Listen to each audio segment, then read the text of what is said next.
September 3rd and I haven't heard from her. I thought for sure we were starting something that wouldn't allow for what's just occurred. I thought for sure we were, but I haven't heard from her.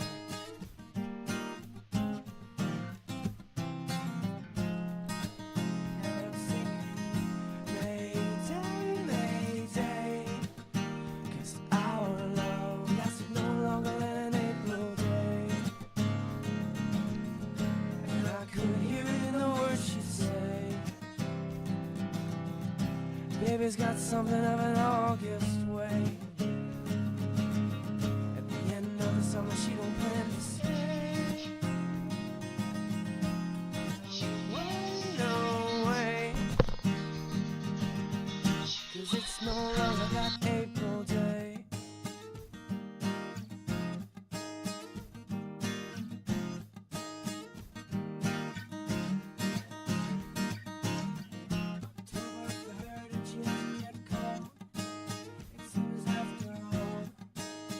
We were never starting nothing that would ever last past the fall.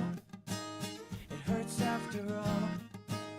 It hurts after all.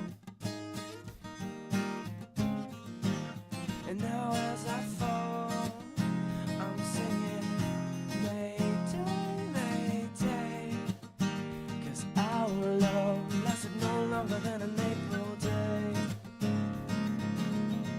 And I could hear it in the words she'd say. Baby's got something of an August way, yeah. You know the summer she don't plan to stay. No way, no way,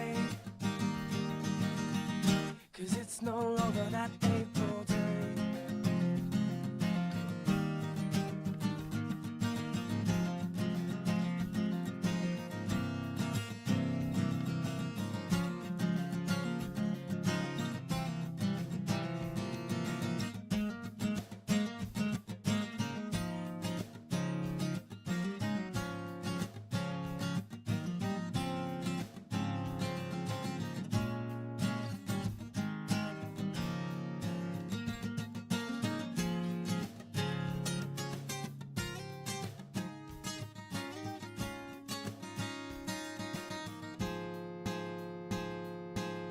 November 3rd and not a word from her. I still haven't heard from her, but I still remember her.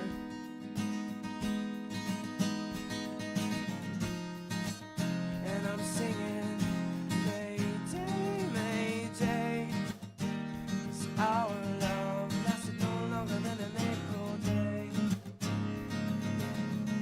And I could hear it in the words she'd say.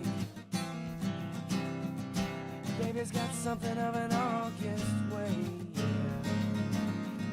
The end of the summer she don't plan to stay. No way, no way, 'cause it's no longer that April day.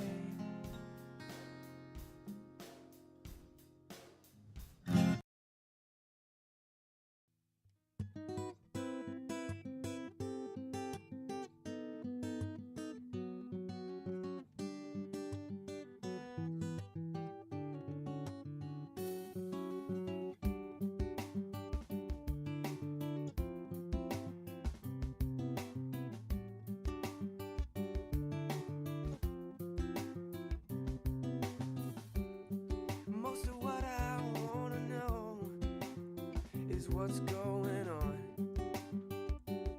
What's wrong? How long has it been since you've seen the sun? Made a joke or said a pun or even made fun of me. You used to make me think that you wanted me. It's so sad to me. How can I mend you now? 1 year, yes, one more by. A little less of my time thinking, little more of my time high. And I wonder why life hates you out to dry, so I think I might go by the east side. Meet me on the east side of the bridge. We know flying is not right, but you might for what you did. Hang your feet from the east side of the bridge. I know they're near there or here, they're taking my ditch, but I don't care. I'll meet you anywhere, so meet me.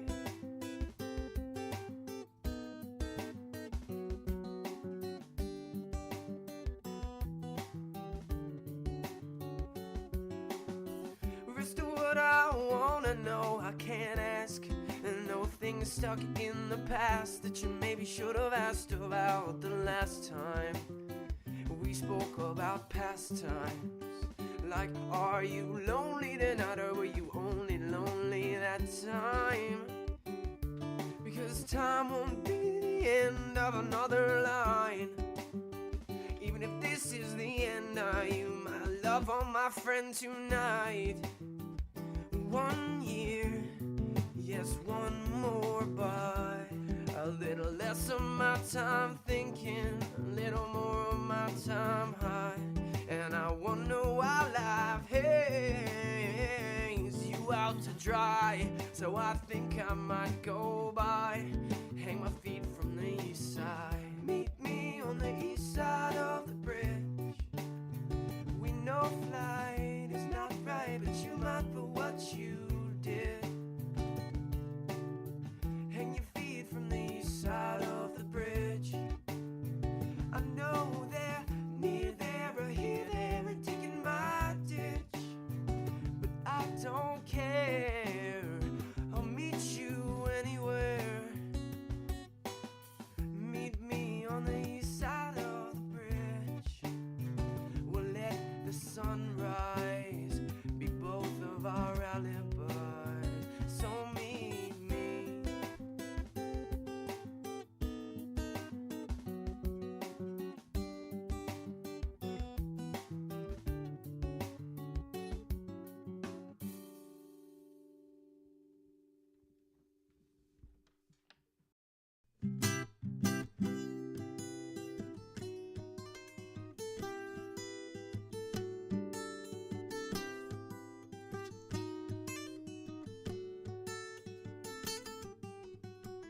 You're like the sea I'm sinking in, falling 1,000 leagues in love. And if I were to meet my demise, I wouldn't regret nor rise above. And if you were to wear a disguise, baby, your eyes would be enough to see your worth. It lies far within. I believe I found a diamond in a rough, and I wanna do something with this life I'm lucky to live, for this world I'm living in, so I'll never stop loving, because I am a man made up of more than just the sum of all my parts.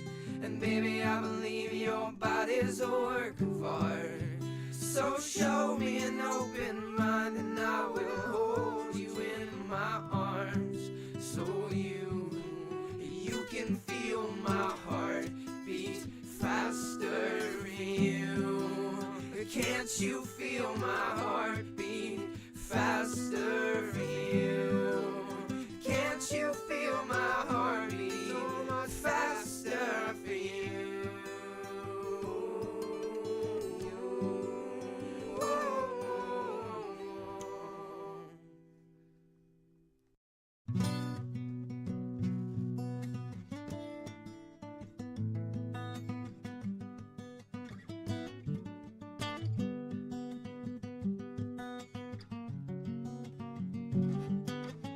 I stand stressed and looking at a mess from the corner by my bedroom door.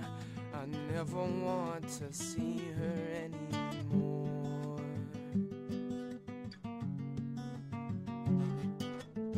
I now know nothing could ever be what I thought it could be before. My eyes keep slipping towards the waiting out from under my soul employed. 'Cause I have run out of you time, and I will no longer lend you any of mine. As a man I'd planned to enjoy your curving line, but the sand in your hourglass has become too fine. I think less than I should have about the mess that I left on my bedroom floor, but after all she had to be ignored. Yes, I put weight out from under my soul employed. 'Cause I have run out of you time, and I will no longer lend you any of mine. As a man I'd planned to enjoy your curving line, but the sand in your hourglass has become too fine. And I want to see her ever again no more, yeah, yeah.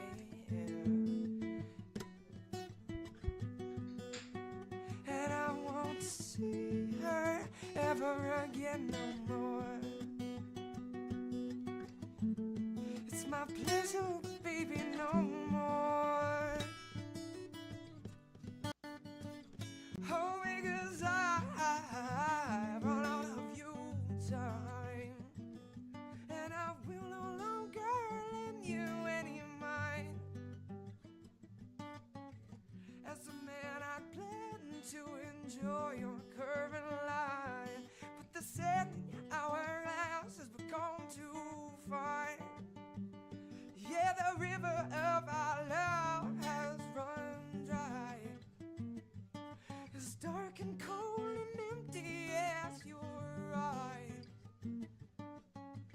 And as I arrive outside your lonely door, you realize the time ain't on our side no more. It's just about time. Oh, oh, oh, oh, oh, oh.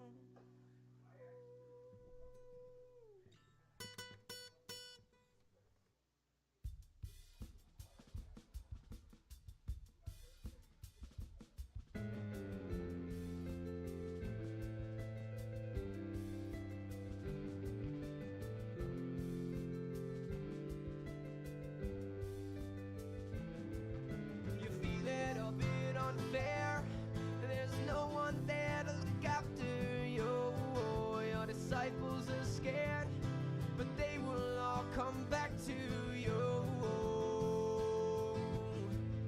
Yeah, they will all come back to you.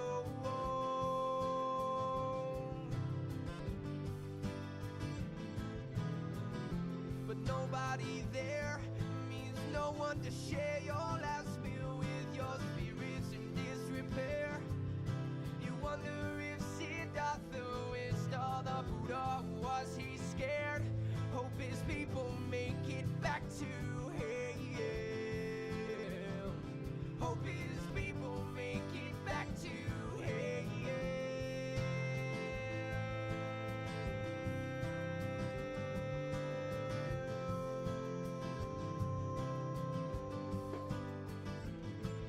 Was Jesus the Father fair? Was justice done there on that limb? God's hand must have been scared, because the devil's always after him. Yeah, the devil's always after him.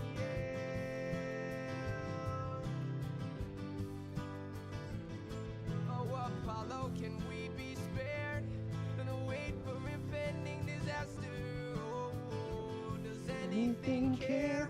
Oh, will they write it Zoroaster? Oh, you even there? Or is it life and darkness after? Oh, is it life and darkness after? Oh, you even there? Or is it life and darkness after? Oh, is it life and darkness after? Oh, you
All right.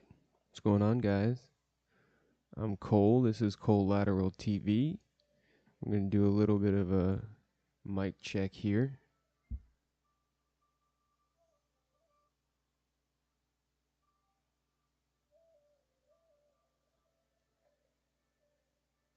We got anything coming out of this?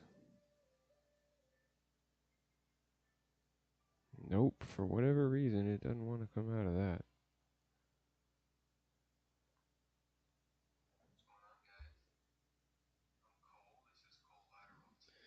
It does come out of that.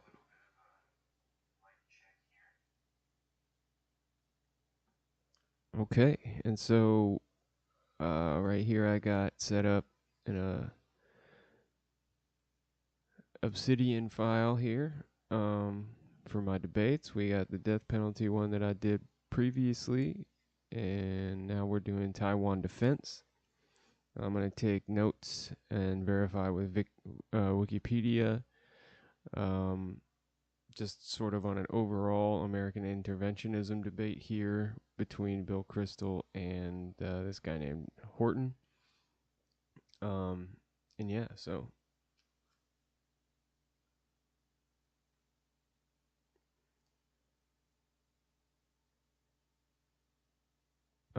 yeah.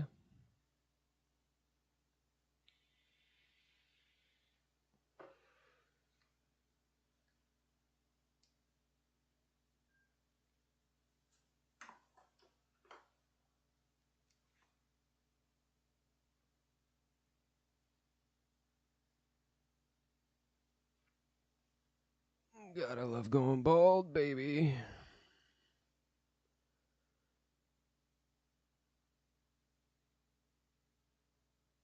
So, let's see where we go with this.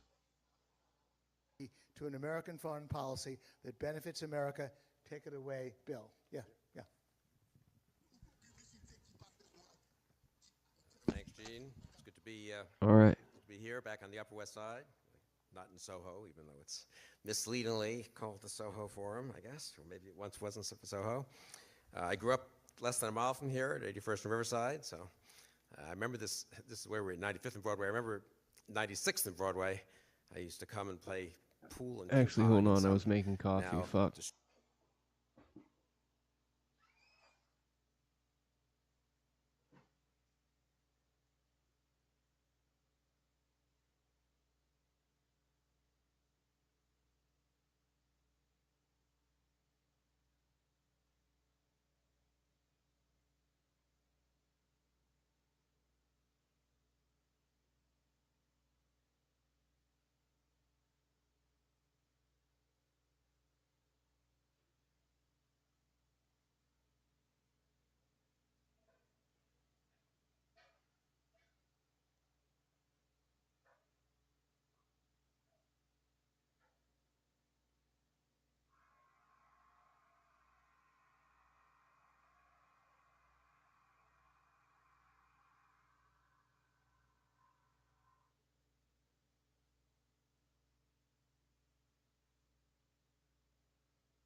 destroyed, kind of old-fashioned guys and dolls type place that made me think I was really in touch with America there. I was an Upper West Side kid. So I have fond memories of this corner, fond memories of the Upper West Side. But in any case, apart from being back in New York, thank you for having us for this discussion. I think it's an important time to have a discussion about foreign policy. It hasn't been front of mind, honestly, since people like me who were concerned about democracy around the world found ourselves more concerned about democracy at home for the last 4 or 5 years and still concerned about it. I think they are connected, however. I do want to thank all of you for coming who are here and those of you Oh, I who are appreciate that, but it's watching not it, until Wednesday at night. home. I appreciate you, Hollow Man. How you been, Apologize for what I brother? was gonna say. It's been so long. No, you're good, man. I appreciate the well wishes. I certainly don't plan to be crunching on the day of, especially not with an empty Obsidian folder. I plan to have at least a couple of debates and notes on said debates completed. I've been listening to, just like sort of as background white noise for the last few days, a plethora of YouTube videos on the topic, and I feel like I have a general outline skeleton to build off of, but now it's time to get down to the meat and bones and tendons and all that shit that connects it all. So wish me luck. Thank you. How did February end up? Did you get the dub? Did you beat that sorry fool who thought he could beat you?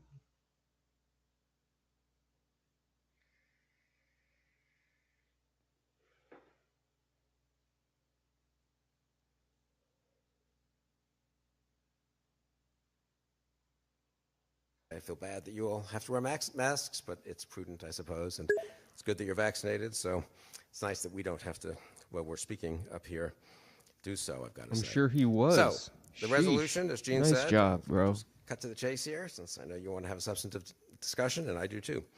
How much did willingness to that go intervene to towards seek regime charity? change is key to an American foreign policy that benefits America. I think this is correct. I think I would notice that it says a willingness to intervene. Doesn't mean you have to intervene everywhere. It doesn't mean there haven't been ill-advised interventions, but a willingness to intervene, which implies defense treaties, commitments to allies, forward basing of troops, probably, all the characteristics of the post-1945 post-war order, I do think is key to a safer world, key to a freer and more prosperous world, and a willingness to seek regime change, mostly peacefully, obviously, is key to a more democratic world, countries with democracies, with self-government, and with political and civil liberties. How to do that gets complicated, and I'll talk about that a bit too. But I think the fundamental point, the willingness. On October 4th, 2021. I used to come and play. I think they are connected, however. I do want to thank all of you for coming who are here, and those of you who are watching it at home.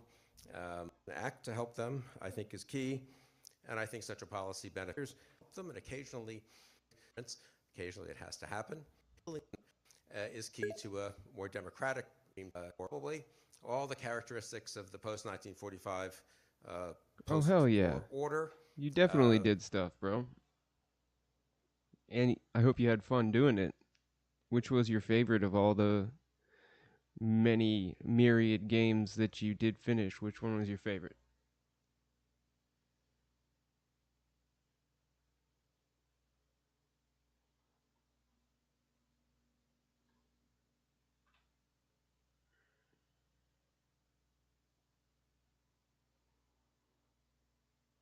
I do think is key. 45 based implies, it doesn't mean they haven't been ill-advised.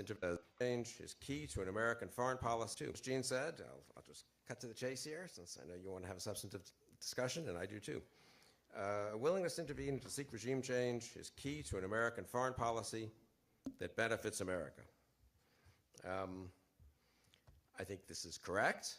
I think I would notice that it says a willingness to intervene. Doesn't mean you have to intervene everywhere. It doesn't mean they have.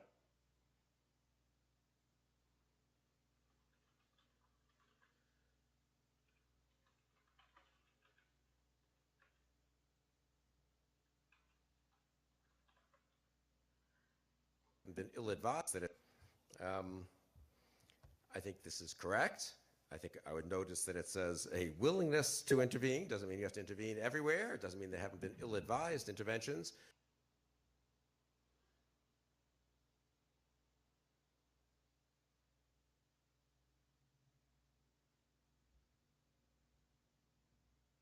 Saints and Sinners bingo.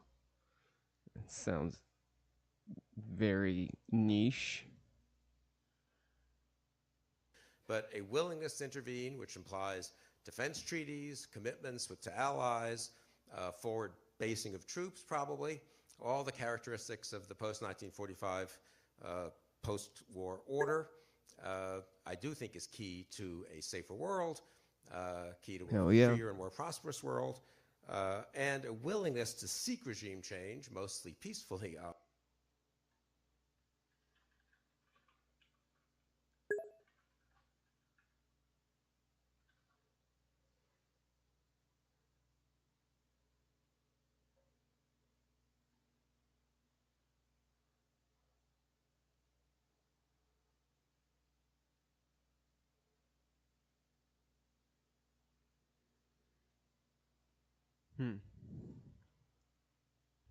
I've been all right, man. I've just been sort of doing the thing. Fucking finally got that stupid ass pizza job to pay me what they owed me. They owed me like $700. They didn't pay me for like 4 or 5 weeks of the time I was with them, and yeah, it's not conducive to retaining staff, I must say. So yeah, the owner that I knew from the past finally got around to paying up.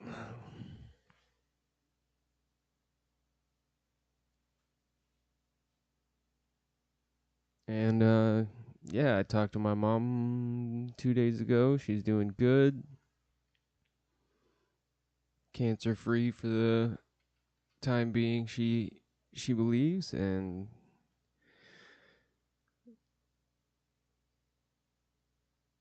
yeah.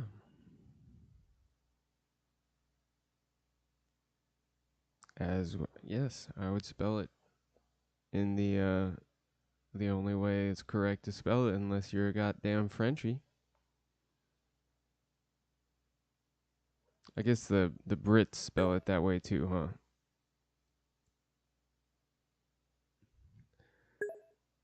Counselor of the Exchequer.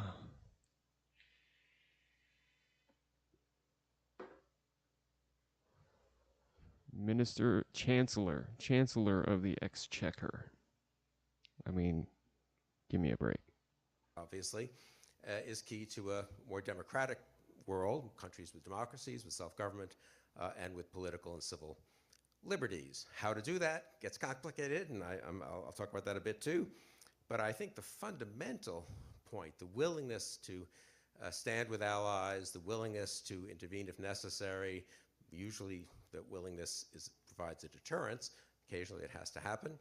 A willingness to articulate that people deserve to live in freedom and that we should do our best to help them. And occasionally, if they're being oppressed sufficiently or if they're being invaded by others, we'll even act to help them, I think is key. And I think such a policy benefits America directly, but it also benefits the world, which in turn benefits America. So that's my core argument. It's a pretty straightforward argument. I honestly think it's a pretty, I think it's correct, obviously. I mean, the key judgment people have to make is, what do you think of the post-1945 world order? If you think, as I do, that on the whole it has been a good thing, that if you compare it with the preceding 45 years, it's undoubtedly produced a world more peaceful, more prosperous, more free, greater social liberties for all of the terrible problems. But compared to the preceding half century, I think you have to say this has been a good half century, a good 70 years or so, by comparison. All these things are by comparison. And the key to the success, economic successes, successes in life expectancy, successes in political freedoms, success in just keeping the peace, success in not having another use of nuclear weapons in anger since 1945. Those successes really depended on this American-led world order, which in turn depended on a core defense structure, foreign policy structure, national security structure, of which the US was the keystone. I think it's actually a great achievement. Historians will look back on the post-1945 first Cold War order and then post-Cold War, even post-9/11 for the last 20 years, and say, underappreciated at the time, lots of challenges at the time, lots of mistakes at the time, but compared to what? Compared to what? One of the most important things in life, but I say especially in foreign policy, is not taking for granted that bad things, very bad things sometimes, did not happen. So it's pretty easy to look at the world and see particular instances of failure, particular places things could be better, particular things that one wishes one had done differently in retrospect. But if you step back and say, all in all, what does one think of this post-World War II liberal order, global order that we have undergirded? I think one has to say, as I say, peace, prosperity, but also think of the things that didn't go wrong, the things that didn't happen. And, you know, the Soviet Union did not prevail in the Cold War. So it's a debate over the actual title. The proposition of the debate is fallacy. What's going on, Dre? It's been a minute. The question is, do the American military send actual American support, not just like economic and material support to Taiwan, but actually engage China directly were Taiwan to be assaulted by China in an attempt to reunify their long-standing dispute between who's the real China. So yeah, the problem is Taiwan has made themselves extremely strategically, economically, and technologically important by becoming the most advanced semiconductor manufacturer, fabricator in the entire world. And they also occupy a pretty strategically important as far as naval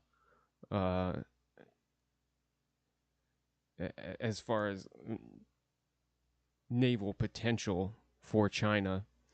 If they were to take over Taiwan, they could then extend out into having a blue water navy out in the Philippine Sea and basically have a lot more submarine and surface capability for their navy.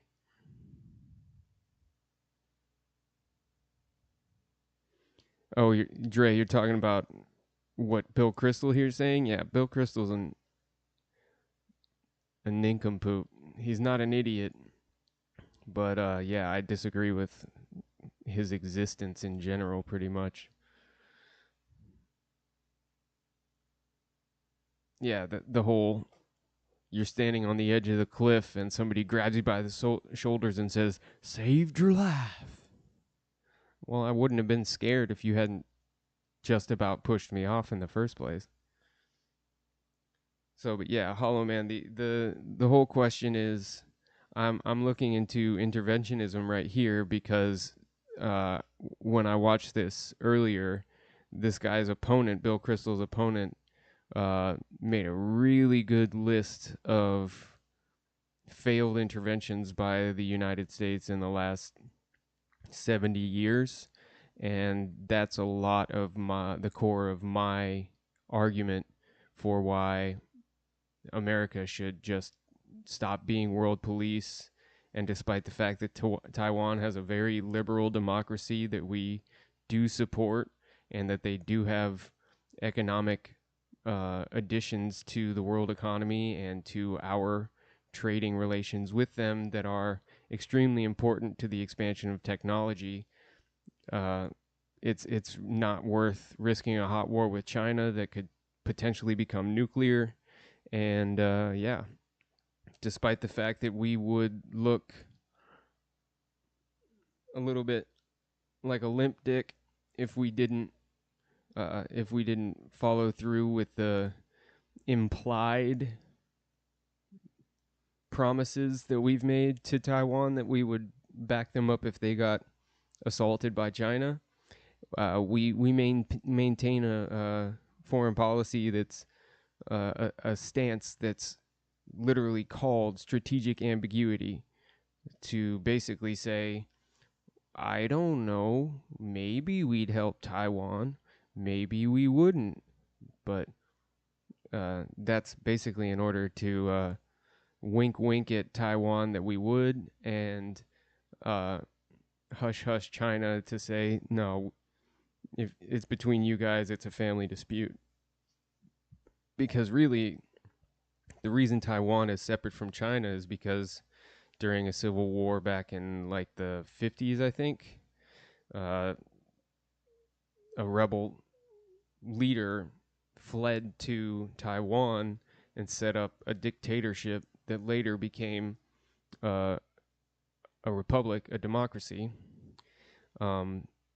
But basically, they both maintained, Chairman Mao and Chiang Kai-shek both maintained that they were the leader of the real China, and it's sort of a blight on Chinese Communist Party power, the fact that they haven't reunified and subjugated Taiwan. So Xi Jinping, back when he declared himself president for life, also declared that he was going to reunify with Taiwan by the year 2027. So I had an argument with a guy last night who was trying to tell me that it's all American businesses who are pissy about how much intellectual property and corporate profits they've been screwed out of by their investments in China that were sort of nationalized and yanked away from them, and that American media is as a tool of American corporations drumming up support for a hot war with China because of all the bullshit that they've pulled with like fucking bootlegging iPhones and shit like that. But really, it's far more a strategic thing, a democracy thing, and an economical thing, in from the sense that like we would be second in line behind China to the most advanced microchip technology, and we would have to deal with China in order to obtain those if Taiwan were taken. But all of those things would admittedly suck, but World War III would suck bad, hairy, stinky balls. So I get to argue for...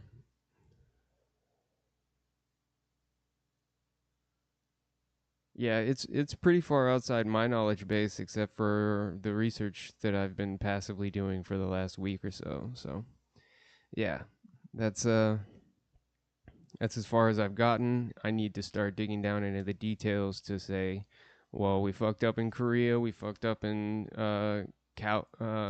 Cambodia, Laos, and Vietnam. We fucked up in Afghanistan, we fucked up in Iraq, and basically Libya, Syria, all that shit. All of our attempts to Somalia, all of our attempts to be the world police have ended in chagrin, if not outright failure. And we need to stop patting ourselves on the back and telling ourselves it's okay, we'll get them next time, especially when next time might involve arguably the strongest superpower in the world. If it weren't for the fact that we were allied with NATO, if it weren't for the fact that we're allied with NATO, a 1v1 between America and China might not go, ultimately might not go in our favor. But either way, the outcome, the potential for a nuclear war is far above zero. And the guarantee that we would lose tens, if not hundreds of thousands of lives in the process is a foregone conclusion. So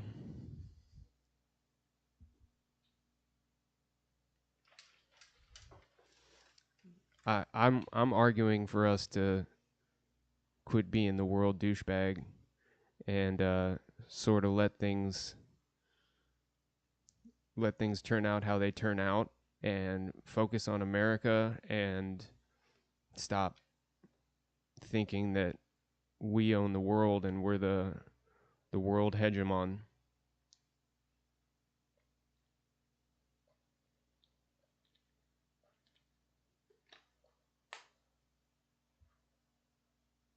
What are your thoughts, Dre?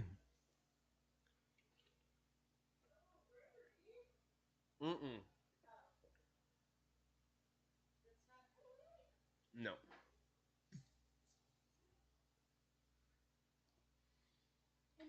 Dre Perrin. This is Amber. Trade me that. Hello, Trin. Hollow Man and Dre. Oh, Dre. Hello, man. Dre. Hey, guys. Hey. Hollow Long Man. time no see. I gotta brush my teeth and go to the dentist. She had a half day today. You're good. She's got to go to the dentist and get her Invisalign aligned. Dre says, nice to meet you. Yeah, that's my longtime partner, Amber.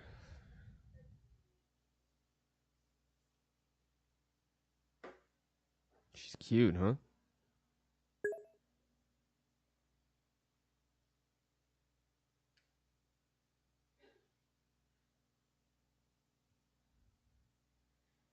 Yeah, it is big politics, but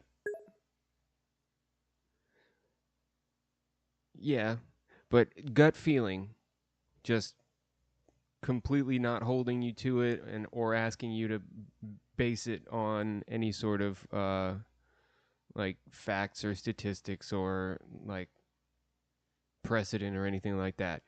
If China were to invade Taiwan, should Americans put boots on the ground or directly like cyber attack China to try and stymie that effort?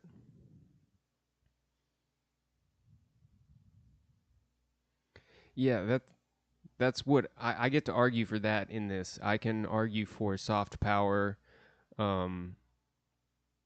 sanctions, boycotts,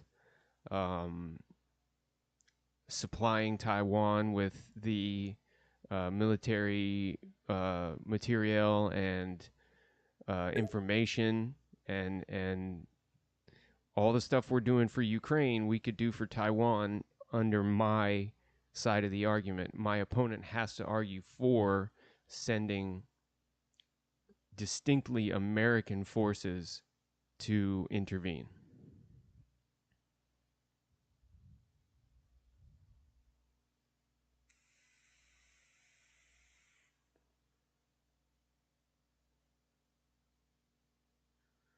But I don't understand what you mean. I don't know why we don't just offer to buy things and incorporate.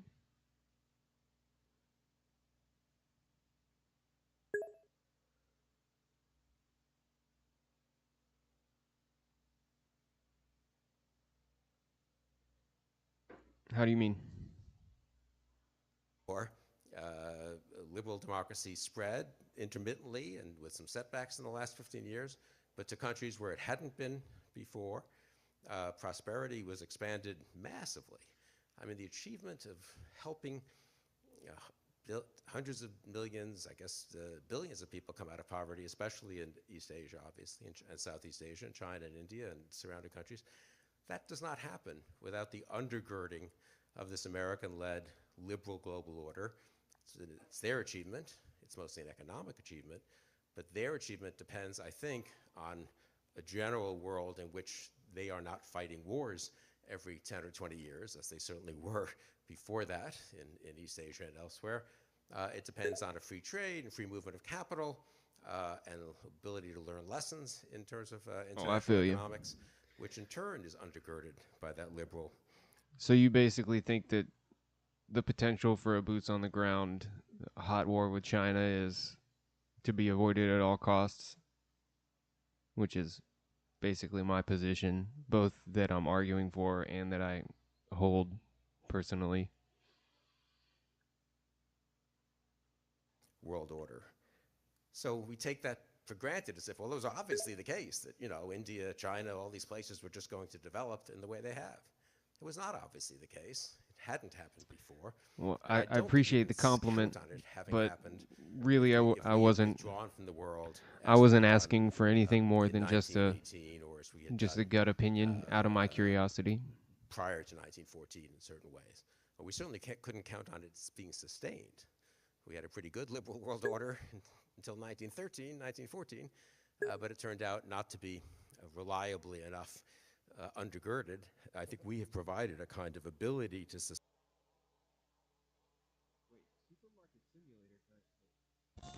Supermarket Simulator kind of sounds fun. I used to play this game long ago on Windows 95 called Zapitalism Deluxe. And you basically just had to, you had to stock your store and by demand and see how much you could sell every week, and it was just like a turn-based week by week, and then positives or negatives would sort of Deus Ex Machina at you, and I remember it really well for being 9 when I played it.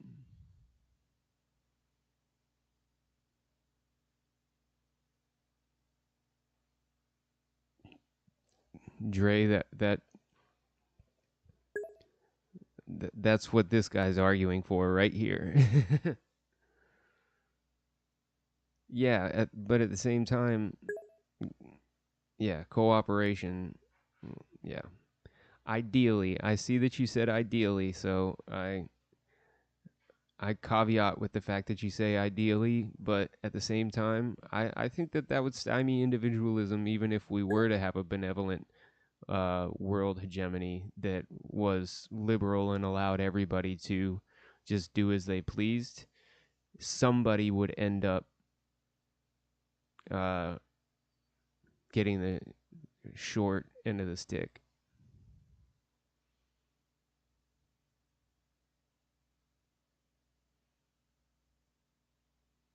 Yeah, no, that does sound fun.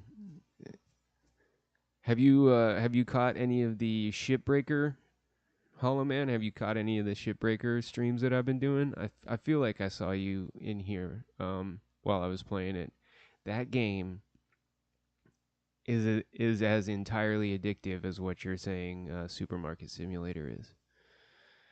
But yeah, no, Dre, the idea that we could have a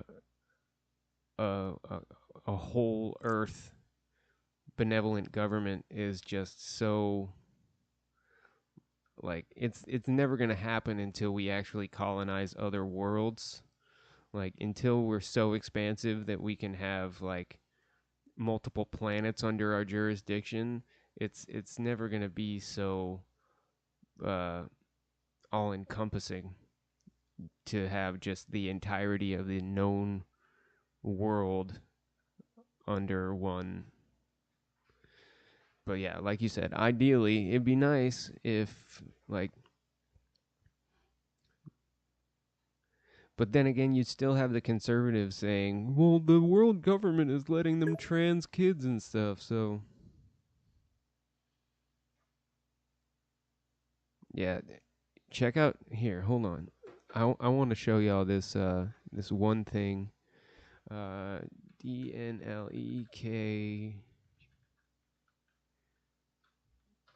This guy.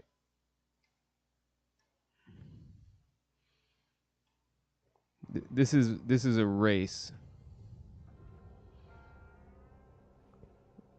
Watch how fast this guy breaks down his ship.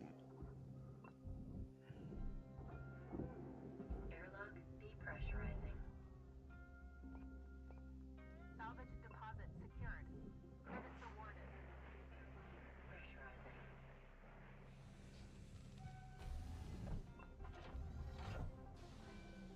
Airlock depressurizing.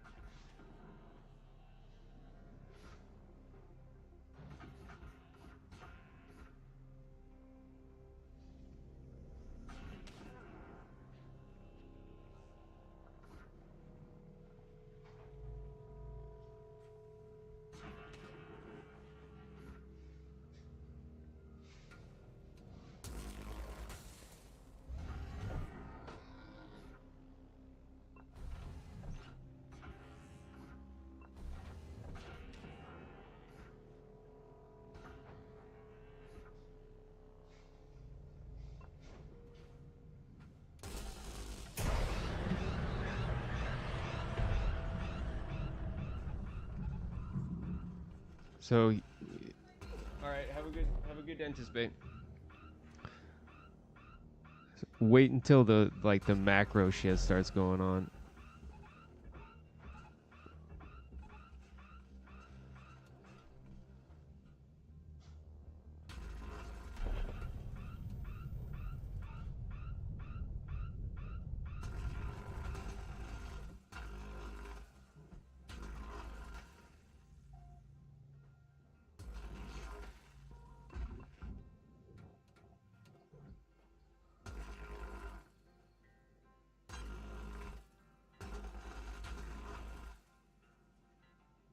The accuracy with this, so basically the idea is you use these yellow points are cut points that you won't damage anything if you actually cut them, but the way he's using this cursor to hit all these cut points in such rapid succession is just so gnarly.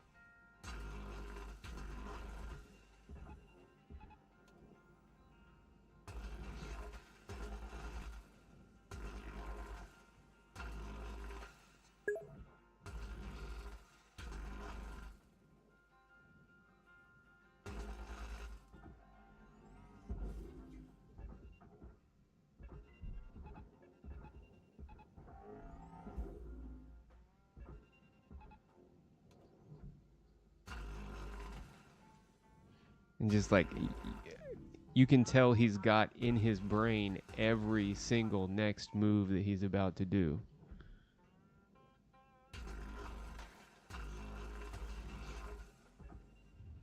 Raw material accepted.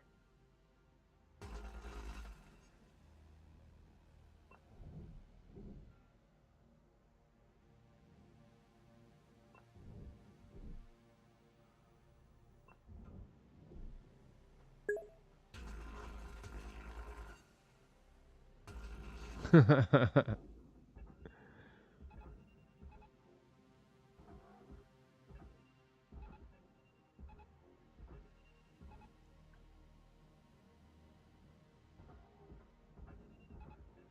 supplies are low. Salvage secured. Applying credit.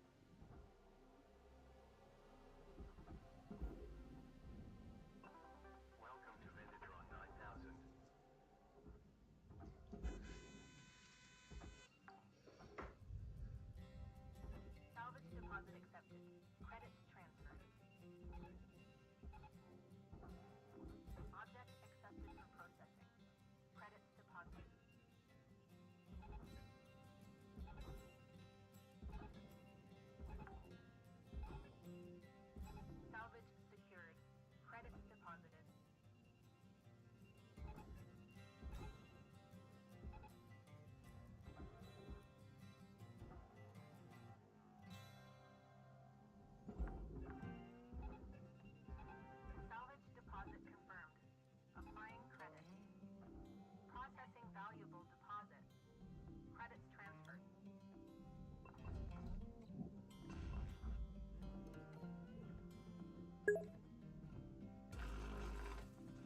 Yeah, you break it apart and you send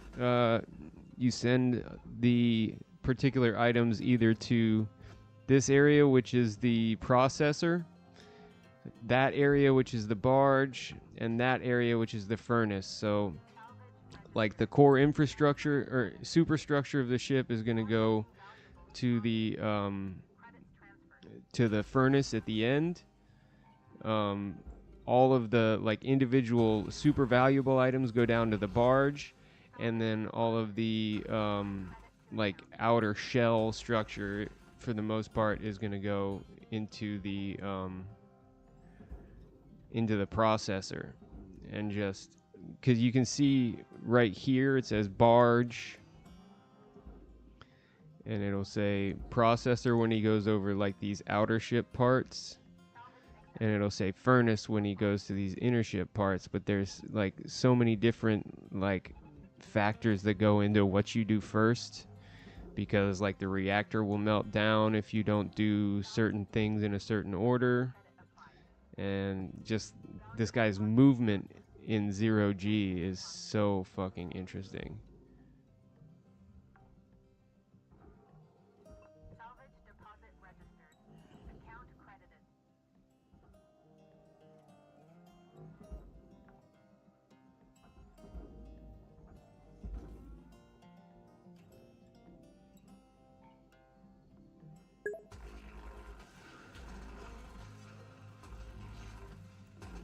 The funny thing is, like, this might be an old video.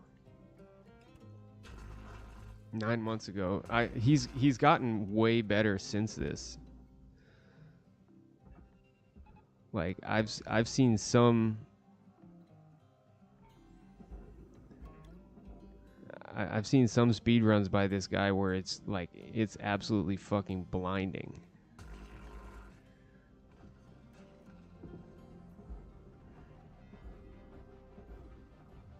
Material deposited. Tether supplies dropping.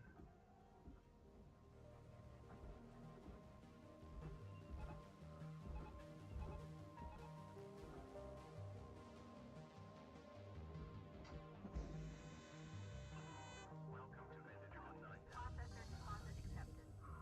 Credits awarded. Salvage secured. Credits deposited.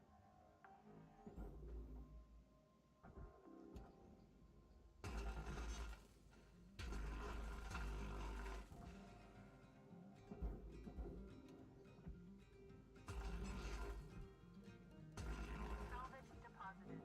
Applying credit to account. Object accepted for processing. Credits deposited.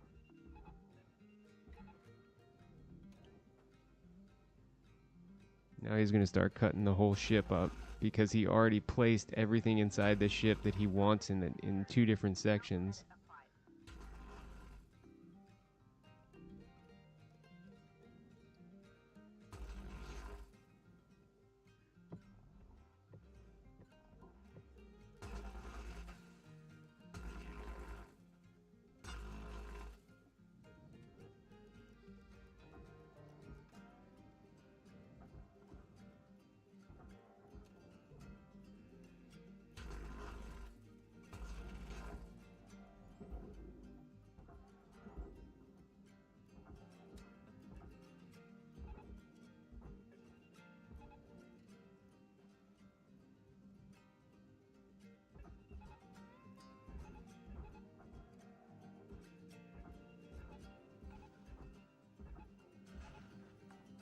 This tethering is so fucking fast, bro. Applying credits.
See all this shit that just like Salvage deposit secured.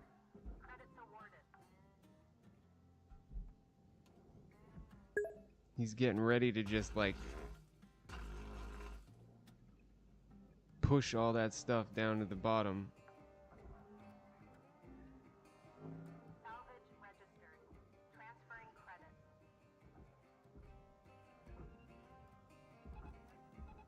Caution. Tether supply depleted.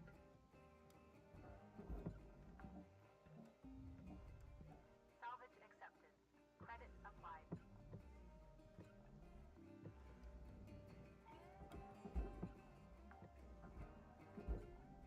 Salvage secured. Credits deposited.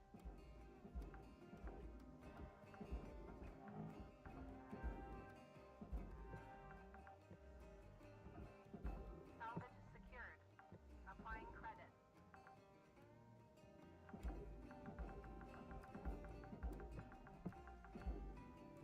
Salvage secured. Account credit applied.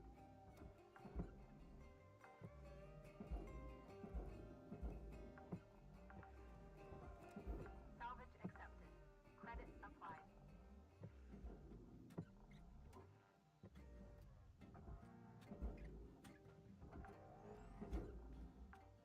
Salvage deposit confirmed.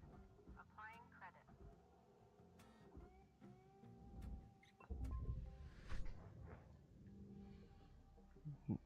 Definitely gonna be number one on the leaderboard. Yep.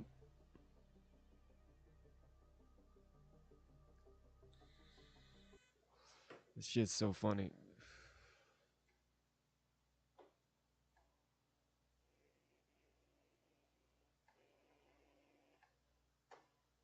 Sustain That was kind of relaxing. world order that didn't exist before, and that is really nothing to be, not something to be taken for granted, and not something to be Yeah, it's a leaderboard thing, whose importance. and that can guy be, is top of the slighted. leaderboard by about Intervention. An order of is magnitude. messy. There have been good interventions, in my opinion. There have been obviously ones that didn't go well, that were problematic, and I think the verdict will be mixed. There have been ones that have been mistaken. The earliest ones, Korea and Vietnam, were by far the most costly for us. Korea may be necessary, certainly part of the outcome of that. A very successful, booming free country, but not so happy a story, obviously, in North Korea at all. Vietnam, a much less successful, obviously, intervention. The subsequent ones, one could go through them and try to weigh them. I'm sure everyone's interested in Iraq, which I was a strong supporter of, and remain a qualified, I would say, supporter of. Obviously, we were wrong about weapons of mass destruction, so we would not have gone to war if we had known they weren't there. But still, I would say that the light in which we went to war in Iraq was, for me at least personally, I won't speak for everyone else, the experience after the Cold War of Saddam invading Kuwait and just killing really hundreds of thousands of his own people in the years before that, and after the intervention when we didn't go and remove him and insist on regime change, we let him hold power, kill people, redevelop some weapons of mass destruction. It turns out we destroyed a lot of those in 1998. And then in the Balkans, we did nothing as Milosevic engaged in ethnic cleansing in Europe. We finally intervened there, and reasonably successfully, I would argue. And since then, for 20 years, since 98, 99, after the second intervention in Kosovo, we have not had that kind of slaughter in Europe. And we, in fact, achieved an awful lot in Central and Eastern Europe, where there hadn't been too much history of liberal democracy and freedom. Some backsliding, unfortunately, in the last few years, and especially in Hungary and in Poland.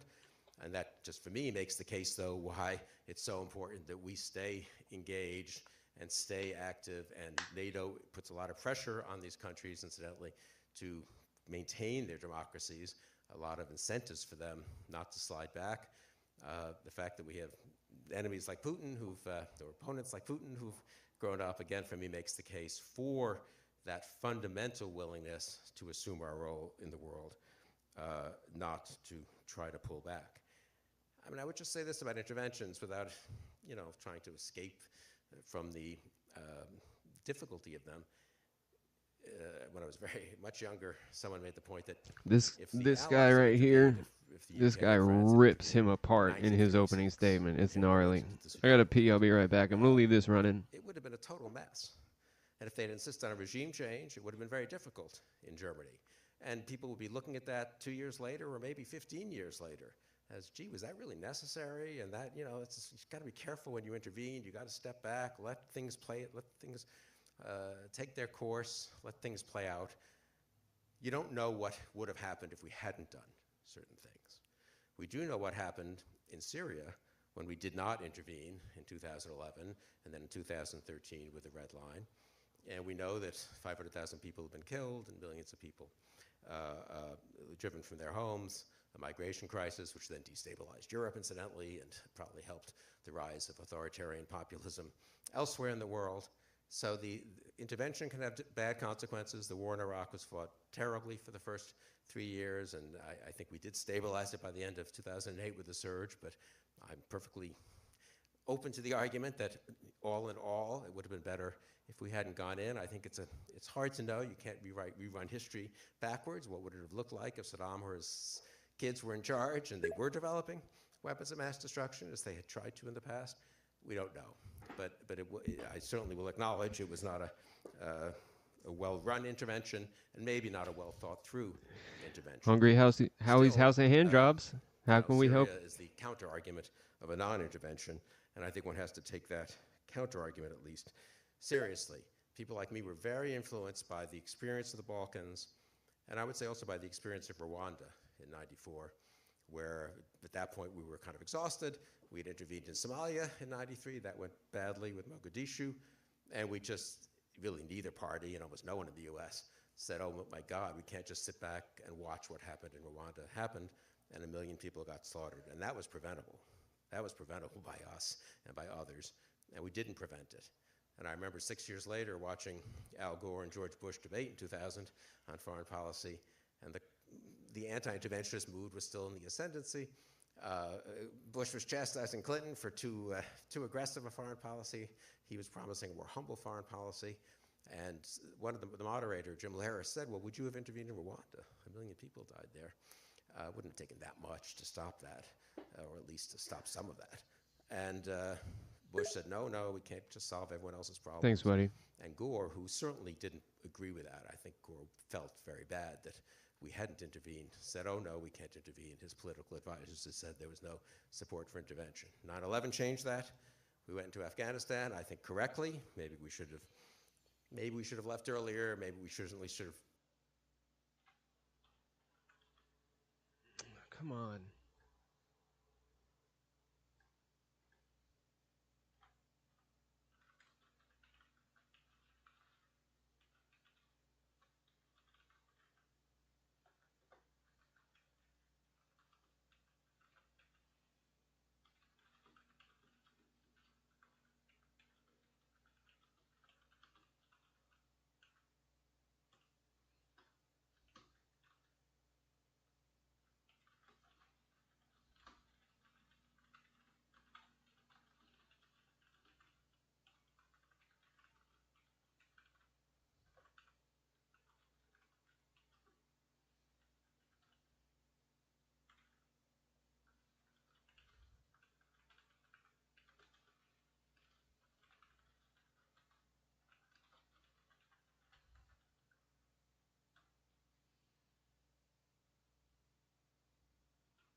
in the short term.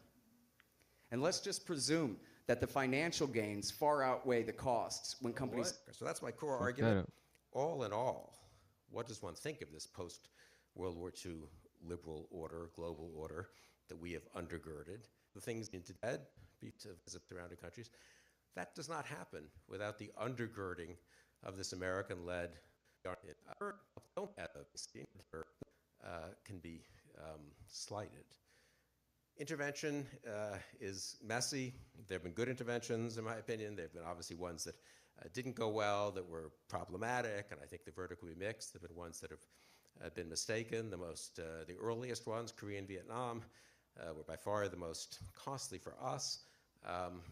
Korea may be necessary, certainly part of the outcome of that a very successful, booming free country, but not so happy a story, obviously, in North Korea at all. Vietnam, a much less successful, obviously, intervention. The subsequent ones, one could go through them and try to weigh them. I'm sure everyone's interested in Iraq, which I was a strong supporter of, and remain a qualified, I would say, supporter of. Obviously, we were wrong about weapons of mass destruction, so we would not have gone to war if we had known they weren't there. But still, I would say that the light in which we went to war in Iraq was, for me at least personally, I won't speak for everyone else, the experience after the Cold War of Saddam invading Kuwait and just killing really hundreds of thousands of his own people in the years before that, and after the intervention, when we didn't go and remove him and insist on regime change, we let him hold power, kill people, redevelop some weapons of mass destruction. It turns out we destroyed a lot of those in 1998.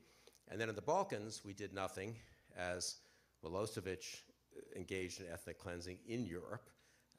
We finally intervened there, and reasonably successfully, I would argue. And since then, for 20 years, since 98, 99, after the second intervention in Kosovo, we have not had that kind of slaughter in Europe.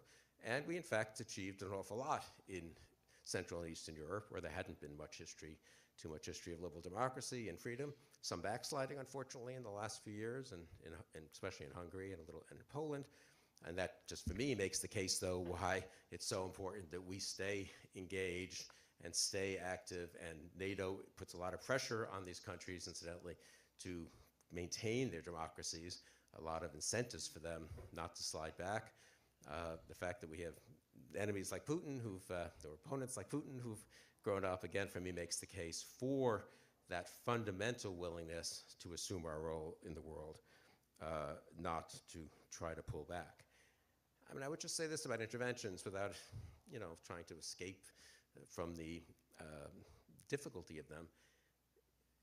When I was very much younger, someone made the point that if the Allies had intervened, if the UK and France had intervened in 1936, when Hitler went into the Sudetenland, it would have been a total mess. And if they'd insisted on that fundamental willingness from the point that difficulty of them, trying to escape from the difficulty of them. When I was very much younger, someone made the point that if the Allies had intervened, if the UK and France had intervened in 1936, when Hitler went into the Sudetenland, it would have been a total mess. And if they'd insisted on a regime change, it would have been very difficult in Germany. And people would be looking at that 2 years later, or maybe 15 years later, as, gee, was that really necessary? And that, you've got to be careful when you intervene. You got to step back, let things take their course, let things play out. You don't know what would have happened if we hadn't done certain things. We do know what happened in Syria when we did not intervene in 2011, and then in 2013 with the Red Line. And we know that 500,000 people have been killed and millions of people driven from their homes, the migration crisis, which then destabilized Europe, incidentally, and probably helped the rise of authoritarian populism elsewhere in the world. So the intervention can have bad consequences. The war in Iraq was fought terribly for the first 3 years, and I think we did stabilize it by the end of 2008 with the surge, but I'm perfectly open to the argument that all in all, it would have been better if we hadn't gone in. I think it's hard to know. You can't rerun history backwards. What would it have looked like if Saddam or his kids were in charge and they were developing weapons of mass destruction as they had tried to in the past? We don't know. But I certainly will acknowledge it was not a well-run intervention, and maybe not a well-thought-through intervention. Still, Syria is the counter-argument of a non-intervention, and I think one has to take that counter-argument at least seriously. People like me were very influenced by the experience of the Balkans, and I would say also by the experience of Rwanda in '94, where at that point we were kind of exhausted. We had intervened in Somalia in '93. That went badly with Mogadishu. And we just, really neither party, and almost no one in the US, said, oh my God, we can't just sit back and watch what happened in Rwanda happened, and 1 million people got slaughtered. And that was preventable. That was preventable by us and by others, and we didn't prevent it. And I remember 6 years later watching Al Gore and George Bush debate in 2000 on foreign policy, and the anti-interventionist mood was still in the ascendancy. Bush was chastising Clinton for too aggressive a foreign policy. Just done some things differently. We then went into Iraq. Those are the two post 9/11 interventions, really.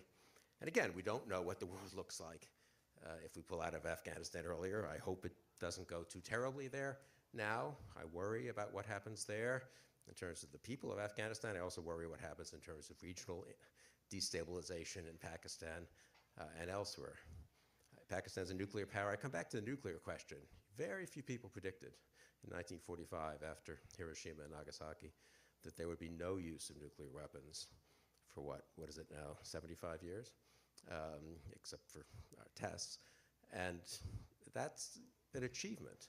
And who knows whether we could have been less forward-leaning and stopped other nations from getting nuclear weapons.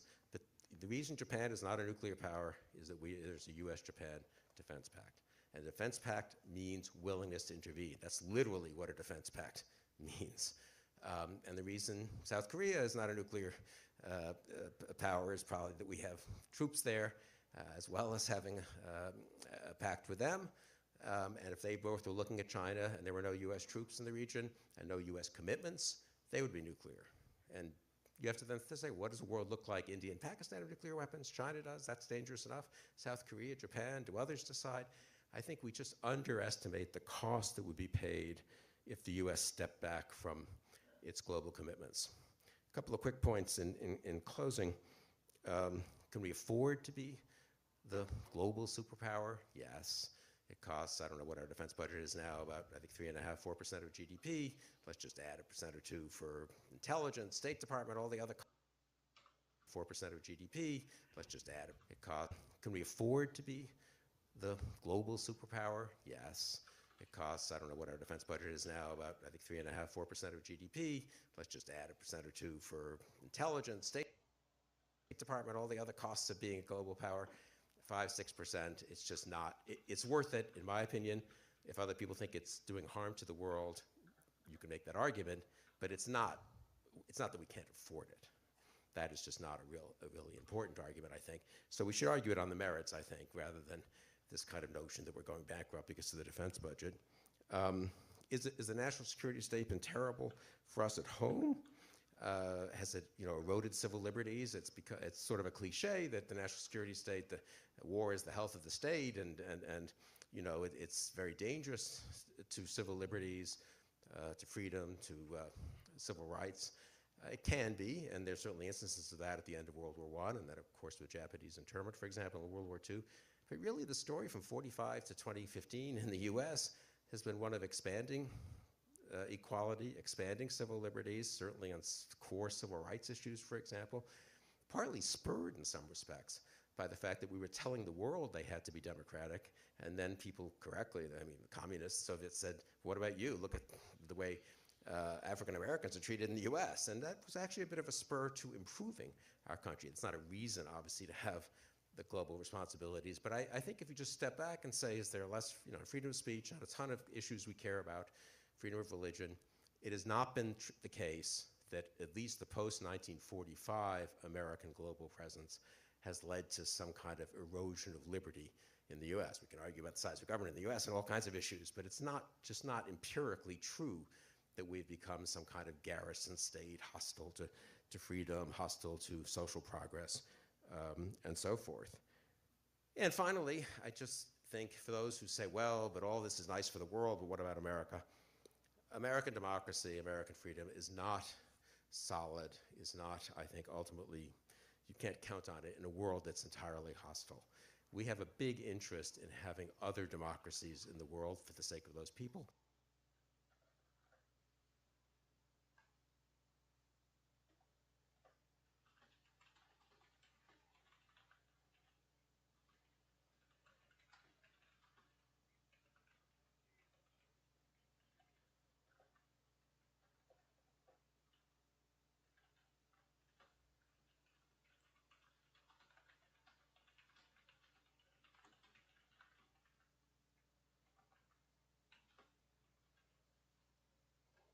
But also for the sake of our own confidence in ourselves, and that we don't become a garrison state, constantly thinking that all over the world there are countries that might attack us. So I think even from the point of view of democracy at home, not even, but including, not just from the point of view of people living abroad, but from the point of view of Americans at home, we have a big interest in democracy around the world. Thank you, Bill.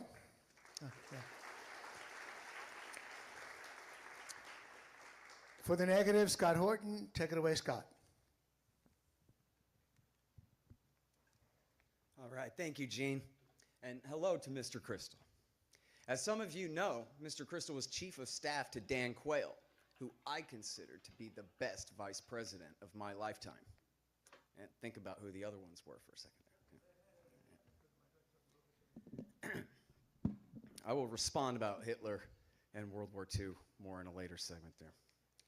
America is in real trouble. For the last few years, my opponent has been at the forefront of those warning against the death of modern liberalism and that far-right populist Trumpism is taking this country in a very dangerous direction towards authoritarianism, even dictatorship. But Mr. Crystal, you and David Brooks promised us national greatness. You said America needed to be called to their, quote, grand destiny, quote, nationalism, dictatorship. But Mr. Crystal, you and David Brooks promised us national greatness. You said America needed to be called to their, quote, grand destiny, quote, nationalism.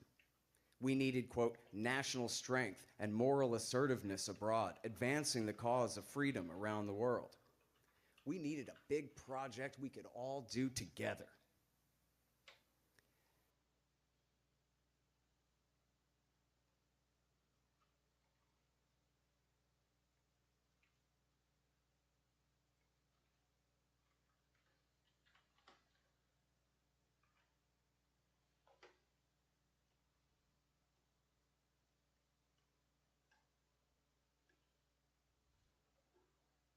As Brookness abroad, advancing the cause of freedom around the world. You said America needed to be called to their, quote, grand destiny, quote, nationalism. We needed, quote, national strength and moral assertiveness abroad, advancing the cause of freedom around the world. We needed a big project we could all do together. As Brooks' friend Christopher Beam wrote, invading Iraq, quote, suited his quest and yours for this greatness. In his 1996 article, Toward a Neo-Reaganite Foreign Policy, arguing for benevolent global hegemony, my opponent wrote that John Quincy Adams was wrong that the U.S. should not go abroad seeking monsters to destroy. Why not? He asked. For the exact reasons that Quincy Adams delineated. Our principles would turn from liberty to force. We would become the dictatress of the world, but no longer the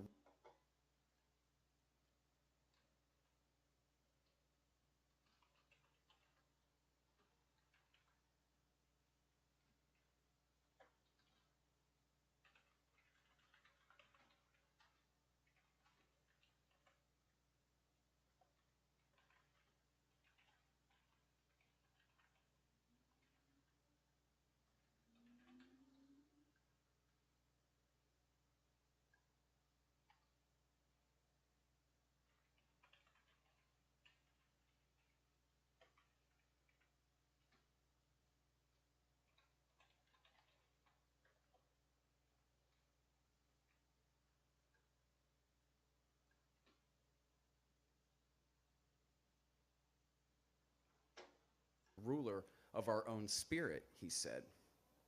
Adams was right. The wars did not make America great. The wars. 3,000 people were killed on September 11th, 2001.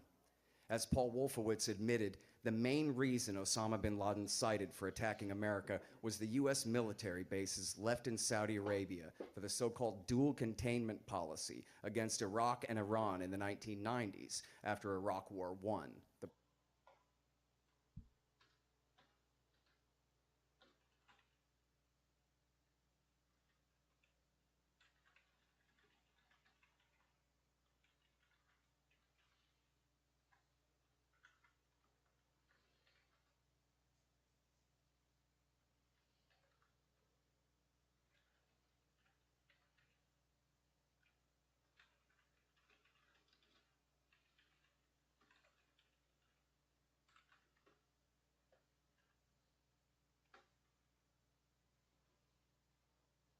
Persian Gulf War.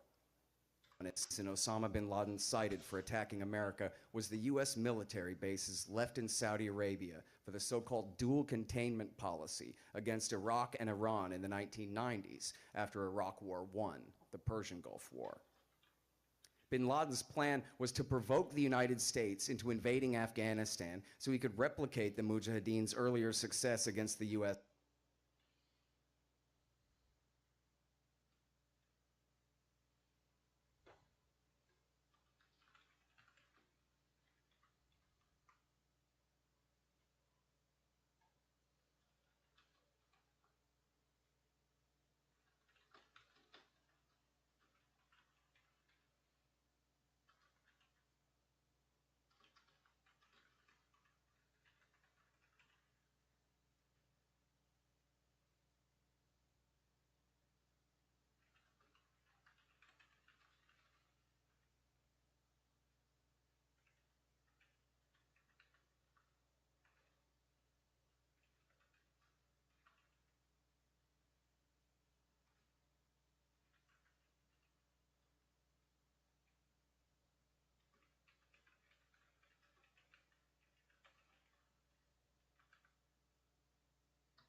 SSR with U.S. support in the 1980s, this time against us, to bog us down, bleed us to bankruptcy, and create a choking life for the American people under the tyranny of our security state.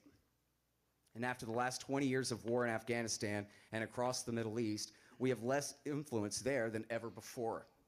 A $30 trillion national debt, an increasingly invasive surveillance state and militarized police state, almost 7,000 dead troops, 37 bankruptcy, and create a choking life for the American people under the tyranny of our security state. And after the last 20 years of war in Afghanistan and across the Middle East, we have less influence there than ever before. A $30 trillion national debt, an increasingly invasive surveillance state and militarized police state, almost 7,000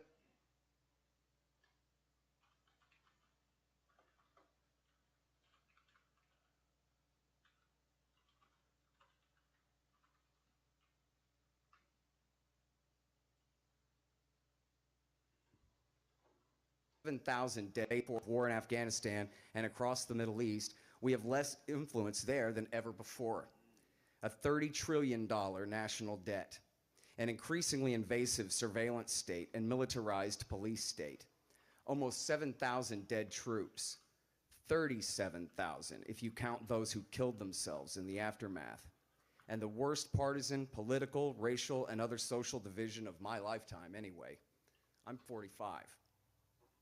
So much of my after troops, 37,000 if you count those who killed themselves in the aftermath, and the worst partisan, political, racial, and other social division of my lifetime anyway. I'm 45. So much of this crisis is directly due to the worst 7,000 if you count those who killed themselves in the aftermath, and the worst partisan, political, racial, and other social division of my lifetime anyway. I'm 45. So much of this crisis is directly due to the costs, financial and otherwise, of America's Middle East regime change wars. Let's review some recent regime changes and their consequences. Note that in neoconservative doctrine, democracy absolutely must be spread to Afghanistan, Iran, Iraq, Libya, and Syria, but not Saudi Arabia, Bahrain, Qatar, Kuwait, UAE, Oman, Egypt, or Pakistan. And if there's a democratically elected government that our government doesn't like, the U.S. won't hesitate to try to overthrow it, like in Algeria in 1993, Gaza in 2008, spread to Afghanistan. Note that it's and otherwise of so much of this crisis is directly due to partisan, political, racial, and other social division of my lifetime anyway. I'm 45. So much of this crisis is directly due to the costs, financial and otherwise, of America's Middle East regime change wars. Let's review some recent regime changes and their consequences. Note that in neoconservative doctrine, democracy absolutely must be spread to Afghanistan, Iran, Iraq, Libya, and Syria, but not Saudi Arabia, Bahrain, Qatar, Kuwait, UAE, Oman, Egypt, or Pakistan. And if there's a democratically elected government that our government doesn't like, the US won't hesitate to try to overthrow it, like in Algeria in 1993, Gaza in 2007, Egypt in 2013, and Ukraine in 2004 and 2014. Now, to the regime changes, I'm sorry I have to skip Kosovo and Somalia for time. First on our list is President Carter and Reagan's support for the Mujahideen in Afghanistan in the 1980s to overthrow the president of Egypt or Pakistan. The regime change war, the costs, financial and otherwise, of America's Middle East regime change wars. Let's review some recent regime changes and their consequences. Note that in neoconservative doctrine, democracy absolutely must be spread to Afghanistan, Iran, Iraq, Libya, and Syria, but not Saudi Arabia, Bahrain, Qatar, Kuwait, UAE, Oman, Egypt, or Pakistan. Absolute consequences. Note that in neoconservative doctrine,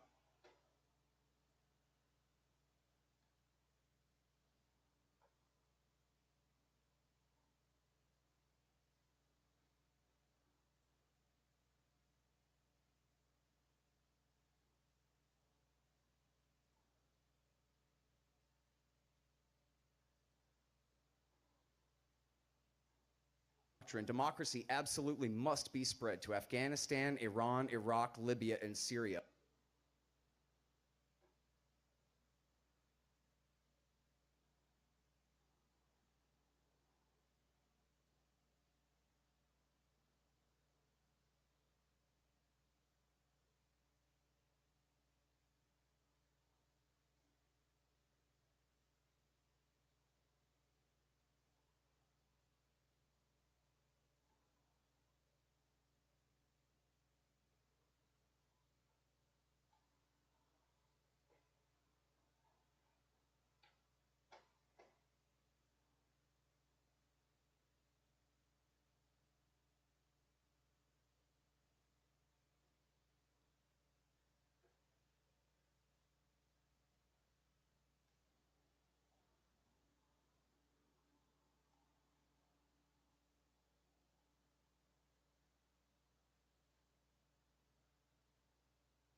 Oh, for sure, I know it. I'm just looking for the overall spell check.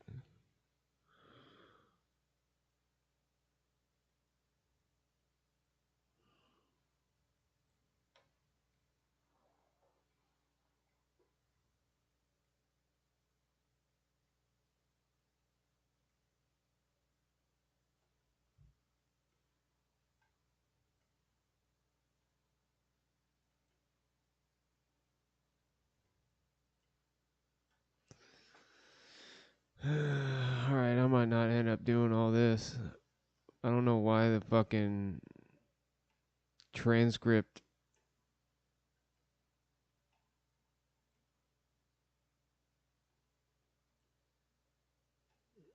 doesn't have these capitalized.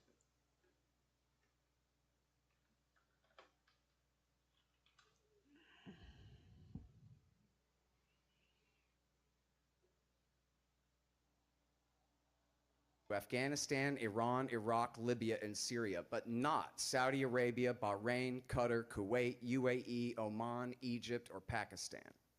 And if there's a democratically elected government that our government doesn't like, the U.S. won't hesitate to try to overthrow it, like in Algeria in 1993, Gaza in 2007, Egypt in 2013, and Ukraine in 2004 and 2014. Now, to the regime changes, I'm sorry I have to skip Kosovo and Somalia for time. First on our list is President Carter and Reagan's support for the Mujahideen in Afghanistan in the 1980s to overthrow the communist regime.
There.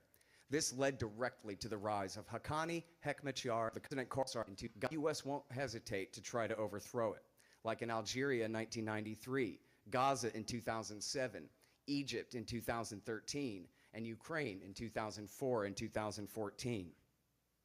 Now, to the regime changes, I'm sorry I have to skip Kosovo and Somalia for time. First on our list is President Carter and Reagan's support for the Mujahideen in Afghanistan in the 1980s to overthrow the communist regime there. This led directly to the rise of Haqqani, Hekmatyar, the Taliban, and al-Qaeda. Carter and Reagan's support for Saddam Hussein's Iraq in its 1980s war to overthrow the Ayatollah in Iran also backfired. It solidified the mullah's power in Persia and led directly to the so-called Gulf War, after Iraq invaded Kuwait in a dispute over debts from the war against Iran.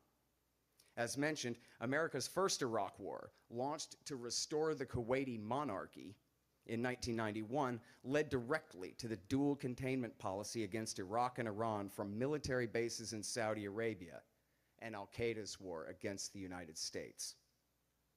Since 2001, after failing to deploy enough reinforcements to capture or kill bin Laden at Tora Bora or allow the Delta Force to pursue him into Pakistan, the Bush administration instead sought regime change against the Taliban in Kabul, who Bill Clinton had supported just a few years before in their own regime change against the Mujahideen warlords whom Presidents Carter and Reagan had supported against the communists in the 1980s.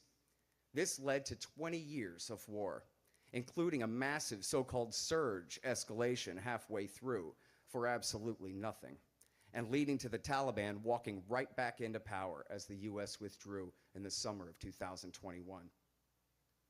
Saddam Hussein in Iraq War II.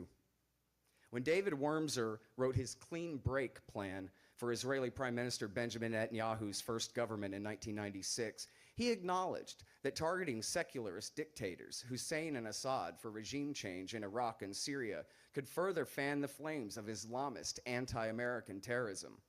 But he said the solution to that problem would just have to wait until the war against them was over. Maybe in 1996, this was somehow understandable, from a Hawks perspective at least. According to Richard Schultz in the Weekly Standard, in the 1990s, the Pentagon Joint Staff would repeat as cliche that, quote, terrorism is a small price to pay for being a superpower. But after the African embassy bombings of 1998, the USS Cole attack in 2000, and September 11th, which killed nearly 3,000 people in New York and at the Pentagon, it was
Less understandable.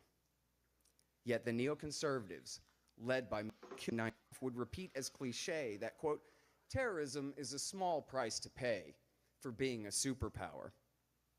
But after the African embassy bombings of 1998, the USS Cole attack in 2000, and September 11th, which killed nearly 3,000 people in New York and at the Pentagon, it was less understandable. Yet the neoconservatives, led by Mr. Crystal, persisted. The neocons' best laid plans to empower Jordan and compliant Shiites to take over Iraq failed. The American invasion of 2003 empowered Iran's favored factions among the Shiites, the Supreme Islamic Council and Dawa Party. In fact, it was King Abdullah of Jordan who coined the phrase Shiite crescent to describe Iran's newly enhanced power just after the invasion. Clean break, nothing. This American Shiite alliance pushed their Sunni Arab enemies out of Baghdad and into the arms of al-Qaeda in Iraq, which did not even exist before the war, adding thousands of hardened fighters to Osama bin Laden's movement, including thousands of foreign fighters who traveled there to fight against the U.S. Shiite alliance. Many of these men later went home to Libya, Syria, and Yemen to get ready for the next wars there. The U.S. took their side in all three. In Libya, the Hawks said they had to intervene to overthrow secular dictator Gaddafi to protect the poor civilians. But at the very least, tens of thousands of people have been killed in endless fighting in that country in the decades since. Bin Ladenite groups, veterans of the Second Iraq War, led that revolt and have thrived in the meantime as civil war has raged for years. Some warlords brought back literal chattel slavery of sub-Saharan Africans. Thousands of refugees drowned in the Mediterranean. The war spread from Libya into Mali, Chad, Niger, Sierra Leone, Burkina Faso, and Nigeria. Obama's and allied support for the Bin Ladenite revolt against the secular government in Syria, an attempt to weaken their ally Iran after the Iraq War had done so much to empower them, led to the rise of the Islamic State so-called caliphate in eastern Syria. I gotta pee.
Syria and Western Iraq, and then the third Iraq War from 2014 to 2018 to then destroy it on behalf of those same Iranian-backed Shiite groups the Thanks, Hawks bro. wish they hadn't fought the second Iraq War for.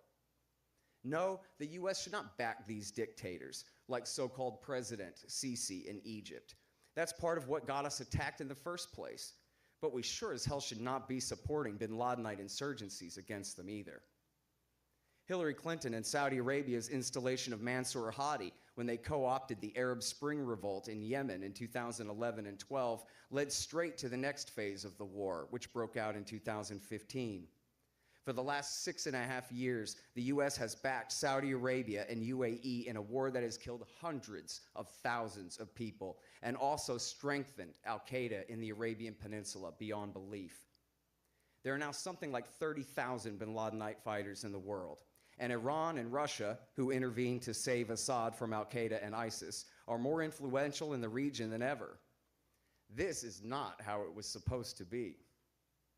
Speaking of Russia, it isn't just the Mideast wars. In Georgia, the U.S. supported the Rose Revolution of 2003 and the installation of Mikhail Saakashvili, who almost got us into a war with Russia when he attacked their peacekeeping forces in South Ossetia just 5 years later, and Vice President Cheney urged George Bush to strike Russian forces coming across the Caucasus Mountains. The U.S. also helped to overthrow the government of Ukraine twice, in 2004 and 2014. In 2014, they used actual Nazis in a street putsch against the elected government. It was supposed to be easy to get away with while Putin was distracted with the Sochi Olympics. But instead, the new Ukraine coup junta lost Crimea to Russia and started a brutal war in the east, which has killed more than 10,000 people and unnecessarily ratcheted up tensions with the other most powerful nuclear weapons state on the planet. Then National Endowment for Democracy head Carl Gershman even threatened regime change in Moscow itself in the Washington Post in October 2013. Secretary of State Hillary Clinton famously blessed the Honduran coup of 2009, leading directly to the rise of murderous drug cartels in that country and a massive child refugee crisis at our southern border. The American establishment had its so-called unipolar moment at the high water mark of U.S. influence to lead the world into the brave new future at the turn of the millennium, and they blew it. The U.S. government has spread not liberty, but the tyranny of the majority. Not free markets, but corrupt crony contracting. Not peace and security, but mass sectarian violence and destabilization. This has led to increased support for left and right-wing socialism around the world in reaction. Liberalism and democracy, in the broadest sense, have been discredited as meaning nothing more than supplication to American demands or cheap excuses for our violent intervention. The economic crisis and refugee crisis resulting from our Middle East wars has led to the rise of the populist right in Europe, where they are ascendant in the European Parliament. The UK has left the EU, and the unraveling of the entire so-called liberal international order, even in the West, has begun. In your This is some heavy 1997 shit, National bro. Greatness piece in the Wall Street Journal, He's you fucking wrote dressing that the them universal down. principle at the heart of the American ideal is a mandate to, quote, advance freedom, end quote, around the world, apparently by any means necessary for the world's own good. But means determine ends. And even if somehow waging violent coups and regime change wars across the planet could guarantee freedom for those people, it would necessarily come at the expense of those whose lives and liberty our government is actually sworn to protect, ours. No wonder that here in America as well, people are moving to the socialist left and nationalist right, since the disastrous consequences of militarism and regime change are what passes for liberalism in the center. The backlash from Bush's disastrous wars and the devastating economic crash of 2008, a direct result of the Fed's militarism-friendly, easy money policy in the preceding decade, led to the disruptive and destabilizing presidency Talking of about Barack Obama. military-industrial His disastrous complex. wars and the so-called K-shaped economic recovery of his time in office, meaning bankers and think tankers paid by defense contractors did great, while the people on the bottom three-quarters of the economic ladder remained stuck in 2009, led directly to the election of Donald J. Trump, running as an economic populist and war skeptic over W. Bush's brother and Barack Obama's Secretary of State. His election was a reaction against the military and economic legacy of the preceding 15 years and its central liberal establishment champions, including the neoconservatives. And who? A guy who built his political capital proclaiming on talk radio that Obama was a secret pro-terrorist Muslim from Kenya. In other words, your nemesis, Trump, was exploiting your movement's previous cultivation of this sort of illiberal sentiment among Republican voters back when it was still useful to your ends, building support for the wars. Now that the anti-Muslim chauvinism of the American right is no longer useful, you claim the right itself is now the greatest threat to democracy. If so, this is the nationalist movement the neoconservatives have done so much to cultivate and promote. For bin Laden and his friends were few, but would-be enemies who happened to be Muslim were many. So Bush and the neocons supported the worst sort of right-wing populist nationalism in America, especially with their wink and nod approach to the Muslim-hating hacks on AM talk radio. It was central to Karl Rove's plan for his permanent Republican majority. That was a big part of why my opponent was so determined to bring Sarah Palin on board with John McCain in 2008. She could get the rubes excited and afraid and convince them to continue to support the McCainian neoconservative doctrines behind the long war in the Middle East.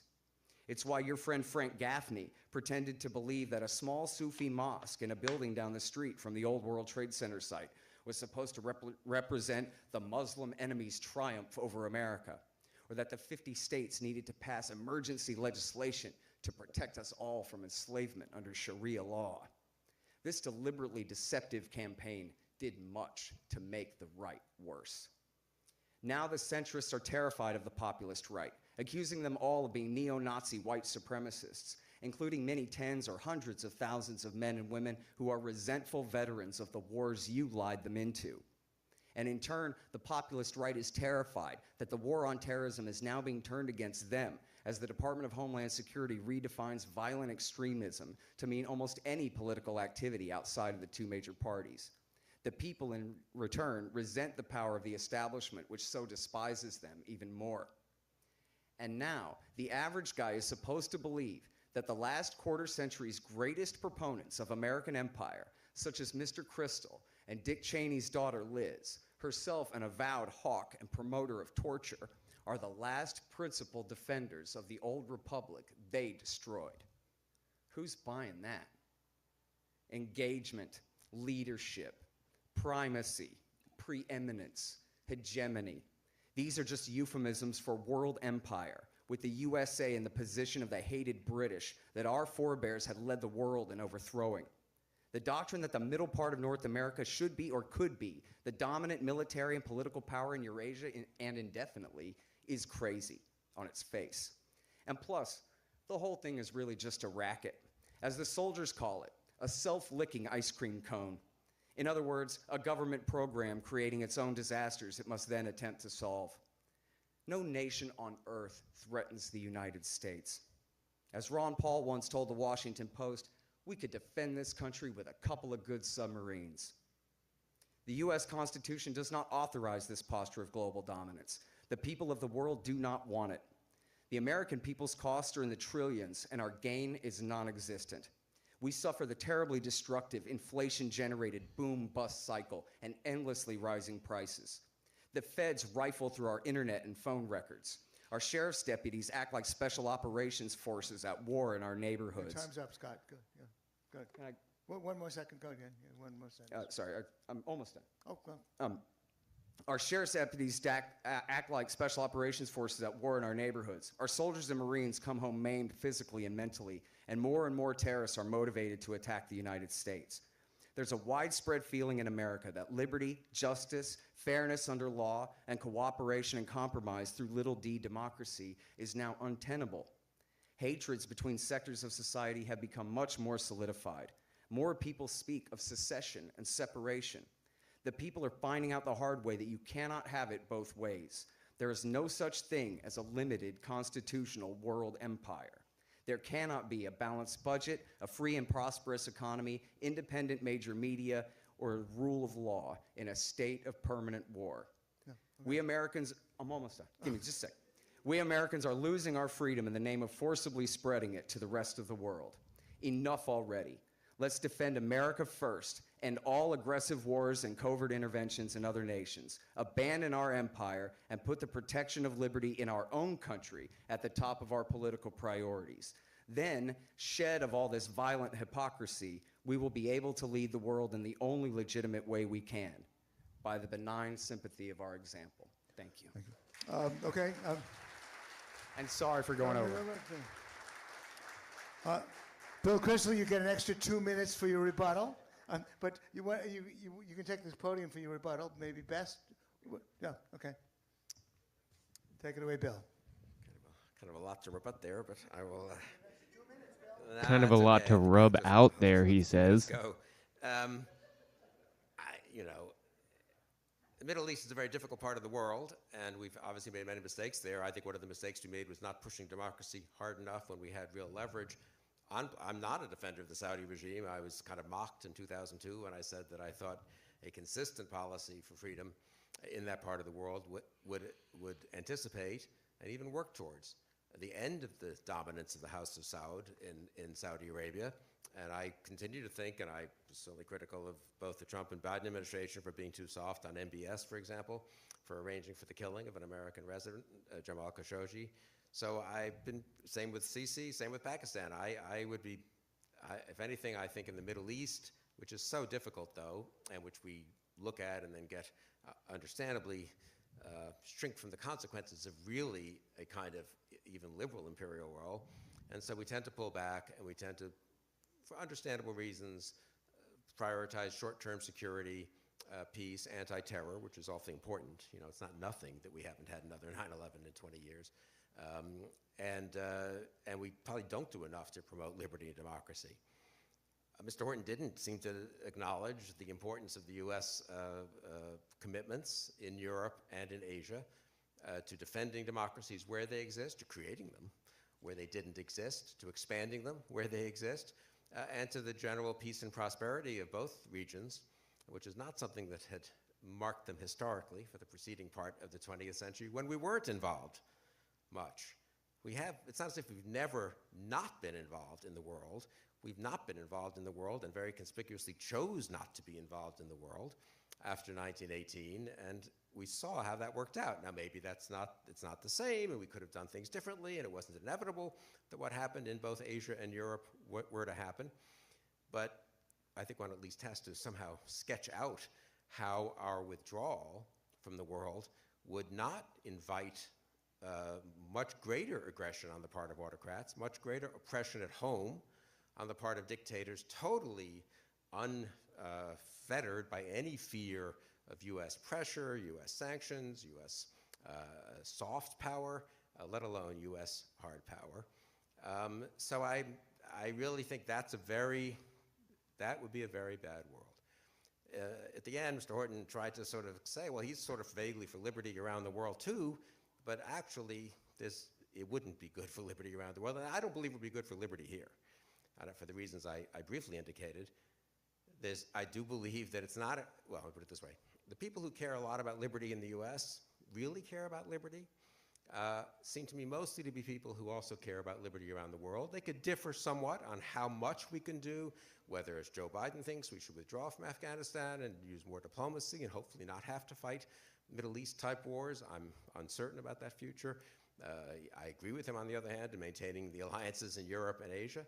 But I would make this point. Talk to actual liberals, small L liberals, people who believe in liberty around the world. Talk to actual Democrats around the world. How many of them want the U.S. to withdraw? Even the ones who think the U.S. has been unwise in their countries, and I've discussed this with many such people, often in the Middle East, in Pakistan and Saudi Arabia, don't think the answer is, well, if you just left, things would really get better. Quite the contrary. It's that we're not doing the right thing, we're not doing things carefully enough, we're not being intelligent enough in the way in which we promote liberty. Those are all fair points. And the idea that somehow any people, real people around the world, whether it's, and I thought it was unfortunate that Mr. Horton repeated, in effect, pro-Putin talking points about Ukraine, I sympathize with the Ukrainian people who were invaded by Putin's Russia, and the idea that Putin wouldn't do more if the NATO, and in fact Ukraine was kept outside the NATO guarantees, gave up its weapons, its nuclear weapons in '94, great victory incidentally for nuclear nonproliferation, because we in Britain kind of guaranteed Ukraine they wouldn't pay a price for giving up those weapons. They were nervous about Russia even then. We didn't do much when Russia invaded. We at least were able to contain it to a part of Ukraine. But again, the evidence for me is that it's U.S. retreat that invites aggression, not excessive U.S. intervention that invites aggression or that makes life more miserable for more people. Again, interventions individually, we can debate how to do it, we can debate. Wars haven't gone away because of the U.S. maintaining global order. The Middle East in particular is a very difficult part of the world where the transition to modernity has been very problematic in so many ways. And maybe we should have been more cautious in the Middle East about what we could do. Though again, I would just point out the places where there's been an unbelievable amount of slaughter in the Middle East that we weren't involved in one way or the other.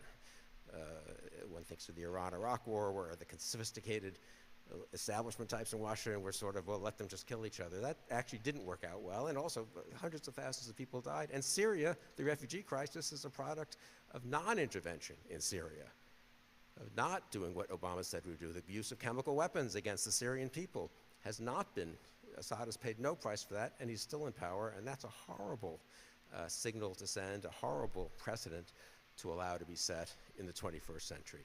So I unapologetic in defending, leave aside I guess I could defend my 1997 piece, but I don't really remember it that well, except the national greatness we were for was a greatness in defending and promoting freedom. And I am for that kind of national greatness. I am for a healthy debate in our free democracy about how to do that. I am not for Trump-type national greatness, which cares not at all about political and civil liberties. Thank you, Bill. 5 minutes of rebuttal from you, Scott. Take it away. Okay. And sorry for going over before. When I practiced, I read it fast, I guess. All right, a few things here in no particular order. But, first of all, the Second World War obviously hangs over all of this. America defeated the Nazis and the Japanese, and then, created this post-war order that Mr. Crystal's referring to here. But the thing of that is, as you guys all know, oh, I'm sorry. As I think everybody knows, as even Winston Churchill himself said,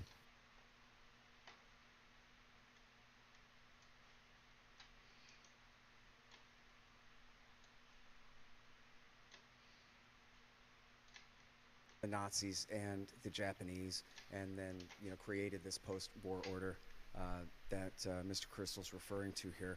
But the thing of that is, as you guys all know, oh, I'm sorry. As I think everybody knows, as even Winston Churchill himself said, it was Theodore Roosevelt and especially Woodrow Wilson's intervention in World War I that caused World War II. World War I was ending as a stalemate before America got involved and tilted the powers so far in favor of the Allies and against the Central Powers that, first of all, they prolonged the war long enough for Lenin and Trotsky, no offense, to seize power in Russia and create the Soviet Union, and they empowered the British and the French to inflict the Versailles Treaty on the Germans, which stripped them of all of their territories and demanded all these reparations that destroyed the economy and led to the rise of the Nazi power, the Nazi Party, on the promise of getting revenge for what had been done to the Germans at the end of World War I. If America had just stayed out, there would have been no Soviet Union and no Nazi Germany to fight World War II at all, okay? Then, as far as what happened in Ukraine in 2014, America sponsored real Nazis, not just neo-Nazis, but the proud grandsons of the Galatian SS who had perpetrated the Holocaust in Ukraine against Jews and Poles there. The right sector, the Svoboda Party, formerly called the Social Nationalist Party, and the Azov Battalion, all of whom proudly fly swastikas and commit crimes against minorities in Ukraine. And it was Ukraine that attacked the east. Once they overthrew the government, the Donbass region in the east of the country, Donetsk and Luhansk, they decided, well, if you guys are going to overthrow the government we elected in a free and fair election in 2010, then we're just going to occupy all the government buildings and refuse to recognize the new government. Then the Kiev regime attacked them. They called it the War on Terrorism. And they invaded the eastern part of their own country. And yes, it's true that the Russians did send special operations forces across the border to help them, but they never did invade the country at all with regular infantry. And when in 2000 and I think late 14 or early 2015, the people of the Donbass region voted in a plebiscite to join the Russian Federation, Putin told them no. He had no interest in absorbing their territory whatsoever. He would only provide them enough help that they needed to keep the Kiev regime out, and that was it. You also heard, and this goes back to his original statement at the beginning here, that the U.S. has kept the peace in the world for 75 years. And he did mention Korea and Vietnam, and that's all, but he didn't mention that we killed 2 million Koreans, somewhere between 3 and 5 million. Nobody really knows how many Vietnamese, Laotians, and Cambodians were killed. And then, of course, the domino fell. It was knocked over by America and spread communism to Cambodia and led directly to the rise of Pol Pot and another 2 million dead there. He didn't count the million dead Iraqis or the million dead, and I got to talk about Obama's intervention in Syria. He didn't talk about the million dead Iraqis, the 500,000 dead Syrians and Pakistanis and Afghans and Libyans and now Yemenis, where at the very minimum, 250,000 people have been killed. Certainly in the war in Somalia, which helped lead to the famine of 2011 through 13, something like 250,000 people died in that famine, most of them children under the age of 5, just like who's dying of cholera in the war in Yemen, inflicted by the Americans and their allies who bombed the hospitals, bombed the water and the sewage and the electricity and all of the means of civilian support there in that country. And now it's just not true, and I don't know who told you this, but you might know that Edward Snowden leaked the black budget to the Washington Post, and they published it. Obama spent $1 billion a year on the war in Syria, and he admitted it. Jeffrey Goldberg asked him in March of 2012. He said, don't you think that if we got rid of Assad in Syria, that'd be a good way to bring Iran down a peg? And Obama said, absolutely. And Goldberg said, well, is there anything more that you could be doing to speed this process along? All right, so fuck and it. Obama said, well, I can't tell you, Jeffrey, because your classified clearance isn't high enough. And we all know, because even the Washington Post and the New York Times admitted it over and over. America, Saudi, Qatar, probably a nap later, Turkey, so Jordan, we're just gonna and listen Israel up to this all supported and, al-Nusra, which and play some their video games. allies, Jaish al-Islam, and the other bin Ladenite groups there. These were the Syrian veterans of Iraq War II. And America took their side because the government that they were fighting was friends with Iran, which had no role in knocking our towers down. Time's up.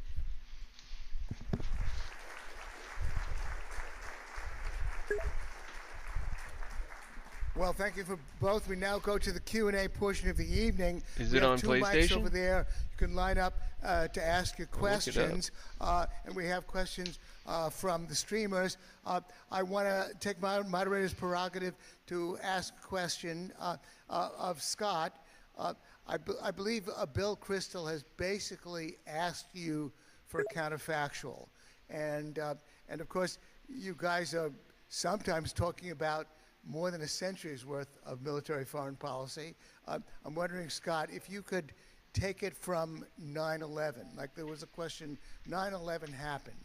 I let's hear you. assume that I was curious, though. everything up through 9/11 also happened. Gotta You give me didn't change credit for that that. part of history. But now, from 9/11 on, Bill is really challenging you to say, Why what does is this your keep switching to straight alternative up red? to what like, went on? What could have happened from 9/11 on? What? Well, I'll cite the great Harry Brown, the former libertarian presidential candidate and great libertarian activist. No, but- I asked him on my show, Harry Brown. Did you hear me the first part? Yeah, go. The great Harry Brown. I asked him, well, what would you have done? And he would have called off the policies that caused the attack in the first place. But assuming the attack, what he would have done was he would have negotiated in good faith with the Taliban, who hated bin Laden and al-Qaeda and wanted rid of him, instead of refusing the Taliban's offers to negotiate, Right. as George Bush did for almost a solid month in the lead up to the start of the war. And barring that, barring success on negotiating extradition, he would have sent special operations forces You make to capture or kill millions bin off of Laden each ship, and though. his few But hundreds, that's sort no of more the than joke. 400 members of Al-Qaeda there hiding with bin Laden at Tora Bora in Afghanistan. And then he would have called the whole thing off, and especially including the entire policy of American dominance in the Middle East. That was the cause of the problem in the first place. Our bases in Saudi, our support for Israel and their unending violence against the people of Palestine and at that time of Lebanon. And if we had just called all of that off and proved to the world that we are what the Statue of Liberty says that we are, and that was Harry Brown's thing, the Statue of Liberty. And if we had, really worked hard to perfect liberty in our own country and to spread it by example, and in fact, Harry Brown was an evangelical libertarian. He was determined to see liberty spread around the world, and he was determined to give his Statue of Liberty speech. He would have given it every day if he'd been the president, about how we are doing everything we can to perfect the application of the Bill of Rights in our society. And your societies out there in the world, your bills of rights aren't good enough. And you need to try at least as hard as we are trying to create a free society for our own people here. And then, instead of wading in a swimming pool of the blood of innocent people, looking like the world's worst hypocrite, it would have been great. And it would have sounded great to the people of the world. Remember, on September 12th, they held a 1 million-man candlelight vigil in downtown Tehran on behalf of the people of the United States. We had the entire world ready to listen to America, ready to join up in our cause. But it wasn't the right cause. It was, hey, you know what we could do? We could get a bonus war. If we could just lie to these people, and we'll just publish in the Weekly Standard over and over and over again that Osama bin Laden and Saddam Hussein are friends, and Saddam's going to give weapons of mass destruction to Osama bin Laden to kill you and your mama in your hometown if we don't preempt them and stop them from attacking us first. Let's do that. We could get away with that. People are so upset about the 3,000 dead New Yorkers, we could exploit that grief and fear. And we could overthrow whoever we want now. On to Baghdad against who? The guy in the French beret and the clean-shaven chin and the olive green military uniform, who they could have just sent Colin Powell. The Secretary of State at the time was a 4-star general, former chairman of the Joint Chiefs of Staff. I think he was tough enough to handle Saddam. And if not him, how about mean old Donald Rumsfeld? They were old friends from when he helped arm Iraq in the 1980s under Ronald Reagan. They couldn't have just gone over there and read the riot act to Saddam and put him in line? No, remember Dick Cheney said, we can't talk to evil because that will, justify it. And that will, Saddam Hussein, like he wasn't already the dictator of Iraq since 1979. That will give him legitimacy and credibility if we talk to him. We have only one choice, to attack Iraq before they attack us first. Yeah. Bill, please take the mic up. And do you want to comment on Scott's reply? Our policies did not cause 9/11. Our policies did not cause Assad to use poison gas against his own people and kill 500,000 of them. Our policies did not cause Putin to kill journalists and to crush freedom in Russia. I mean, Mr. Horton may believe that the U.S. is the source and cause of evil in the world. I disagree. Okay. I don't know if you want to have another dialogue about that briefly. Go ahead. Yeah, and then Well, the men who did 9/11 were responsible for 9/11, but they were motivated by American foreign policy. And I actually just went back and watched the CNN interview of bin Laden from 1998, 96. And the whole story is, well, they hate our bases in Saudi Arabia and our support for Israel. They hate Back our to you in the studio, freedom. Jimmy. Because nobody said they hate us for our freedom. They hate us because their radical Islamic beliefs make them hate those who are good and innocent and beautiful and love their mama. No one had told that lie yet. So it was just plain and simple. You think the Taliban are doing what they're doing right now in Afghanistan because they hate, what do they hate? We got out of Afghanistan. Well, the Taliban aren't attacking us. I don't know what you're talking about.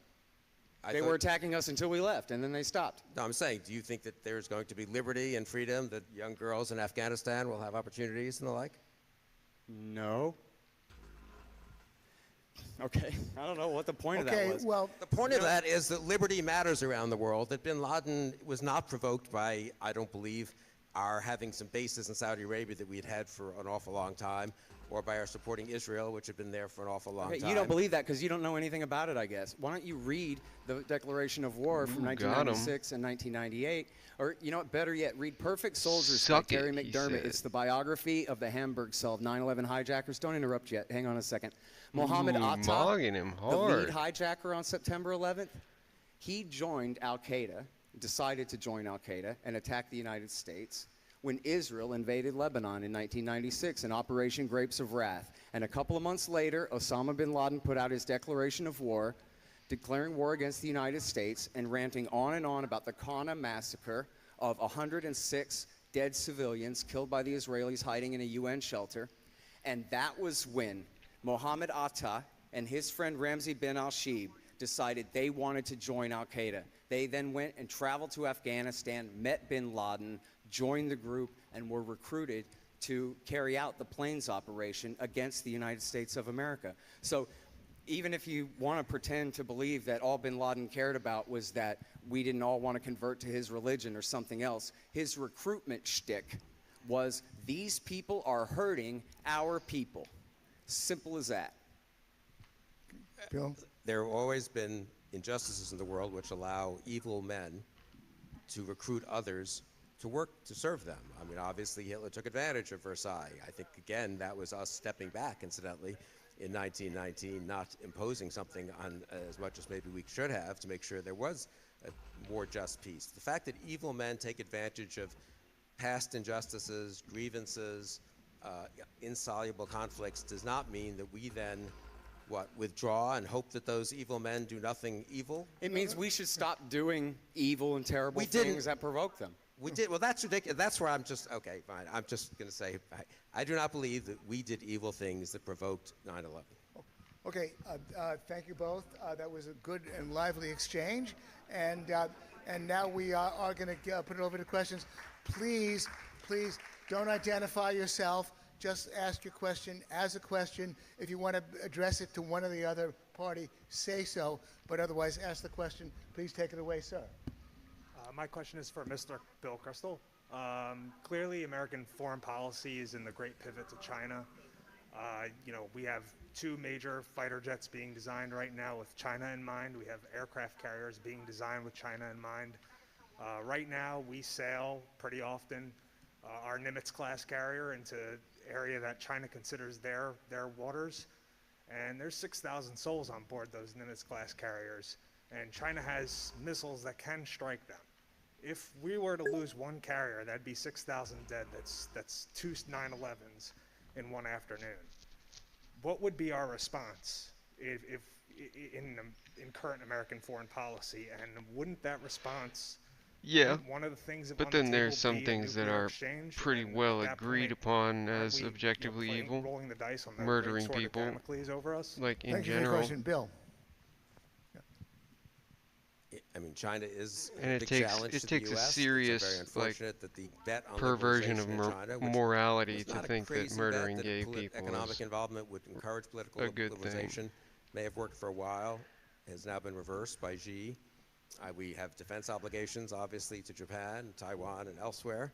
And I do think, in general, those aircraft carriers have maintained the peace. And I mean, just empirically, they have maintained the peace, I would argue, in an area of the world where there are deep enmities and where there have been terrible, terrible wars, not quite in our memory, but in the memory of our parents and grandparents. If we were to withdraw out of fear, and it's an understandable concern, obviously, that let's say there would be a Chinese missile attack on one of our carriers. I mean, I think we can deter that without using nuclear weapons or even threatening the use of nuclear weapons. But if we were to withdraw, we would have, I mean, Japan would certainly go nuclear. Other countries in the region, South Korea, I think even Taiwan, if they had a chance, would decide there's no U.S.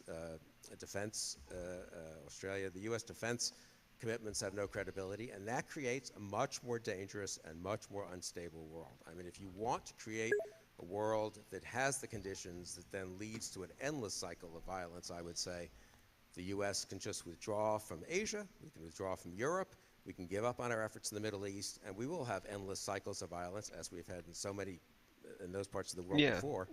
Namely, in the people 21st who century. practice Sharia law. Comment, Scott?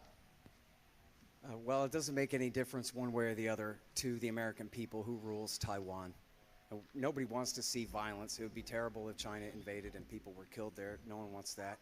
But if the Chinese rolled into outer Mongolia, does anybody in here think that America should intervene, start a war to protect Mongolia from Chinese aggression? Or there's some things that are just out of our purview and out of our jurisdiction and cost too much. And by the way, back to the cost, Mr. Crystal has said repeatedly just how affordable all of this is. But our national debt is $30 trillion right now. We spend something like $1 trillion a year on militarism if you count the VA and the care and feeding of the nukes at the Energy Department and the rest of that. We absolutely cannot afford it. And if you ask the people who lost, people in the wars or in the terrorist attacks against this country in the meantime, their costs are a lot higher.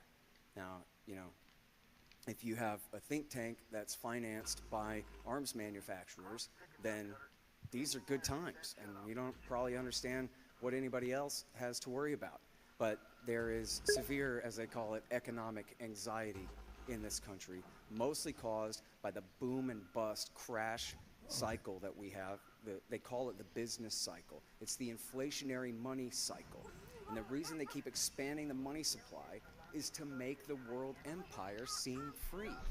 For all those checks he was cashing, they never raised his taxes once in the highest bracket because they just borrowed the money from China and printed it instead. And so then regular people are blowing their brains out because they're forced to carry this economy on their back. Okay, next question over there, please. No. My question goes to Mr. Crystal. Recently, you wrote in an article at the Bulwark commenting on some of Biden's comments around Afghanistan recently. Quote, Biden concludes his anti-war discussion Beat 'em by up. reminding us that there's nothing I low don't think someone who's or low beaten up risk or low cost about stands any war. any less But this chance isn't of true. voting. Hard-hearted though it may sound to say this, some wars are much more low-grade or low-risk or low-cost than others. So first, Mr. Crystal, could you define a little more specifically what you view as low-grade, low-risk, and low-cost, and then point to a specific intervention, say in the last couple or few decades, that you view as meeting that criteria and having been successful? Yeah, I think the Balkans intervention, I would say.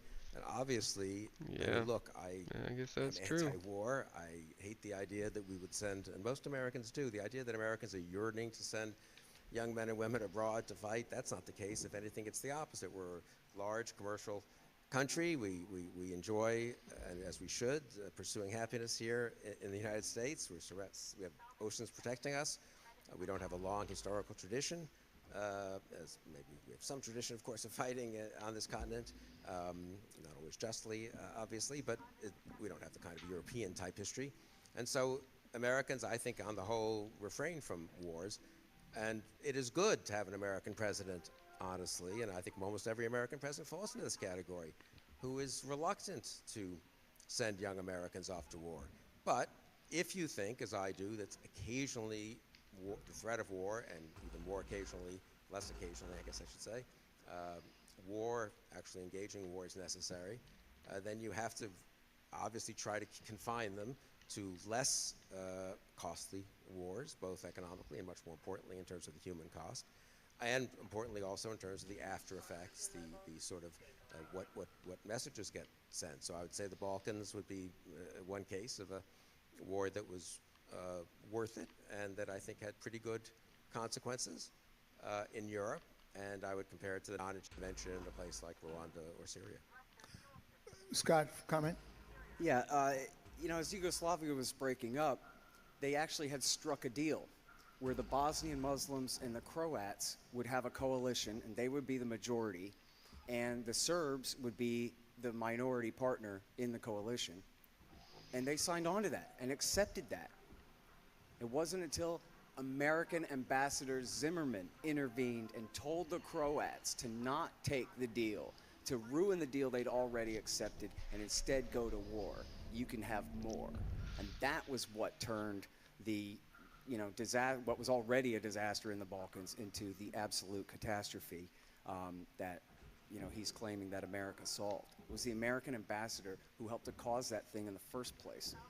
And I'm sorry, I meant to mention earlier real quick here, when I was talking about the 2 million dead in Korea and the 3 million in Vietnam and the 1.5 million or 2 killed in America's Middle East wars just in the last 20 years, the people who always get left out of that are the people of Indonesia and East Timor and Bangladesh and Guatemala, of course. 500,000 dead in the civil war caused by the American coup in Guatemala.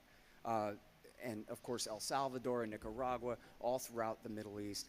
And these are essentially massacres and pseudo-genocides, even in some cases, perpetrated by American puppets, American compliant governments, governments protected by the United States of America. For example, Gerald Ford gave the green light for the massacre of the East Timorese in Indonesia in 1975. Richard Nixon gave the green light for the Pakistanis to carry out their atrocities in Bangladesh, and et cetera, et cetera.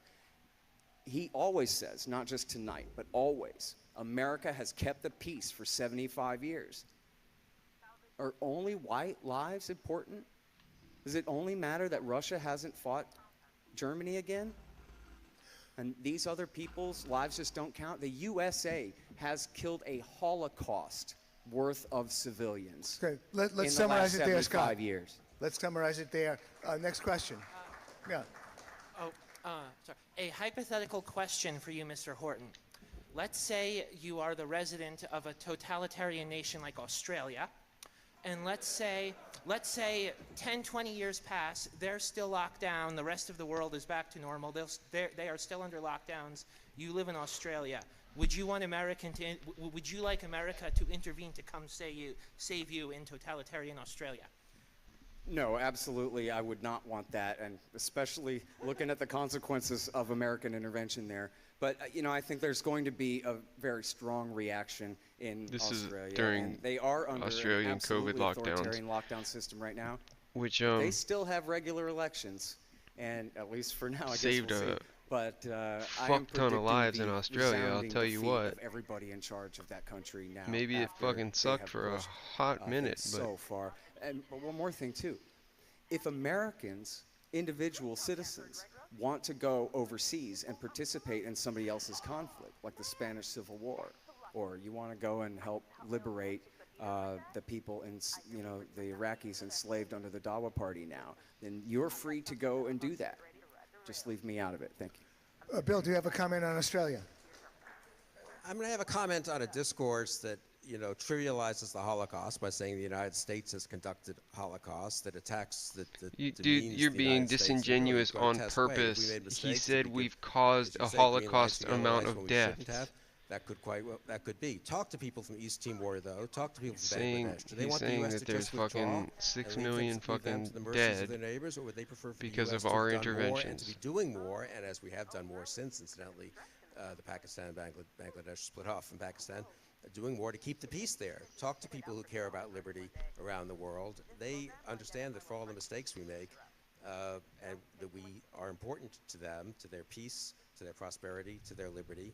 People of all colors, I would say, all ethnicities, all religions. Of course, our intervention in the Balkans was on behalf of Muslims. Our intervention in Iraq and Afghanistan was on behalf of Muslims, and our departure from Afghanistan has unfortunately left many decent people in Afghanistan who worked with us, but more importantly, worked for themselves and enjoyed the relative freedom of the last 20 years, now worrying that they may never have a chance at that again. I hope we can do it diplomatically, help get decent people out who worked with us. That's our moral obligation. And I also hope we can diplomatically perhaps help work for an outcome there that's less bad than, unfortunately, the outcome looks like it might be. But that's, again, where I think our intervention, both diplomatic, economic, as well as, if need be, occasionally military, is so important around the world. But just, again, the notion that, Australia may have foolish COVID protocols now, and people can chortle about how that's like totalitarianism, but that's ludicrous, honestly. And a discourse that can talk about a U.S. Holocaust and about authoritarian, I'm not sure what term was used, so I don't want to characterize it, but talk about Australia even in a semi-joking way, in the same way one talks about genuine dictatorships that kill dissidents and really oppress minorities in horrible Did he really? ways. People who can talk cavalierly about that, I don't know what to say. Next question. I don't get to answer. Well, Jimmy, what? I don't get the Yeah, answer.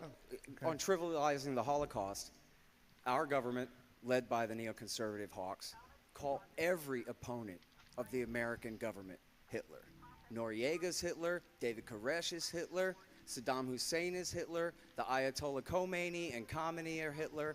In fact, just 6 weeks ago, H.R. McMaster said that for Trump to have negotiated with the Taliban, that's just like Neville Chamberlain negotiating with Hitler.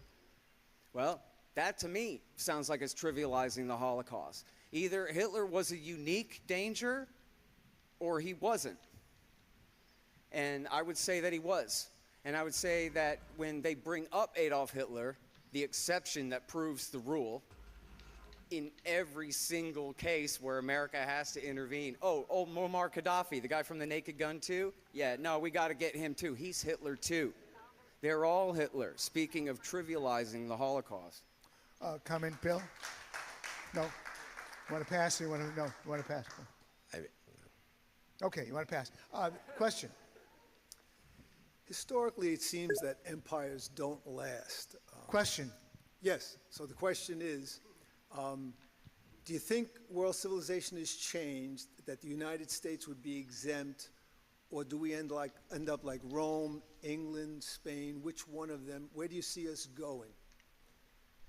Look, historically, republics don't last either, unfortunately. Yep. And so I don't know. Because they turn into empires. The lesser of two Let him evils. finish, Bill. Scott. Yeah. So what is the implication of that? I mean, we need to keep a republic. We don't have an empire. We have I called it benevolent hegemony to be provocative, but we have a liberal world order, which our power does undergird. I'm not backing away from that. I'm not, glossing over that.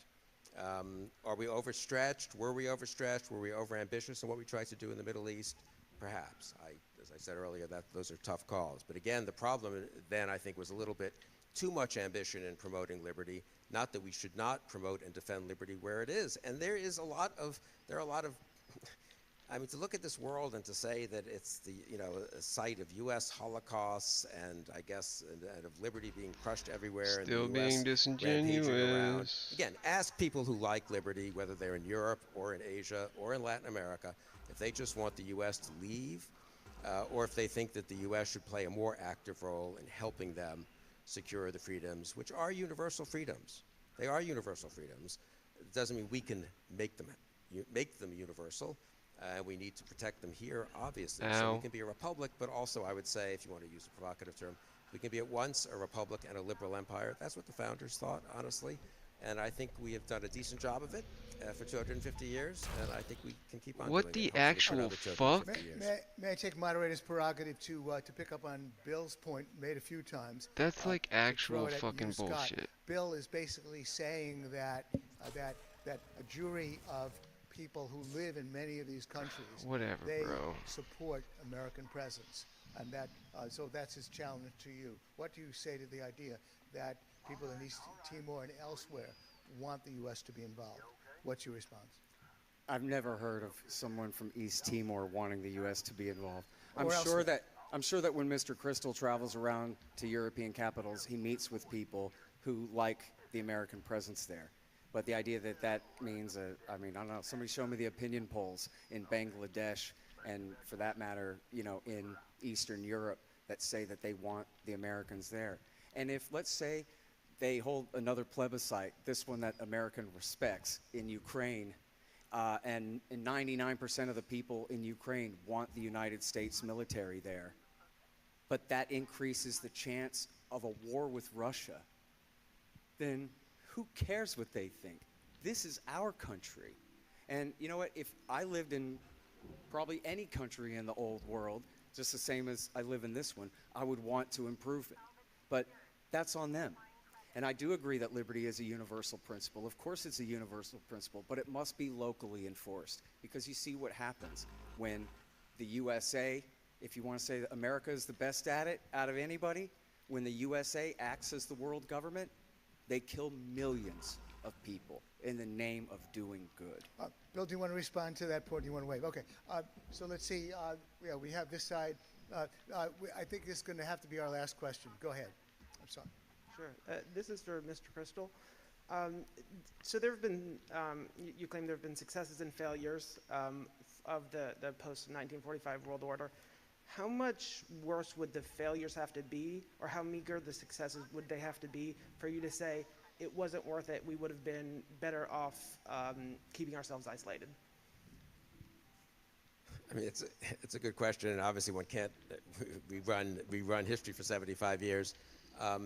No, I think, nuclear weapons being used several times, Europe descending back into war as it had twice in the preceding half century, in the subsequent half century, the Cold War ending with nuclear exchange or massive conflicts of ground troops in Europe instead of the collapse of the Soviet Union, thanks to our partly thanks to our pressure, partly thanks to Gorbachev seeing that the Soviet system wasn't working, and the power of example that Mr. Horton cited also working. But the power of example doesn't go away because we have troops in Germany making sure that the Soviet Union can't foolishly decide one day to try to expand the bounds of the Warsaw Pact. If East Europe hadn't become, Central and Eastern Europe hadn't become free, if we hadn't achieved the goal of a Europe peaceful and free, if Taiwan and South Korea hadn't become democratic nations, I think if Japan weren't still a democratic nation 75 years after. So I think if all those things had gone south, or some of those things, obviously the balance would look very different. The Middle East is the toughest place, I will grant. I don't think we've made things worse there. I don't think we've made things as much better as I would hope, though I am still hopeful. The Arab Spring, which for various reasons didn't work, so to speak, we didn't do as much to help as I think we could have. Maybe we were exhausted after Iraq and couldn't have done much more. But it shows that people there do yearn for freedom, and I do think there's much more we could do diplomatically and in other ways, civil society, to help even in the Middle East, which is probably the toughest part of the world for my case. Comment from you, Scott, on that question? Yeah. Well, it's NATO expansion in the post-Cold War era is the greatest threat to peace in Europe now. And we now share, the NATO military empire. Hillary Clinton said the Russians are doing exercises right on NATO's doorstep. She meant inside Russia, because NATO has moved their doorstep all the way to the Baltic states, right on their border. And in the Trump years, they actually had military exercises within just a couple of hundred yards of the Russian border. That's not keeping the peace. That's putting the entire species at risk. Thank you, Scott. That closes the Q&A.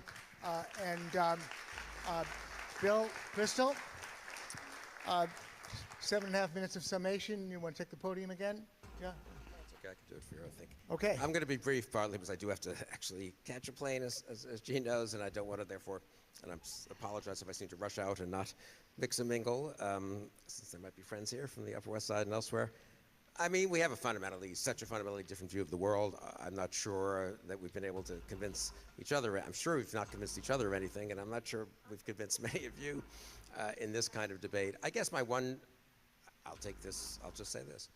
You know what? It's better to make one's arguments assuming good faith on the part of the people with one whom differs, one's opponents, and assuming that maybe they're wrong, maybe I'm wrong.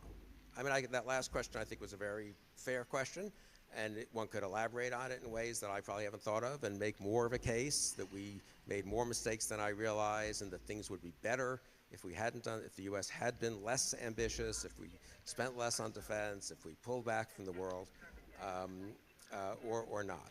But the idea that, people, that what Mr. Horton calls the neoconservatives or whatever don't want the right kinds of outcomes is as ridiculous as thinking libertarians or whoever's for, a republic, not an empire, and for no American intervention anywhere, don't want decent outcomes. I think they're naive. I think they don't understand the way the world would work, and I think they don't learn the lessons from history they might otherwise learn. But I understand that most of those people don't go around rooting for dictators to crush dissidents or for countries to remain in terrible poverty or for ethnic minorities to be brutally slaughtered as in Xinjiang. I don't accuse people who favor a more dovish policy towards China of thinking that it's great that China has concentration camps for Muslims in the East. But I think making arguments, therefore, on the actual substance, the actual consequences of policies, assuming that the great majority of us on all sides want the right thing, is a better way to make arguments.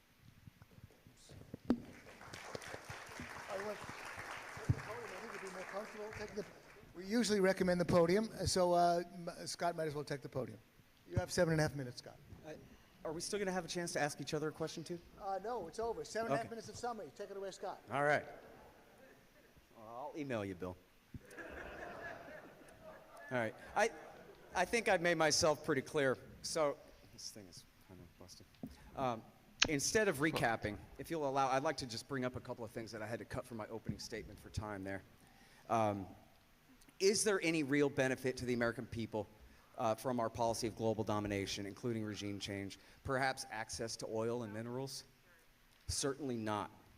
Roger Stern, an economic geographer at Princeton University, published a study in 2010 which determined the U.S. had, quote, misallocated $8 trillion between 1976 and 2007, protecting the sea lanes in and out of the Persian Gulf when oil's safe transport was never really under threat. We spent a few more trillions since then. This is far more than Americans even spend consuming Middle Eastern oil. Even if somehow we could just scoop up all the oil and walk away with it, as Donald Trump seems to believe, it could never be worth the cost in blood and grief, or the opportunities lost when people turn away from America for acting in such a ruthless manner. They are occupying and stealing Syrian oil today. Elon Musk celebrated the coup against the popularly elected government in Bolivia in 2018, crowing on Twitter that it's great because he needs their lithium for his Teslas. His company may have played zero role in that coup for all I know, but the US government moved quickly to support it. And that still raises the important question: what is America's national interest over the long term? And is it good for the rest of us when selfish, narrow special interests justify violent intervention in other people's countries for their own good in the short term? And let's just presume that the financial gains far outweigh the costs when companies like Freeport-McMoRan are able to run off with all of West Papua's gold, even accounting for the taxpayers' cost for US government involved there. What shall it profit a nation if they gain the whole world and lose their own soul? You know, by committing horrible, deadly sins against helpless people. Part of the problem here is that the neoconservatives and their neoliberal counterparts never really understood what liberty was about in the first place. It's a great way to finance a PNAC, but Pentagon contracting is not the free market. It's corrupt crony capitalism. And due to the economic deformations of America's permanent war system, the most wealthy counties in the country now are not here in New York City, but in the suburbs of Washington, D.C., where our supposed public servants live and work. And the richest in this city, as all Americans and the rest of the world know, are all market-proof due to the so-called Greenspan put. They get bailed out by Congress and the Federal Reserve System every time they make a few $1 trillion worth of bad bets, while regular people are forced to carry their weight on our backs. Our sons come home from war unable to find good work, unlike in all the promises. And this is another major reason for the current crisis of confidence by the American people in our supposed betters who rule us. So no, the nation as a whole doesn't benefit financially or otherwise from acts of violence and coercion by the American government. Read NSC 68. Paul Nitze did not understand economics. The whole imperial project is a fool's errand. And how much time do I have? 3, 2, 4? Okay. And then I wanted to mention Somalia here because I had to skip it for time in my opening statement, but it ain't fair that Somalia always gets skipped. Another 6 weeks or so, it'll be America's longest war. Bush started supporting the warlords to hunt down supposed al-Qaeda terrorists in Somalia before the end of 2001, including the son of Mohammed Adid, the bad guy from the Black Hawk Down catastrophe of 1993. Those warlords made life miserable for everyone until the people came together to form a new government, the Islamic Courts Union, to force them out. Bush then supported the Ethiopian invasion of 2006, which traded the harmless Islamic Courts Union for the much more dangerous al-Shabaab insurgency. In 2008, Secretary of State Condoleezza Rice decided that ICU chief Sheikh Ahmed Sharif could be the leader of the country after all, just within the form of the new government the U.S. had created for them. Never mind the last 2 years of killing. But al-Shabaab kept fighting, and the U.S. drone war against them has continued ever since. I hate how you can't get past the dialogue in this. And as soon as the U.S. ceases support, the government it has created in Mogadishu will surely fall, just like Kabul. And Kosovo in 1999. The war was in favor of secession, which is a regime change of sorts. This war put bin Laden's friends in the Kosovo Liberation Army in power, including Hashim Thaci, the convicted organ thief and gangster, and guilty of prosecuting and cleansing the Serb minority there in the inverse of the lies they told to justify starting that war. Bill Clinton in the Weekly Standard claimed that 100,000 civilians had been killed, Kosovar Albanian civilians, by the Serbs. When the war was over, the FBI found a few thousand graves of fighting-aged males and went home after 2 weeks when the alleged mass graves containing the 100,000 killed were proven to be non-existent. Kosovo is now permanently dependent on the United States. Can't prove non-existence. We still maintain a massive military base there to this day. So there have been no successes in the war on terrorism, unless you count winning 2 Iraq wars for the Shiites who despise us and continue to insist I have to let that this our play, troops so leave I'll their be right country back. immediately. I don't.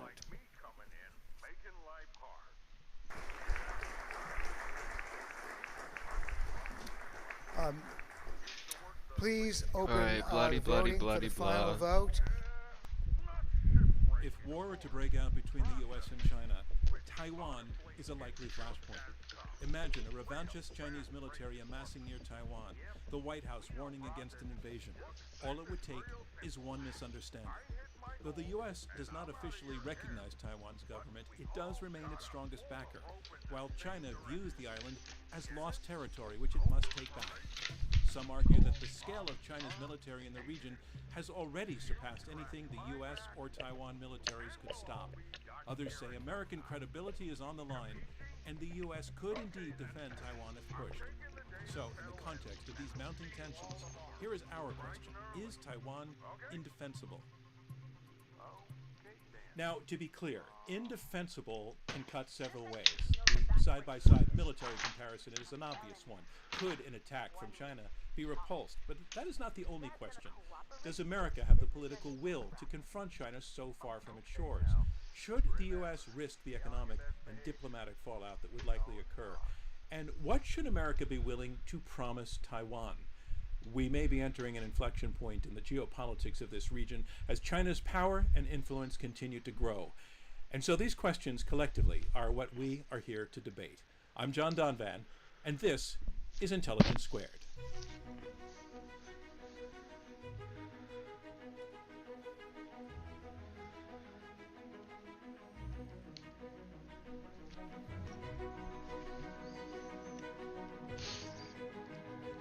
I technically shouldn't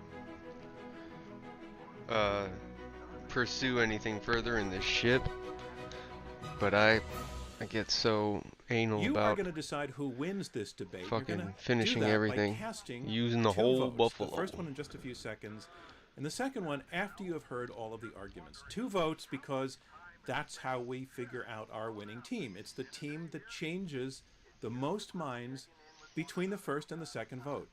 So it's time to actually cast your first vote now, and we're going to ask you to do that by going to iq2us.org. That's iq2us.org. I'll give you just a second to pull that up on your desktop, and laptop, probably also whatever depending browser on you're whether using you on your phone, it really doesn't matter. It all are works. going for the It's completion or iq2us.org. And when you're there, for you will the be able to cast your first vote. satisfaction You'll of be given the doing choice everything voting to for the your own resolution, what it standards, says, right? or against it. I'm sure or you to declare didn't yourself waste undecided. time doing All every right, last time to detail in meet all the your debaters. Arguing for the motion, completionist Taiwan goals. is indefensible, is Lyle J. Goldstein, a research professor of China Maritime Studies probably what you Institute meant by at depending the on the US game. Naval War College. His debating partner, Charlie Glaser, a professor of political science and international affairs at George Washington University.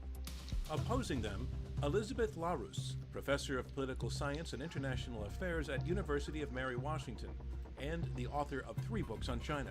Her debating partner, Elbridge Colby, a former U.S. Deputy Assistant Secretary of Defense and author of The Strategy of Denial, American Defense in an Age of Great Power Conflict. This upcoming Intelligence Squared debate is produced in tandem with Foreign Affairs, a leading magazine for in-depth analysis of foreign policy. So let's move on to the first of our 3 rounds. Round 1 is comprised of opening statements, uninterrupted by each debater in turn. They will be 4 minutes each. Again, our motion is Taiwan is indefensible. First up to speak in support of that motion, Charlie Glaser. The screen is all yours. Thank you for inviting us to debate this important topic.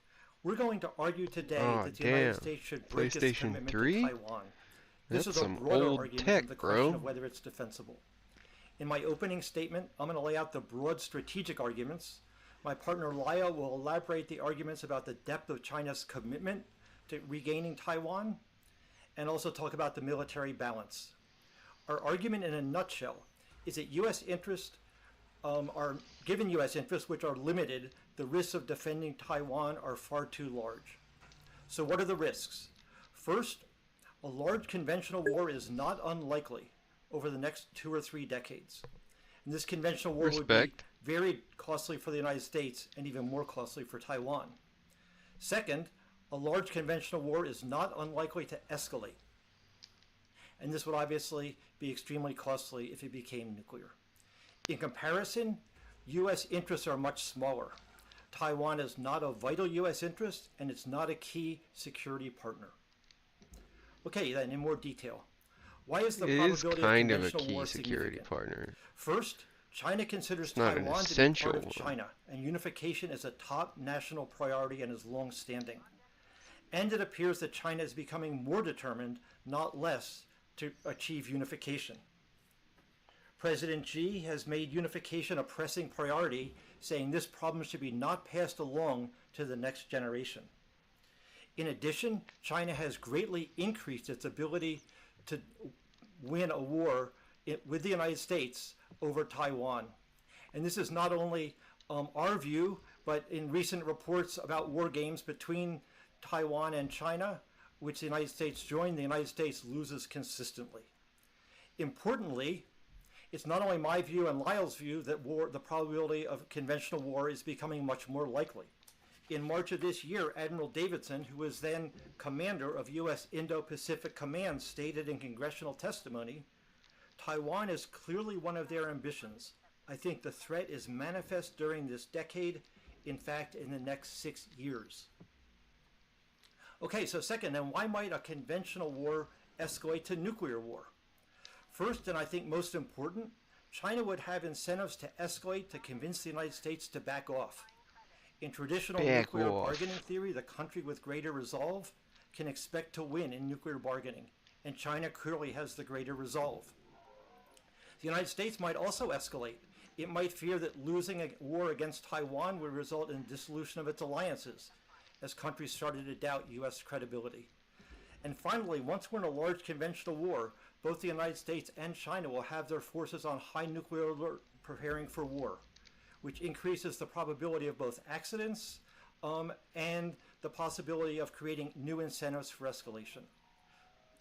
We think that our argument is very strong, but we do anticipate counter-arguments. I will mention 2. First, that it's immoral or at least irresponsible to break our commitment to Taiwan. Taiwan is a democracy of 23 million people. We agree that the people of Taiwan would very likely be better off without being under Chinese control. But the risks to the United States are much greater than these potential costs to Taiwan. Second, and the most common counter-argument I hear, is that U.S. credibility for protecting its allies will be severely damaged if we don't protect Taiwan. We think that this is probably wrong for 3 reasons. First, our allies should understand that we have a very different relationship to them than China, because China does not consider them to be part of China. Reductionist way to look at it, but I don't disagree. Second, we can pursue a variety of measures to make clear that we plan to defend Taiwan, including increasing force structure.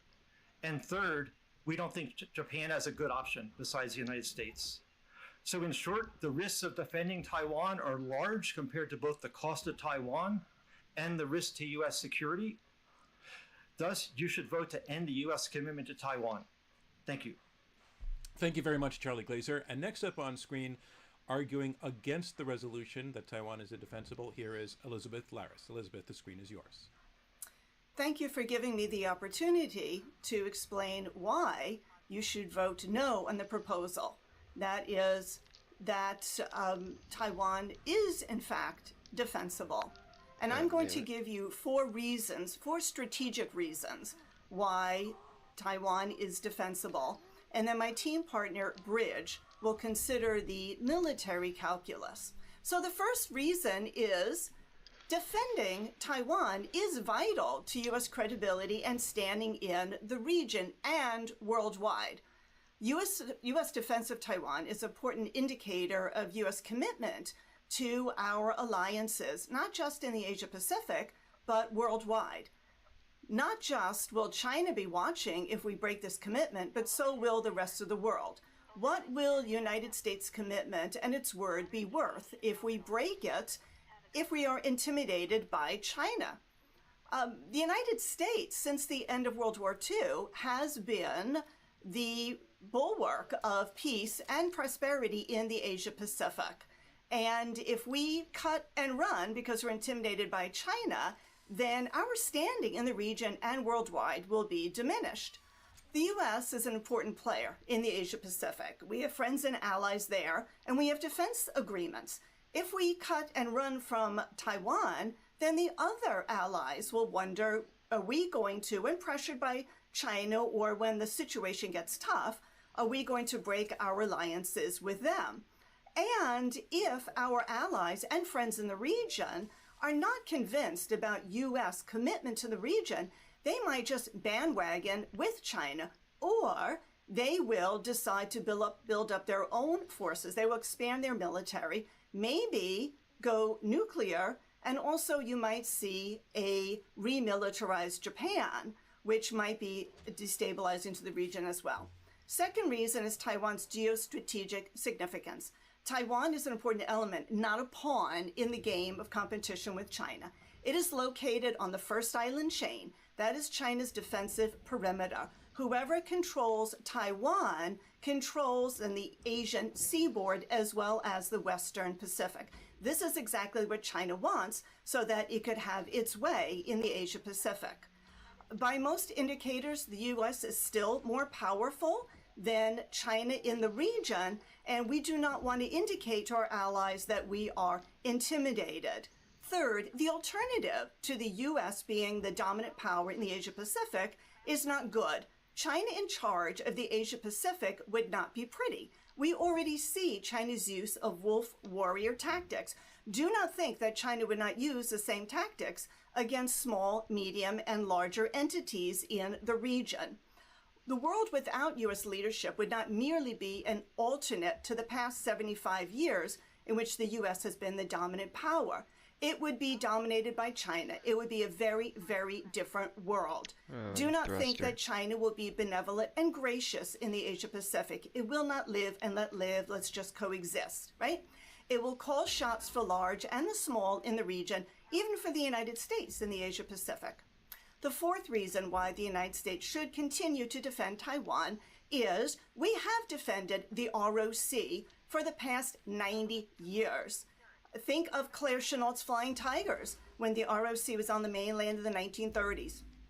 We have sold Taiwan billions of dollars in arms. If we cut and run now, our allies, friends, partners in the region and in Europe will look and say, who's next? Who is next? We supported this ally for so many years, 90, almost 100 years, and now we're just going to leave them high and dry. Okay, so what do we finally do? How do we best defend Taiwan? Strategically.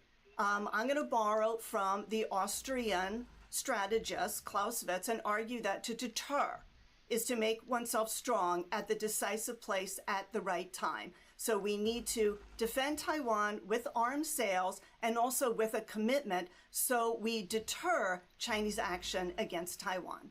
Thank you, Elizabeth Laris. And that's brings us to the halfway mark in our opening round. You have heard from the first two debaters and now on to the third.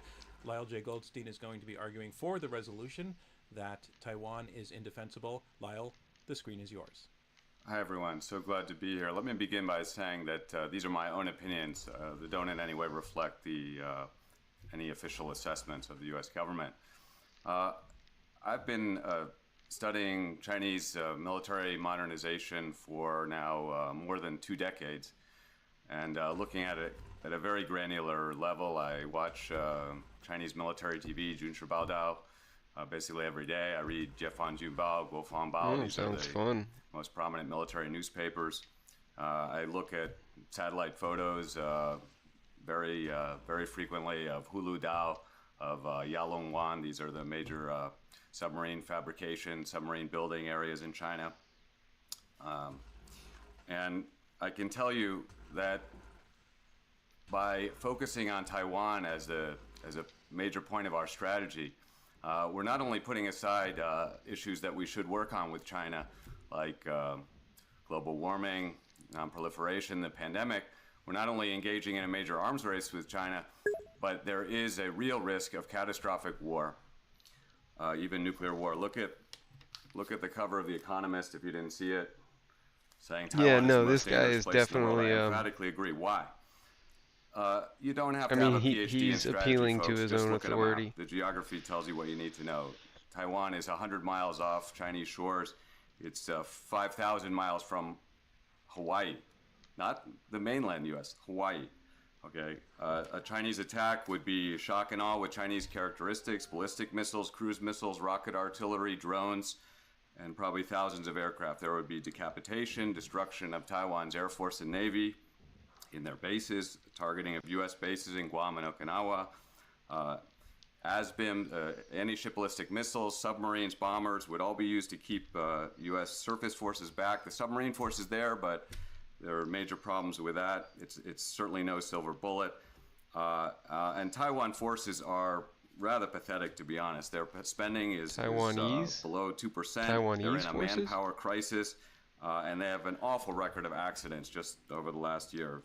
Very sad, but true. Look, there's some critical history you need to understand. China was incorporated into China in 1683. Folks, that's almost 100 years before the American Revolution. Okay, and by the way, the Kangxi Emperor, he wasn't so sure they should do this, but they did.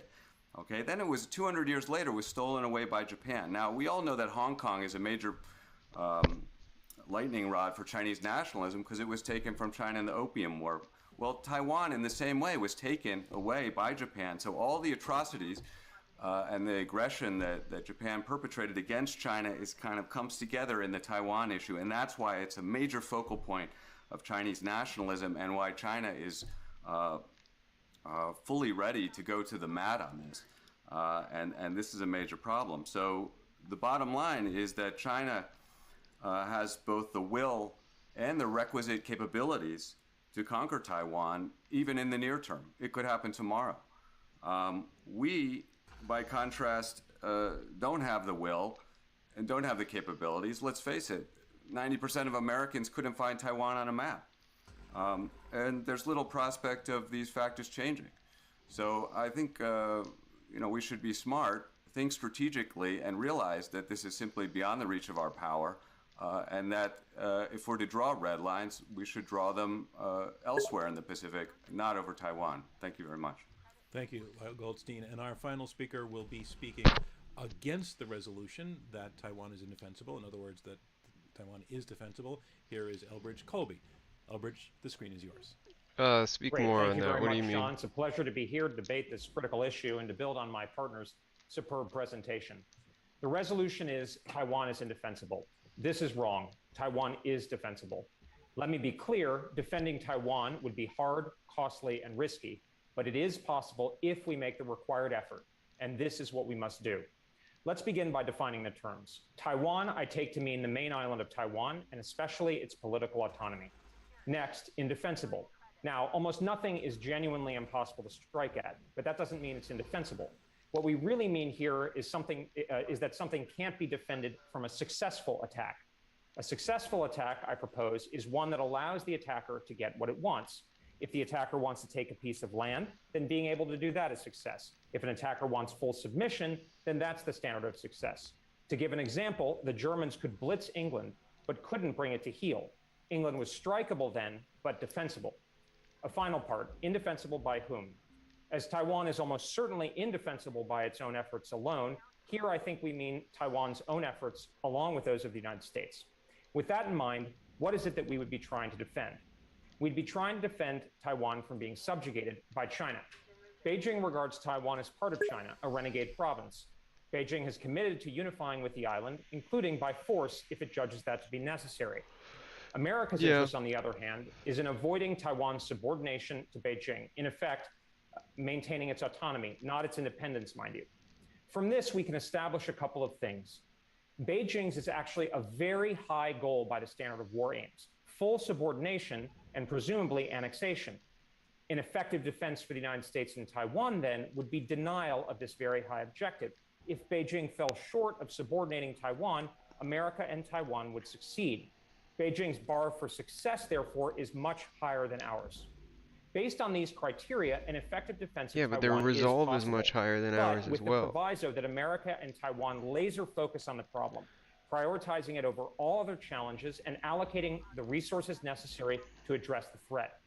The most important reason why it's possible to defend Taiwan is this: it remains really, really difficult to mount and sustain an amphibious invasion in the face of a capable and prepared defense. This is for a number of reasons. To mount a major invasion across the 100-mile wide Taiwan Strait, China would need to bring over a lot of troops and heavy equipment. The often big, bulky, and slow ships and aircraft needed for such an armada are inherently vulnerable, especially when they cross open water and airspace into the teeth of an opponent's defense. If that armada is weakened enough so it can't ferry the forces across needed to bring Taiwan to heel, the invasion fails, even if the invader remains really strong. It's worth bearing in mind that Napoleon gave up on his planned invasion of England before his great defeats, and Hitler on his at the peak of his power. This reality gives abundant opportunity for a capable and prepared defense to defeat an invasion. In the case of Taiwan, US and Taiwanese defenses can use everything from sea mines and shore-based cruise missiles to long-range bombers and cyber strikes. Critically, the operational standard here is not perfection. America doesn't need to dominate or even decisively defeat China. Rather, we only need to resist China's attack enough to defeat the invasion. America and Taiwan together should be able to meet the standard. Charlie, I believe, mentioned the War Games report. That's actually not correct. A recent news story from the US Air Force reported the Air Force is now winning war games to defend Taiwan based on their recommended future force. It is possible, and wargaming is showing it. This is a big change from a couple of years ago when US teams would routinely lose in such games. We increasingly know what we need to do. Based on this, Taiwan, for its part, can prepare to become what's often termed a porcupine, a military and society ready for a tenacious defense. The United States, meantime, can focus the might and unparalleled resources of its military on preparing for this critical battle, precisely as Liz rightly put it, to deter it. Now, don't get me wrong, a defense of Taiwan would still be very costly and risky, but with the right focus and effort, it can be done, and it's worth it. For these reasons, I therefore urge you to vote no on this resolution. Thank you very much, Britt Colby. And that concludes round one of this Intelligence Squared U.S. debate, where our resolution is Taiwan is indefensible. So now we move on to round two, and round two is where the debaters can address one another directly and also take questions from me, and also some questions that our team has been thinking about and curating. So I want to point out that what I heard in the opening statements on our resolution, Taiwan is indefensible, I kind of heard a note of arguments that we should. There was some argument that we should or should not defend Taiwan, as opposed to we can and we can't defend Taiwan. And those are not exactly the same thing, although there's significant overlap. But I want to start by going more literally to what the resolution itself was saying, that the U.S. can defend Taiwan, and see where the should part works into it in terms of consequences of which way that choice would ever go. And I want to take a question to you, Bridge Colby. You were the last to speak, but I want to give you the first crack in this because we heard Lyle Goldstein saying that China will go to the mat, that China has every reason to go to the mat, that China's connections, motivations, connections to Taiwan, its historical motivations, the political stakes for China, the cultural stakes for China, even in having, possessing, and being willing to go to war for Taiwan, puts China in a position that they will go all out. And I recognized your saying that to win the motion, all we would have to do is frustrate China's ability ultimately to annex the island. But I wanted you to take on this notion that would the U.S. ever have the requisite, and that this makes it a can, the requisite will to go up against a superpower that was willing to go all out?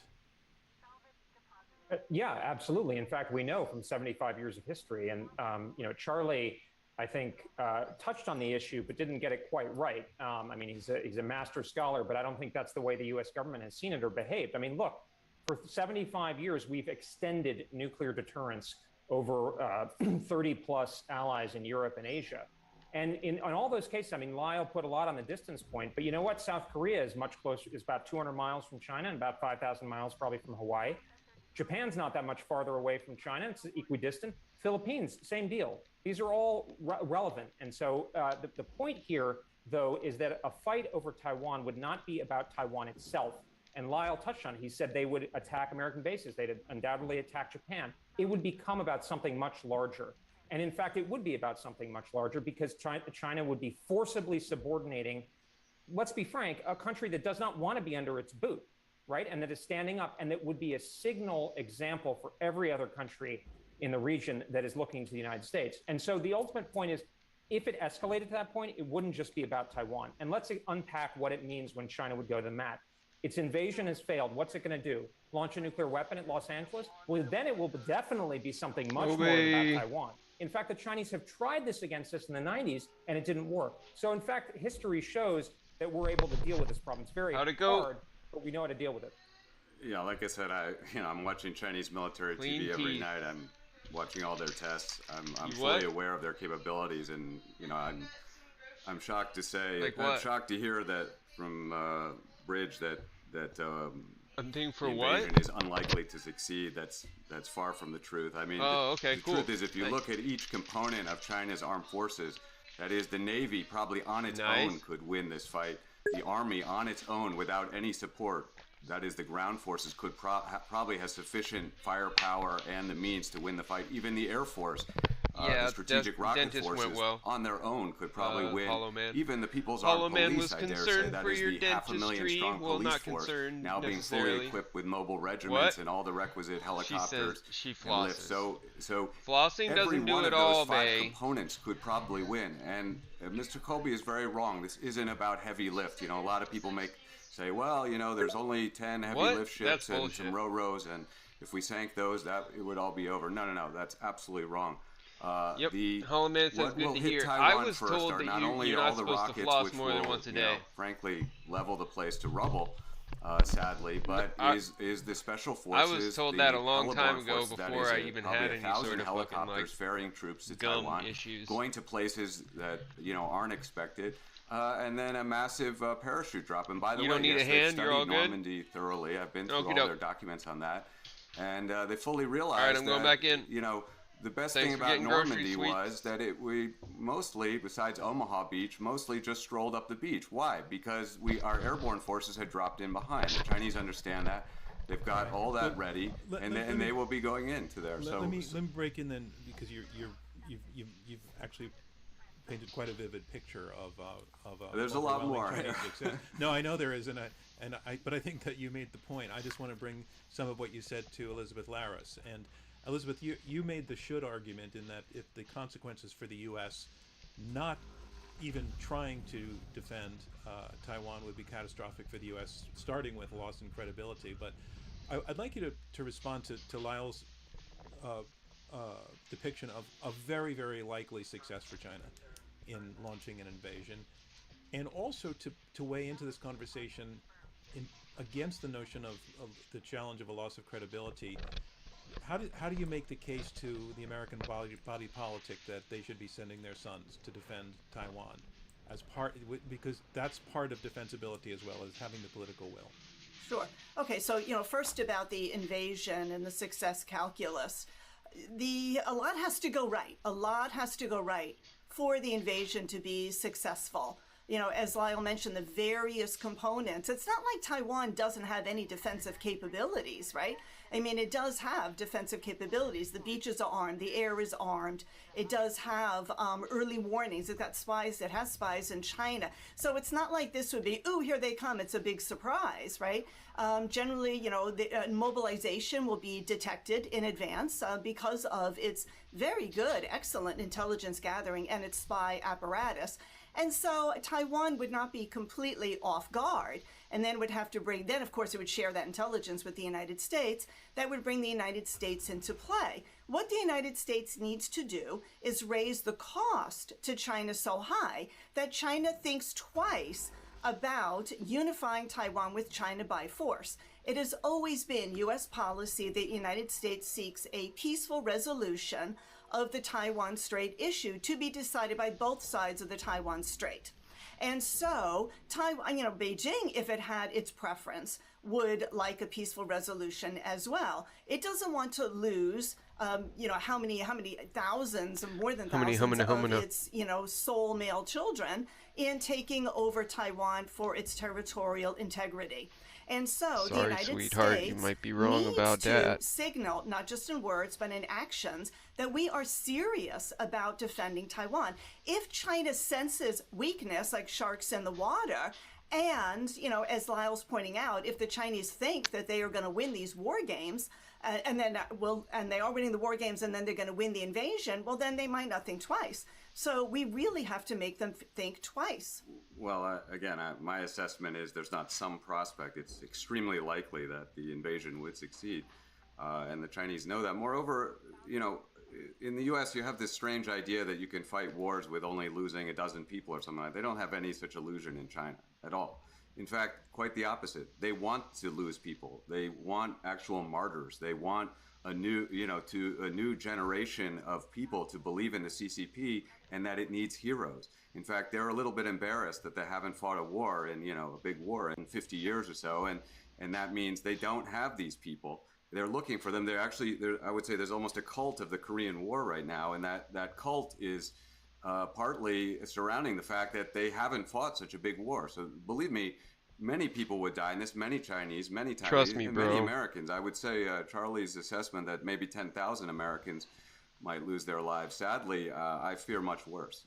That is, the casualties would be much worse. But what I wanted to bring into the conversation was just the recognition that China's aspirations have become more and more clear. The whole notion of engagement with China, that they would ultimately, through their experience of capitalism, move towards democracy, and its hegemonic ambitions would be tempered, has not turned out to be true, and quite the opposite.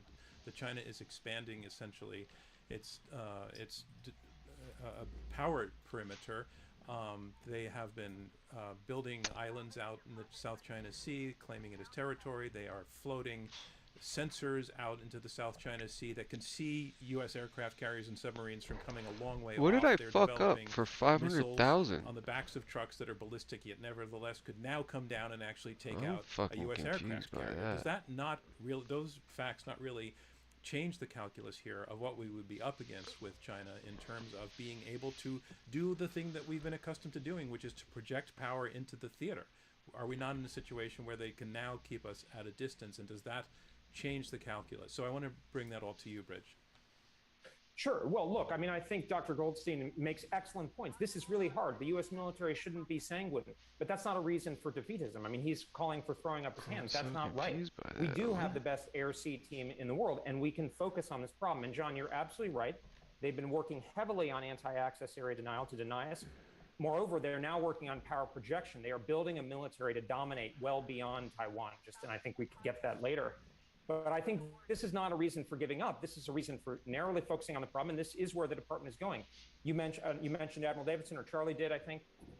He was a clarion call. Look, making investments like the Pacific Deterrence Initiative over the next few years to build up our forward posture. This is a feasible problem. And again, these are the kind of investments that are going to be critical for the defense of South Korea, Japan, Philippines. Look, if China takes over Taiwan, do you know how far Luzon is from Taiwan? Well, about 100 miles. Do you think Philippines has an autonomous capability? If now you can think, as I think maybe Charlie does, that China's going to be sated. But I mean, just this month, foreign policy. This is the same dominoes falling argument. A village in Bhutanese territory that they've. We've heard this argument before, back in the 1950s. Well, I mean, they've militarized islands. They directly lied to President Obama about that point. So I think the big difference, first of all, I think distance does matter. And so people really think, who've looked at this carefully, that when you look at the sensor capabilities that China will have, it doesn't quite have them now. Lyle and Bridge can speak to this more authoritatively. But the difference in distance between Taiwan and the mainland and Japan and the mainland is actually significant. It's very hard to hit ships on the eastern side of Japan. Much easier to hit ships on the eastern side of Taiwan because of the difference between 100 and 200 miles. Putting that aside, yeah, I think it's way more nuanced than just black and white thinking, for sure. Is it defensible? But on the issue of should we defend it, I agree with you. China is becoming more assertive. But the point is that it's not nearly as determined. I mean, it's a debate. Control Japan or the they Philippines each definitely hold different. So the hierarchy, hold on, the hierarchy is there's like no this. evidence different suggesting they want positions to along the control or spectrum conquer of Japan like or the Well, they might not Philippines. want to There's zero Japan. evidence. defensible, not defensible, should be But if you take a defended, sort of could be worst-case defended. assumption, if you take it, they might want to some, but they don't want to very much. I mean, Lyle's taken the extreme position of not at all. So if you look at the risk, show me some evidence. We're on the same side. I'm making your point. If you look at the risk, People the risk deserve with respect protection to if they Taiwan need it, but are much, much do greater than the we? risk with respect to Japan. Is it our all else being obligation equal, to which is provide that? equally defensible. Look, I do think China's ambitions go far beyond Taiwan. China has specific irredentist ambitions towards Taiwan. It wants to incorporate it into the People's Republic.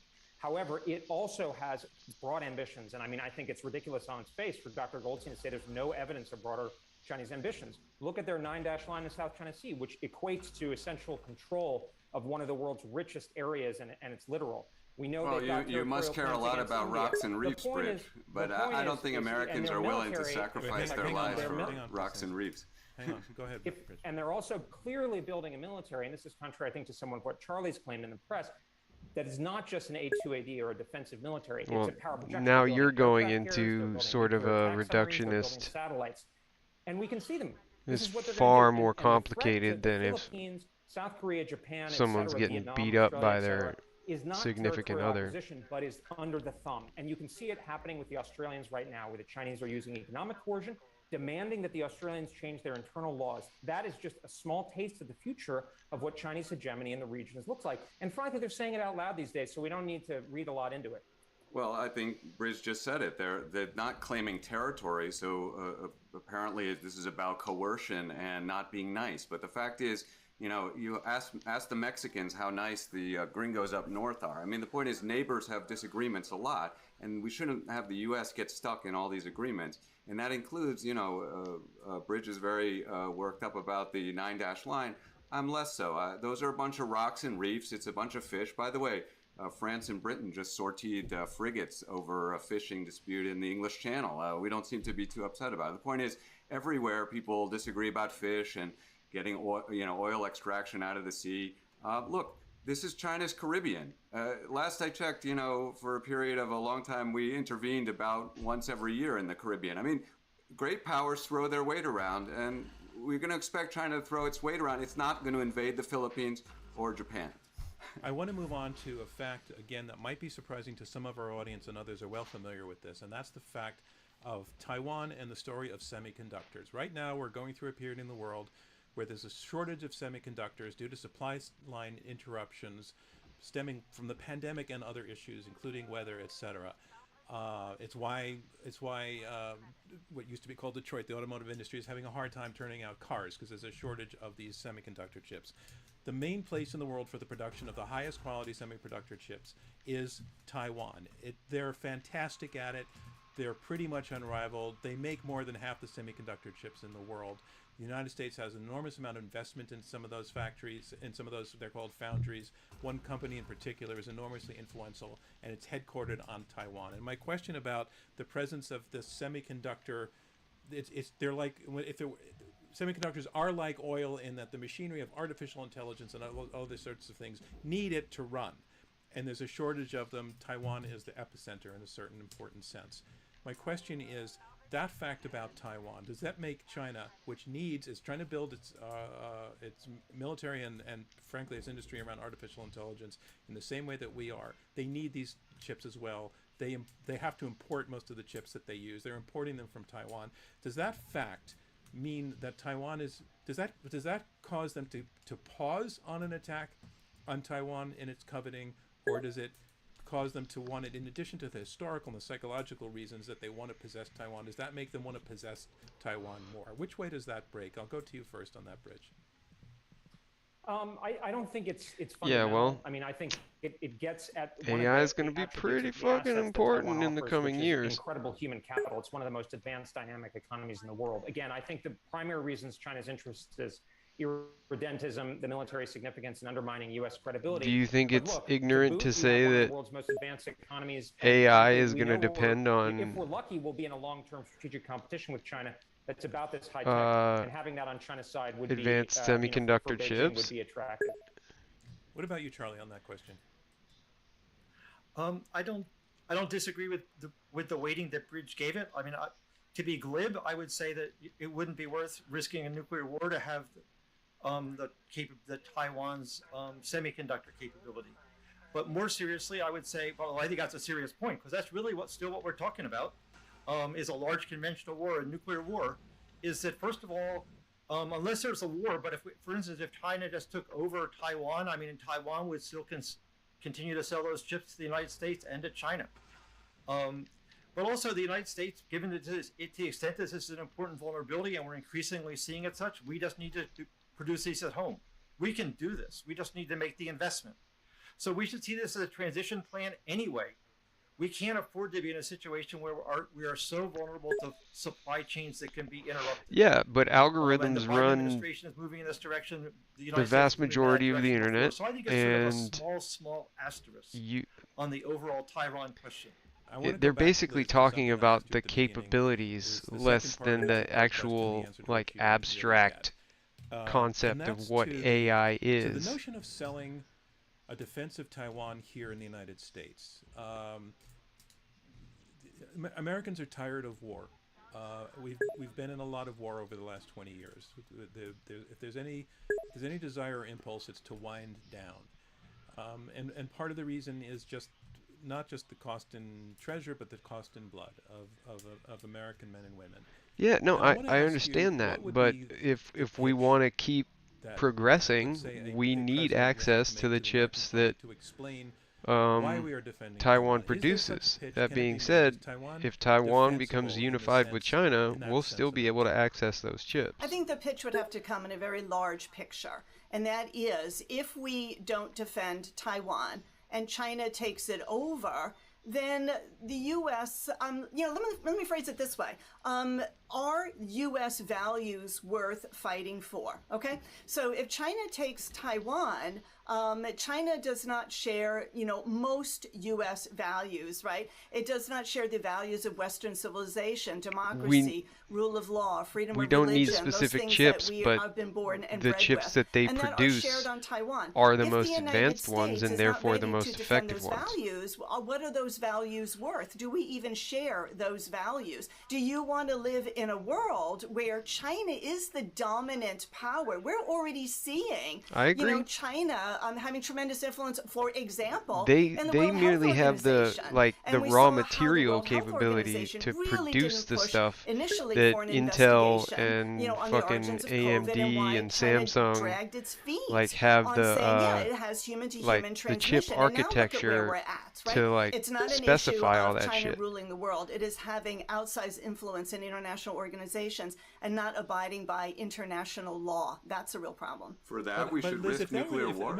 Yeah, no, I'm fully if that were the like I'm case, fully you on know, board right now with China is, like involved the in what is short-term, medium-term very, very large-scale set of human rights price we would have to pay in order to let China go ahead and just have Taiwan and light a fire under our asses to fucking become independent of what they The produce, difference is and that therefore China, if we just don't go take back our to competing stand, with China then for all the domination countries will of the kowtow chip to China, worldwide chip all markets. of the international organizations. This is just the beginning.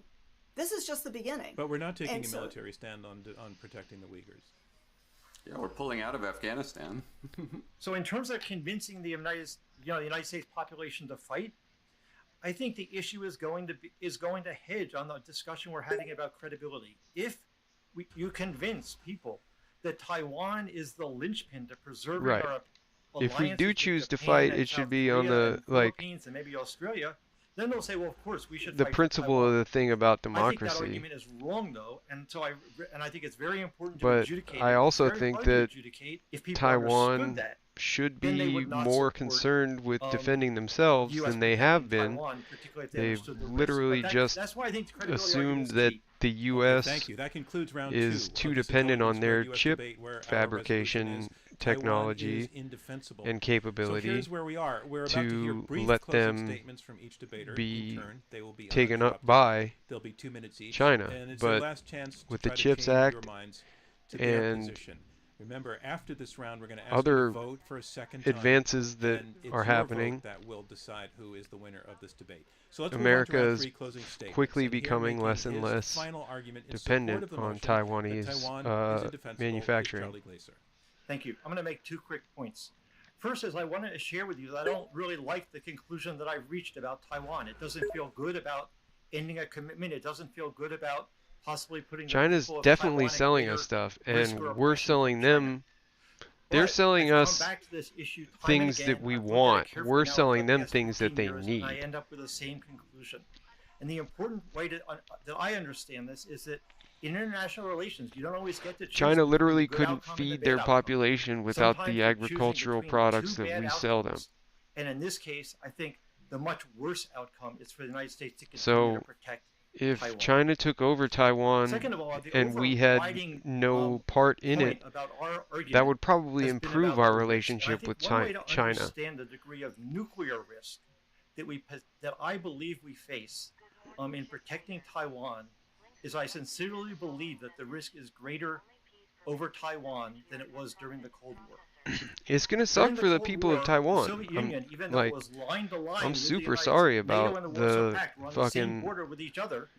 The Soviet Union didn't have any great interest fact that their in conquering democracy Western Europe. and rights will China probably be is determined to severely regain Taiwan. lessened During the compared Cuban Missile to Crisis, what they the enjoy Soviet Union currently, could but afford and accept not placing missiles in Cuba. It could live with the division of Berlin, even though it didn't like it. I'm concerned that over the wait, next who are 20 we to 30 who are we years, China will demonizing consider to find because it of 200 increasingly years ago? unacceptable to live without possessing Taiwan. I don't think it's going to start a nuclear war. I don't think it would start a conventional war if it thought it was likely to go nuclear. But for the reasons we've laid out, I think it's not unlikely. In fact, I think it's somewhat likely over the next few decades that China will start a conventional war to reclaim Taiwan, either by blockade or invasion or some combination of the two with coercive attacks against Taiwan. And that war has a reasonably large prospect, reasonably high probability of going nuclear. Therefore, as much as I don't like it, I think the United States should end its commitment to Taiwan, and I encourage you to vote that way on the resolution. Thank you. Thank you, Charlie Glazer. Our next statement, closing statement, will be against the resolution, and it comes from Elizabeth Laris. In 2015, Taiwan ran a TV series called A Touch of No, Green. In 31 episodes, we're talking about current day China Taiwan, with their social credit system and their president for life, Xi Jinping, on mainland and China, their and then their retreat to the island of capitalist economy Taiwan. As in you can guess, communist over time, the story did not government. end well. Most of the pilots do perish in their fight against authoritarian government, and Where am I going if with this?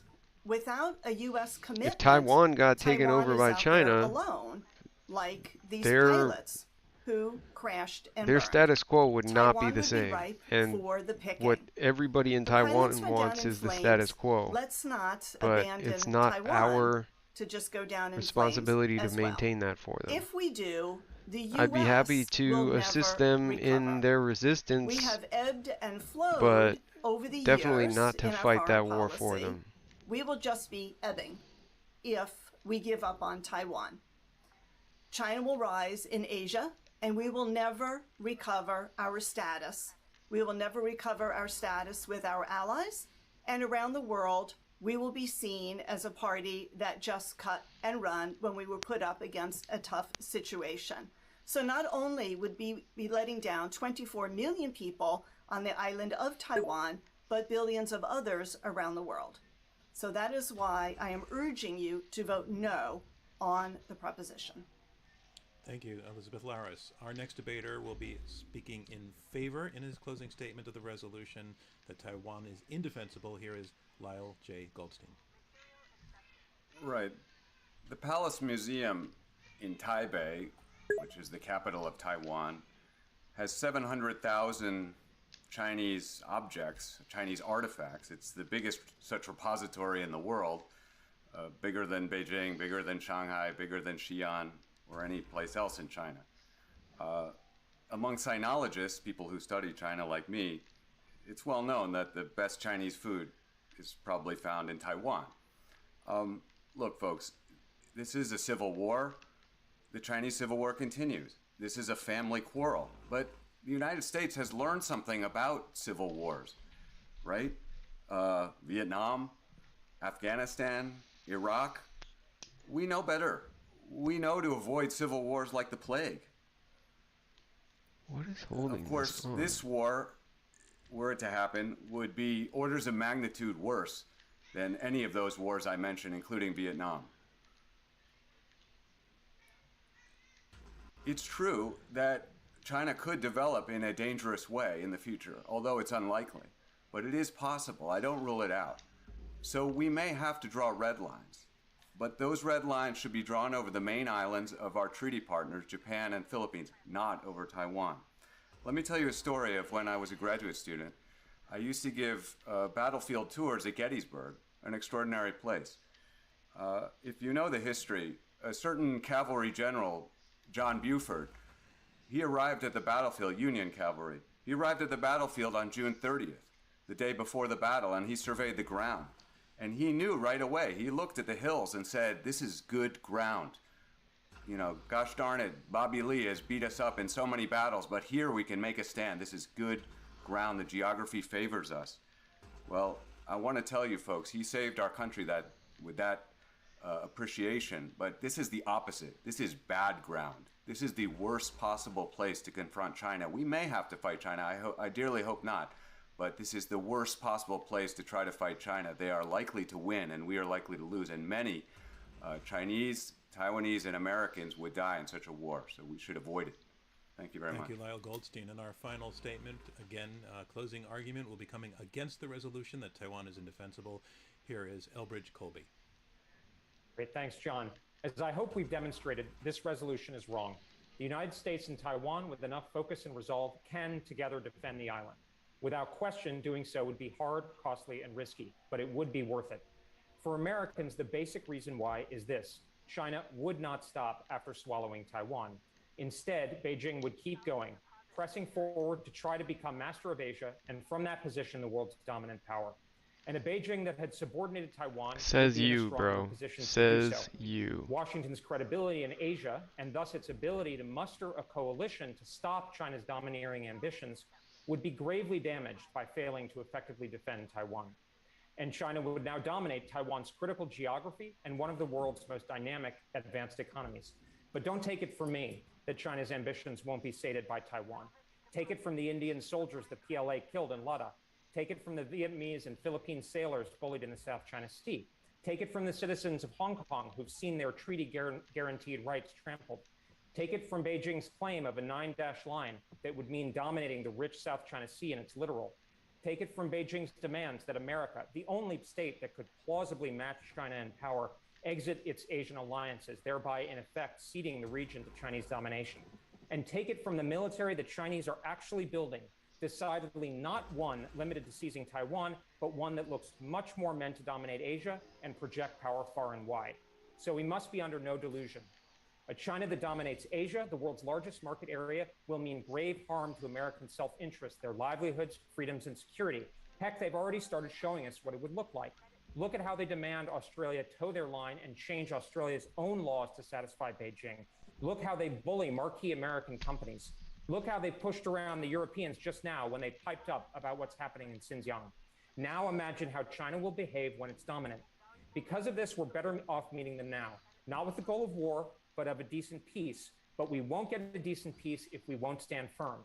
Better to stand now with Taiwan and our credibility strong than give up Taiwan and be weaker and discredited.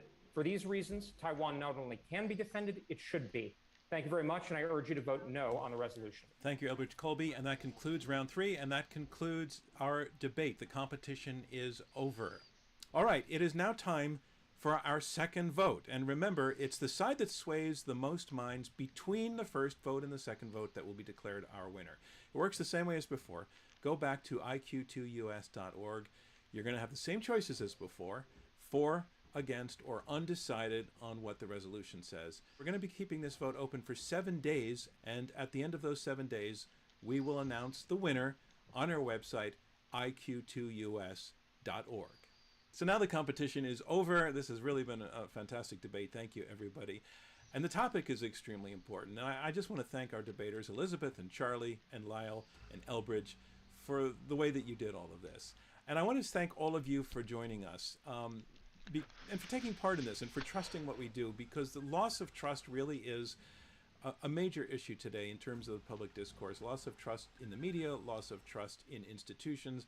And what we're trying to do is put on a debate that you can trust. And we appreciate that you appreciate how we are doing this. And in fact, our debates reach millions of people through our award-winning podcasts and on television and public radio, and we make all of this available to the public for free. It's something that we care about a lot here at Intelligence Squared. We are a nonpartisan, nonprofit organization, and I'm saying all of that because I'm leading up to saying we need your support to sustain what we do, and we would like you to join us as a subscriber or as a donor or even as a potential partner. You can get started by subscribing to our newsletter and signing up on our website at iq2us.org. And if you do that, you will get our weekly newsletter, you'll get invites to our upcoming events, and you'll be able to access more than 200 debates that we have produced including a library of debates on the future of U.S.-China relations. And you can also make a tax-deductible contribution if that is your preference. It would help so you're us gonna to shower? continue our work and Okey enable us doke. to continue to grow. Your gift will go toward restoring balanced, trusted debate to American civil discourse. If you have an idea for a partner or a sponsor of our program, then put us in touch at iq2us.org. As for this one, I encourage you to check out our website at iq2us.org in 7 days to see which team won. Again, to all of you watching and listening, thank you so much for appreciating debate and how we do it. From Intelligence Squared US and me, John Donvan, we'll see you next time.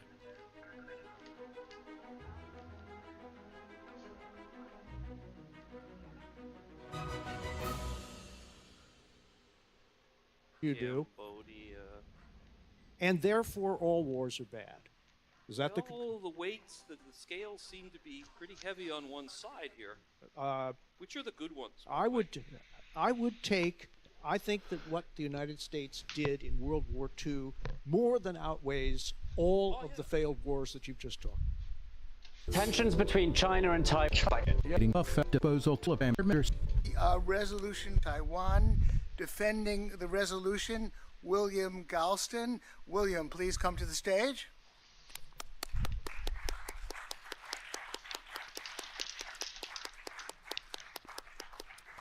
Opposing the revolution, Peter Van Buren. Peter, please come to the stage.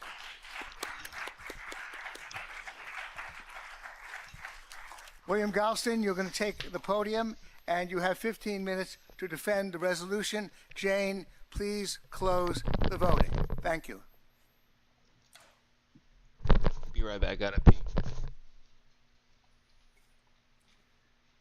Well, it's great to be here. I already know that I'm not at the Apollo Theater.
More, thank you.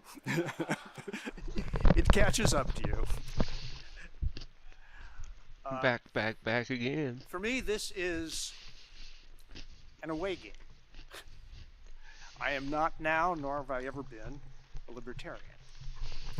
On the other hand, I'm not a neoconservative either. I am not out to remake the world. And I'm not out to start any wars. The resolution is not about starting wars, it's about preventing them. And I think that is very important. Having said that, I have a hard job. My job is to persuade you to act now, or that the United States should act now, to prevent something that hasn't happened from happening. It's not the same thing as responding to something that has happened. For example, Ukraine. Right? Ukraine is an example of what I'll call failed deterrence. Whatever we were doing it did nothing to prevent a terrible war. And I think everybody can see what not preventing a war looks like. It's horrible, right? And the argument for doing what we can to prevent something horrible is, it seems to me, the moral core of the proposition before us. But we're not simply talking about morality. Let me give you a 1-minute history of the past 80 years.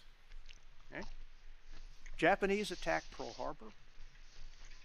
Hitler, who could have stayed out of it, at least with regard to the United States, immediately or quickly declares war on the United States. We have two enemies on the Eastern Front and the Western Front. The war ends, total triumph. 2 years later, it becomes clear that we have one big enemy. And we spent the next 4 days confronting that one big enemy.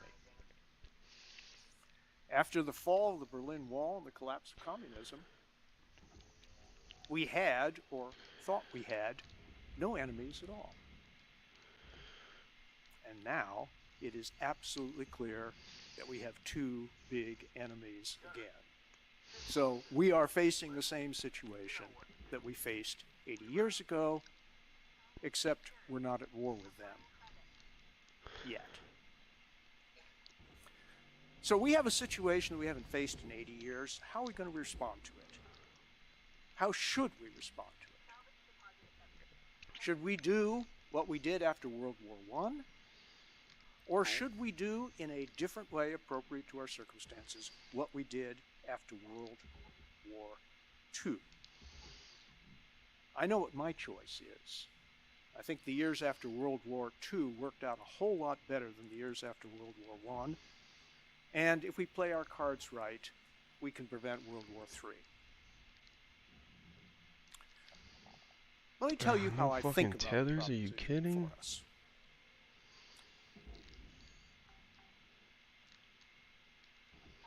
I've noticed something about foreign policy, and that is it makes sense to listen carefully to what leaders are saying. Vladimir Putin spent more than a decade telling the world that he didn't believe that Ukraine was a country. It had no right to exist. It was part of Greater Russia. It existed as the result of an historical accident. I remember how amazed I was when I sat down and actually read those speeches that Putin gave, and then a very long article that he wrote just last July. Right?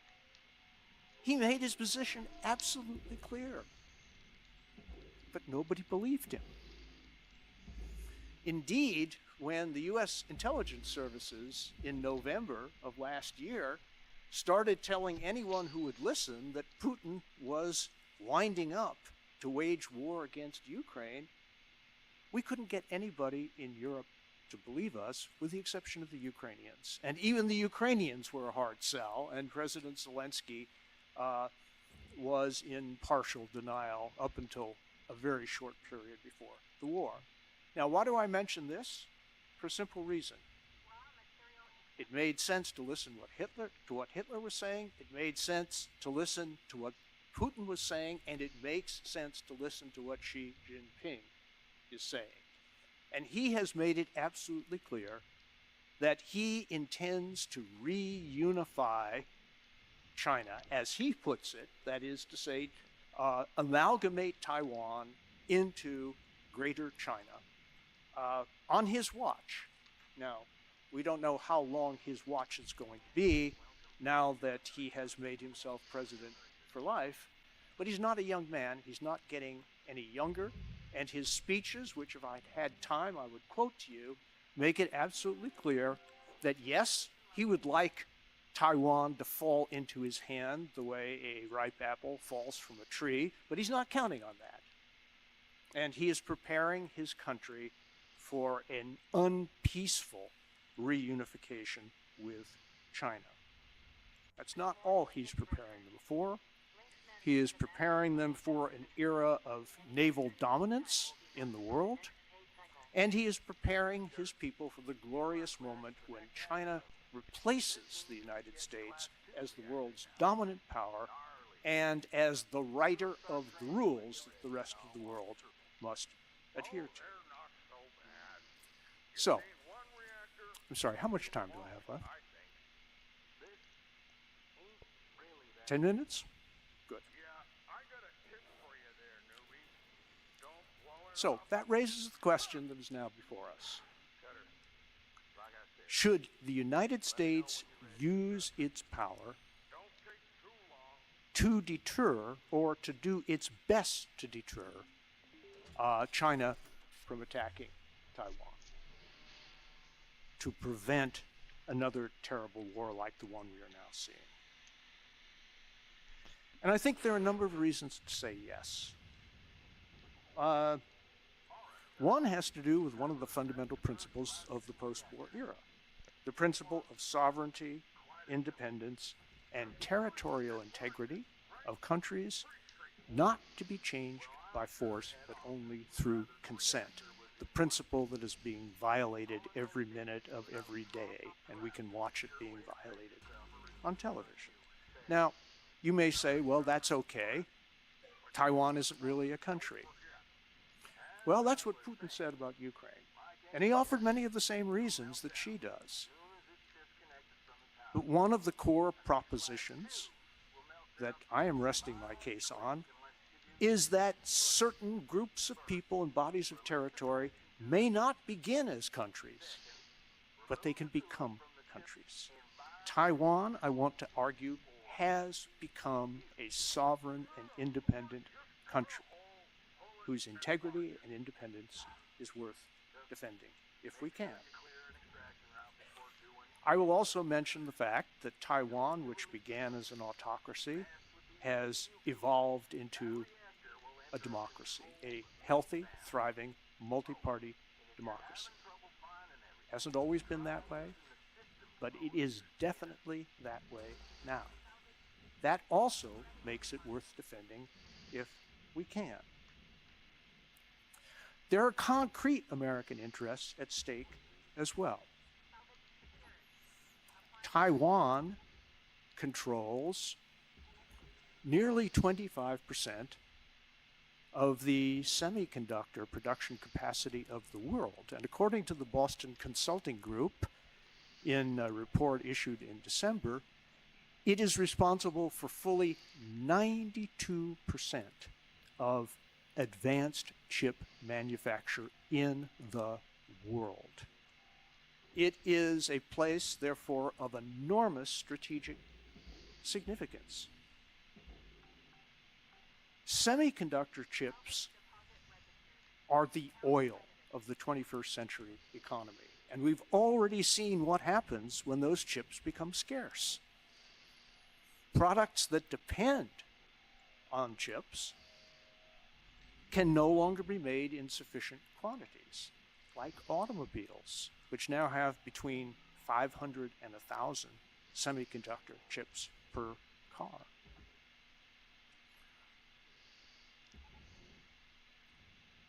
A Chinese takeover of Taiwan would, in effect, turn China into the OPEC of semiconductor chips. I would submit that that is not in the national interest.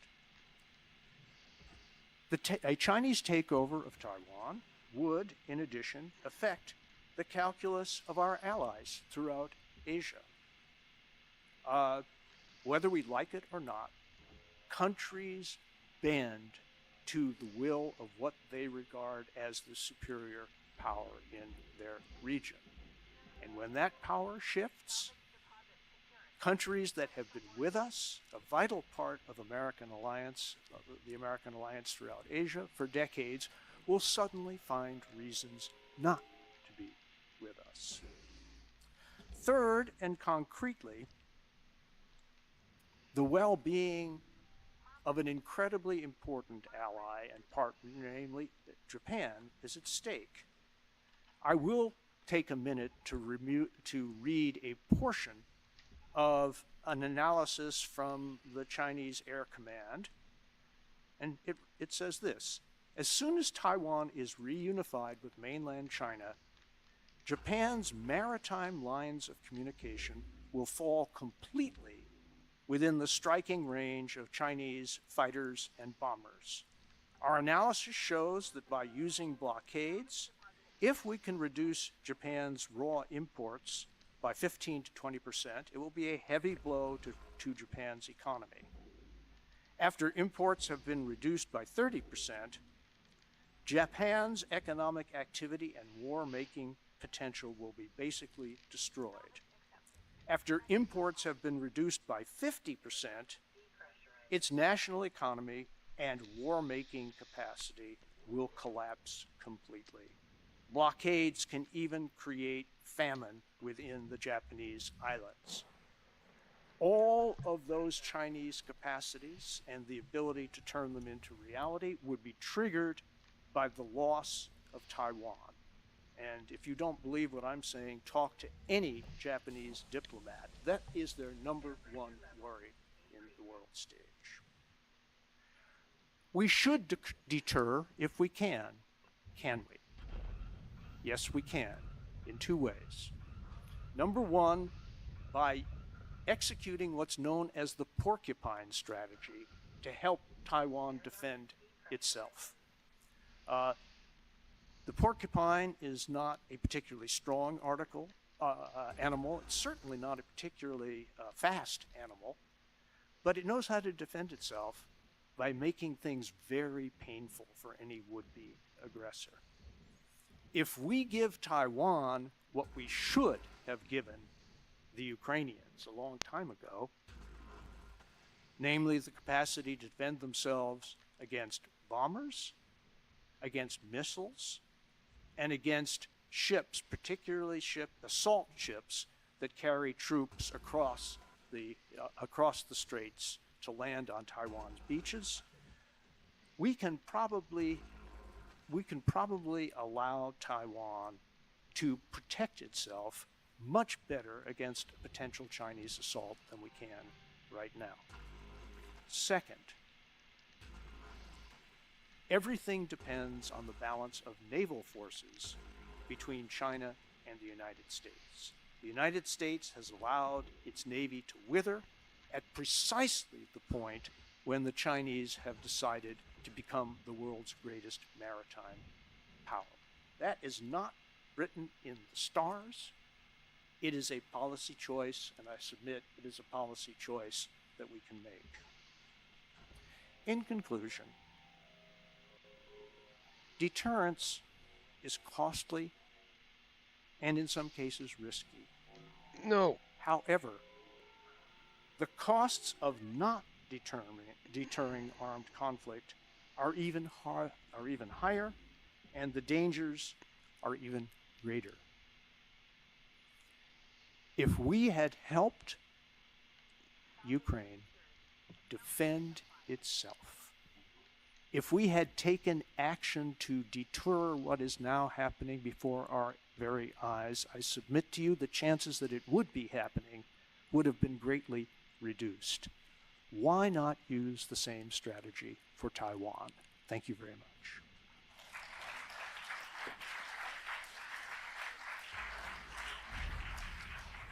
Speaking for the negative, Peter Van Duren. Take it away, Peter. Oh, sorry about that.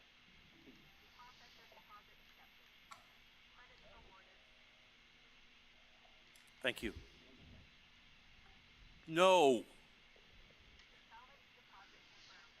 I've spent my whole life listening to people talk about wars we weren't going to have and then we had. I've listened my whole life in 24 years as a State Department diplomat watching enemies disappear so that new enemies would come and take their place. I drank champagne on government time, on government salary when the wall came down and history ended, and then I found myself once again looking at a new department of anti-terrorism. I served a year in Iraq. I saw dead bodies in ditches that did not achieve the freedom we had promised them.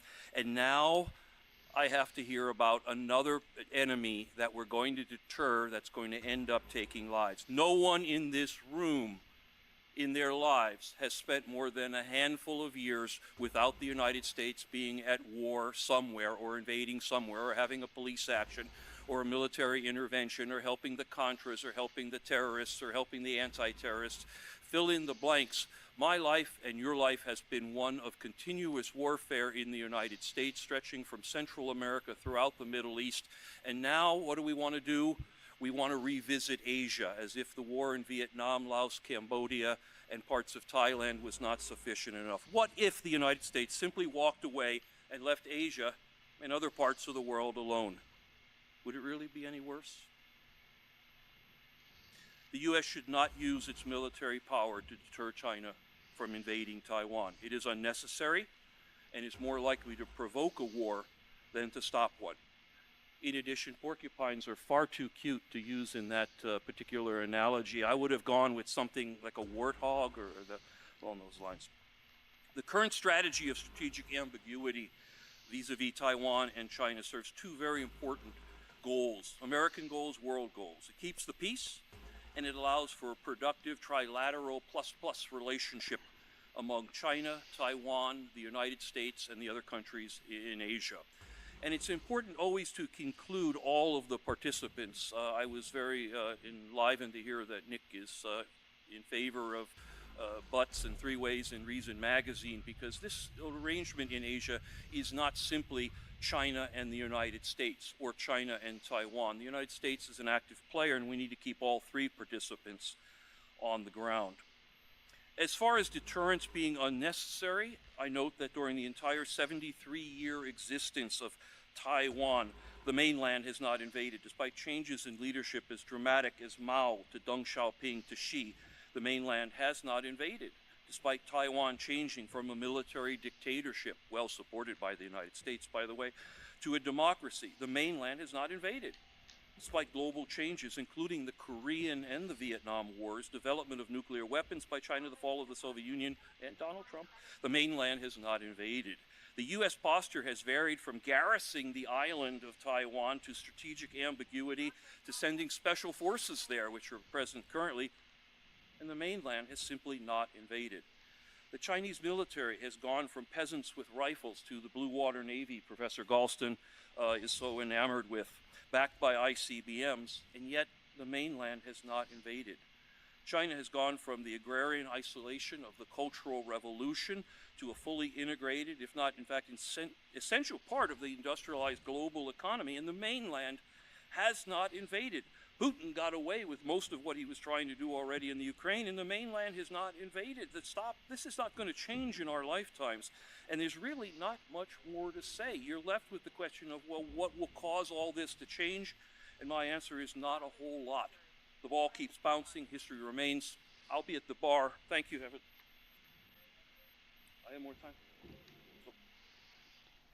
This guy's comedy is priceless. You laugh, but no, they didn't. In fact, they actually didn't laugh, bro. Points here. And by the way, those of you who are interested in fact-checking me, if you go to my website, which is wemeantwell.com, I have a rough text of what I'm doing tonight, and all of the facts that I'm listing are all linked there, and so you'll be able to fact-check me in real time.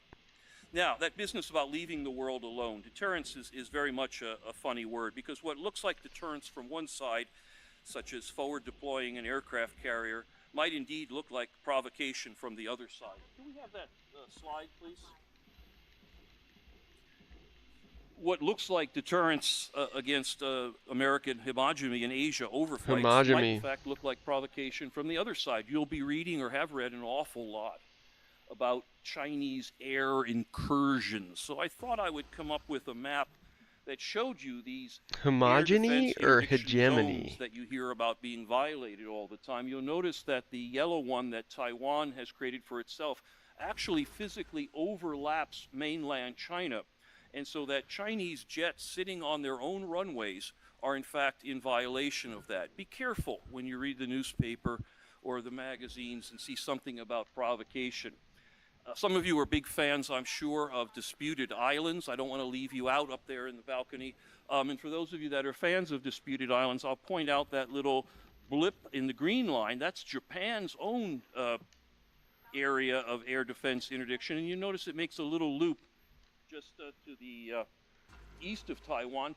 That's a disputed island that we just don't want to talk about because it's the Taiwanese and the Japanese who are kind of fussing over that one. We don't even want to get into the islands that are between Korea and Japan. So there's an awful lot of what we call provocation going on in East Asia. We only seem to want to talk about the Chinese side.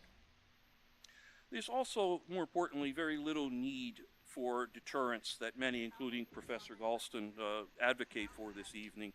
The Chinese on both sides of the strait understand that there's much to be gained from economic ties and political ambiguity, and a much greater risk in an invasion that would do little more than tidy up some of the leftovers of the Cold War from 1949. But let's talk about deterrence. That's what we're asking for here. Let's talk about what deterrence looks like when you view it through the lens of provocation. China has exactly 4 overseas bases. There's a small logistics operation in Djibouti, Africa, a listening post on the Great Cocoa Island, which, by the way, is not in the Bahamas, it's near Burma, a Navy outpost in Gwadar, which is somewhere near Pakistan, and of course, a military outpost in, forgive my pronunciation, in Gordo-Badakhshan, Tajikistan. I'm sure a lot of people who consider themselves well informed on this subject would have a hard time naming more than one of those places. In contrast, throughout the world, the United States maintains 750 bases. A few less now that the Afghan adventure is over. But these include formal facilities in 8 different Asian nations, 50,000 troops in Japan, 24,000 in South Korea alone. The U.S. maintained troops on Taiwan up until 1979 and currently has special forces there in what we'll euphemistically call training missions. That many of those military bases predate the People's Republic of China, and in fact, the fact that they were set up to deter, there's our word again, in the porcupine strategy, to deter the Soviet Union, and of course the Soviet Union is gone, but the bases are still there, leaving open the question of what their purpose really is. As I said, be careful with language. The incursions into airspace, which many people have raised as red alerts, are actually simply a foundation of creative map making. There is no such thing as an air defense interdiction zone in international law or practice. It's simply something that you draw around yourself. For example, at the reception tonight, if you really think that I'm kind of a pain in the neck and you want to draw a distinction, you can put a zone around yourself and I will promise not to violate that. At various points in history, American bases overseas, including in Asian countries, have stored nuclear weapons, and some may do so even today. Forward-deployed U.S. warships are believed to contain nuclear weapons. The Ohio-class and soon Virginia-class submarines off China's coasts, each with 20 ballistic missiles, almost certainly contain nuclear weapons. And no matter if those don't matter or aren't available, flights direct from the United States mainland only take a few hours. Pretend now you're from Mars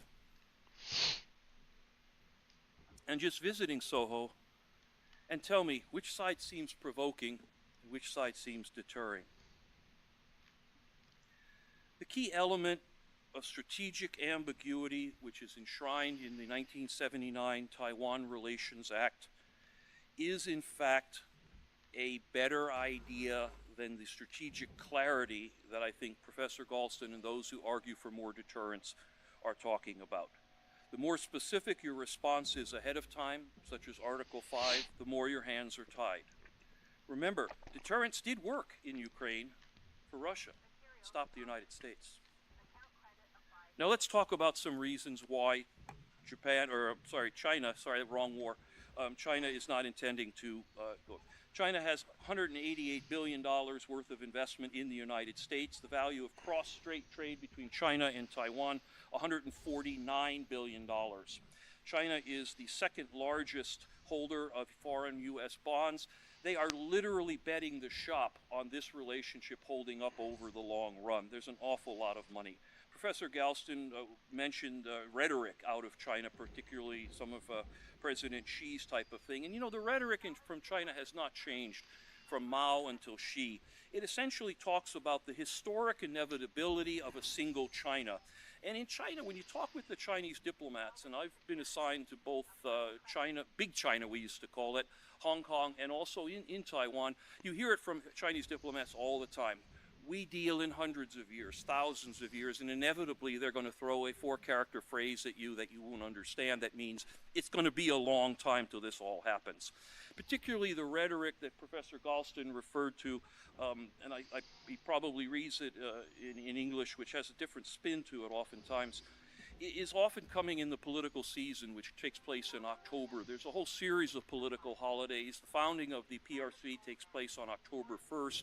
Taiwan celebrates its National Day on October 10th, and both countries celebrate the 1911 Xihai rebellion there, which set off the process that created both Chinas ultimately. And this is always a great time for rhetoric. And so keep in mind when you're looking at a piece of rhetoric and you decided you might want to get scared reading it, see if it didn't come from one of these October events. And if it did, turn the dial from 11 down to a comfortable 6 and participate, as our comedian said, in some of those more exotic COVID cures. The goal here, that's the only thing that gets a cheer out of people. Philosophically, Chinese leaders have for thousands of years believed in historical cycles. They waited close to 300 years to end the foreign Qing dynasty. They waited out Britain for hundreds of years for the peaceful return of Hong Kong. Such things come up in conversation with their diplomats all the time, often as you talk about weather. The Chinese are patient people and they believe in historical cycles. I don't think any of us will ever live to see a united China, but I can guarantee you none of us will ever live to see a Chinese invasion of Taiwan. I have to end with a quote from Sun Tzu, "One waits to win." Thank you.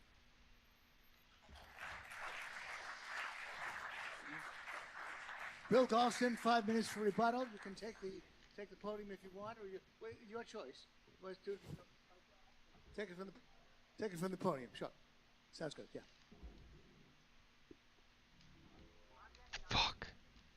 Well, I had a lot thrown at me, so let me throw some of it back.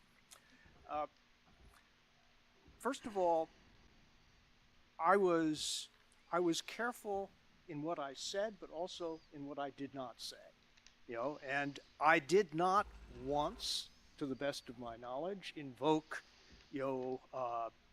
violation of Taiwan's airspace, as a piece of evidence to prove anything.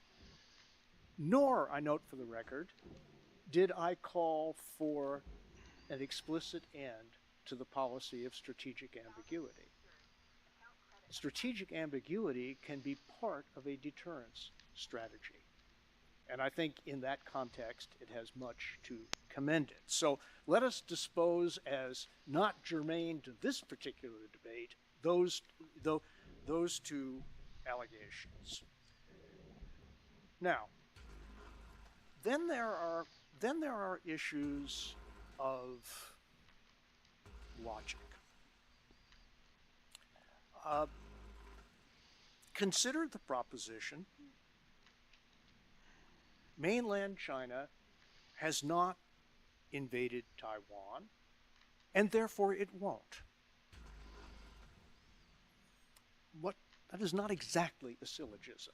I think we can both agree, right? Because an equally valid syllogism would be as late as February of this year, Russia hasn't invaded Ukraine, and therefore it won't. That would have been a fine argument in February, at least it wasn't obviously false, but it's obviously false now. That brings us, I think, to the nub of the matter. And that is that the two of us don't even have a factual dispute. We have a predictive dispute. You don't believe that China will ever invade Taiwan, at least not in our lifetime, if I understood you correctly. And I believe something different. I believe something different, based in part not just on what the political leaders are saying in some Octobers. It's not every October, it's some Octobers, and particularly Octobers divided in years divided by 5. I am also taking into account Chinese military documents, and I must add my frequent contacts with Chinese officials whose tone on this question has changed very fundamentally in just the past 5 years. This is not, if I can vary the Asian analogy just slightly, this is not kabuki theater. There has been a huge change in China, Okay, which that's students just of China garbage. have That chronicled, makes absolutely particularly no sense. since Xi Jinping came to power. Chinese diplomacy has been more aggressive. Chinese aims have become more explicit, more firmly stated, and there has been an enormous military buildup in China. How much more time do I have, Jim? I'm sorry, 1 minute. Thank you. And I would ask you the following question. If we had helped Ukraine defend itself, and it turned out 200 years later that Russia never had any intention of attacking Ukraine, okay, we were frighted with false fire, as Shakespeare said. If we help Taiwan defend itself, and also help defend freedom of the seas with a stronger navy, I think the harm done is modest compared to the harm prevented if the prediction that underlies my side of the case turns out to be true. Thank you.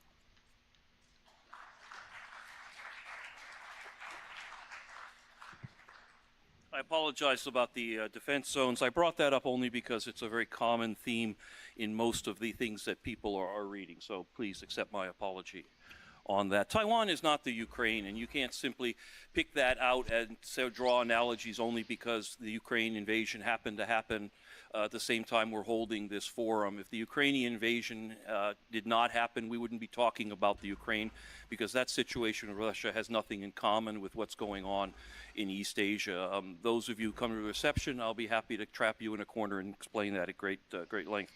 The why now problem is, I think, where this all comes down to, because we're left with this idea that, as the professor stated there, about this predictive part of it. And, you know, the only point of studying history is for its predictive value, the lessons that you learn there.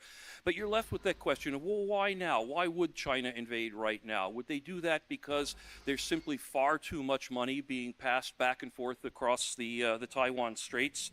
Would they do that right now because they just are really, really tired of the 2.68 million visits a year that occur between Taiwan and China? Would they do it right now, the invasion, because there are 25,000 mainland students studying on Taiwan right now? Would they do it because there are 9 airlines flying nonstop flights between Taiwan and the mainland? And they're not flying just from Taipei to Beijing. They're flying from smaller cities in Taiwan to even smaller cities because of the enormous number of family visits that are taking place. Would they do it because President Xi would like to risk his entire government, in fact, the entire political structure of mainland China, on an amphibious invasion of Taiwan, arguably the most difficult military operation that anyone could undertake? Why now? I was in Taiwan in 1989 when we asked the why now question. Taiwan was emerging as a democracy, and there was a Taiwan independence party looking to take some seats in the legislature. And as I'm sure you're all aware, declaring independence formally is one of those red lines in the Taiwan Strait area.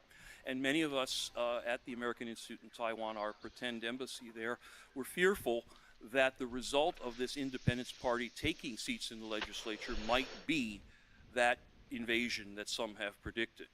We waited, We worried, we put some food away, and what happened was that the marketplaces started flooding with goods from the mainland. The invasion was certainly there, but it was economic, not military. The number of reasons that China would not invade Taiwan is so voluminous that it's very, very difficult to imagine any one reason why they would. If all you can point to is a line in President Xi's speech, and by the way, he said in his lifetime they would begin the process of unification, or something along those lines. It was far from definitive, because this is not a situation where you make definitive statements, and that's why strategic ambiguity, the way that the United States should step back and allow the two Chinas to continue their commerce, their social, their intellectual interactions, is something that has worked, that's something will continue to work, and I stand here with great confidence predicting that none of us will ever see fisticuffs across the Taiwan Strait. Thank you.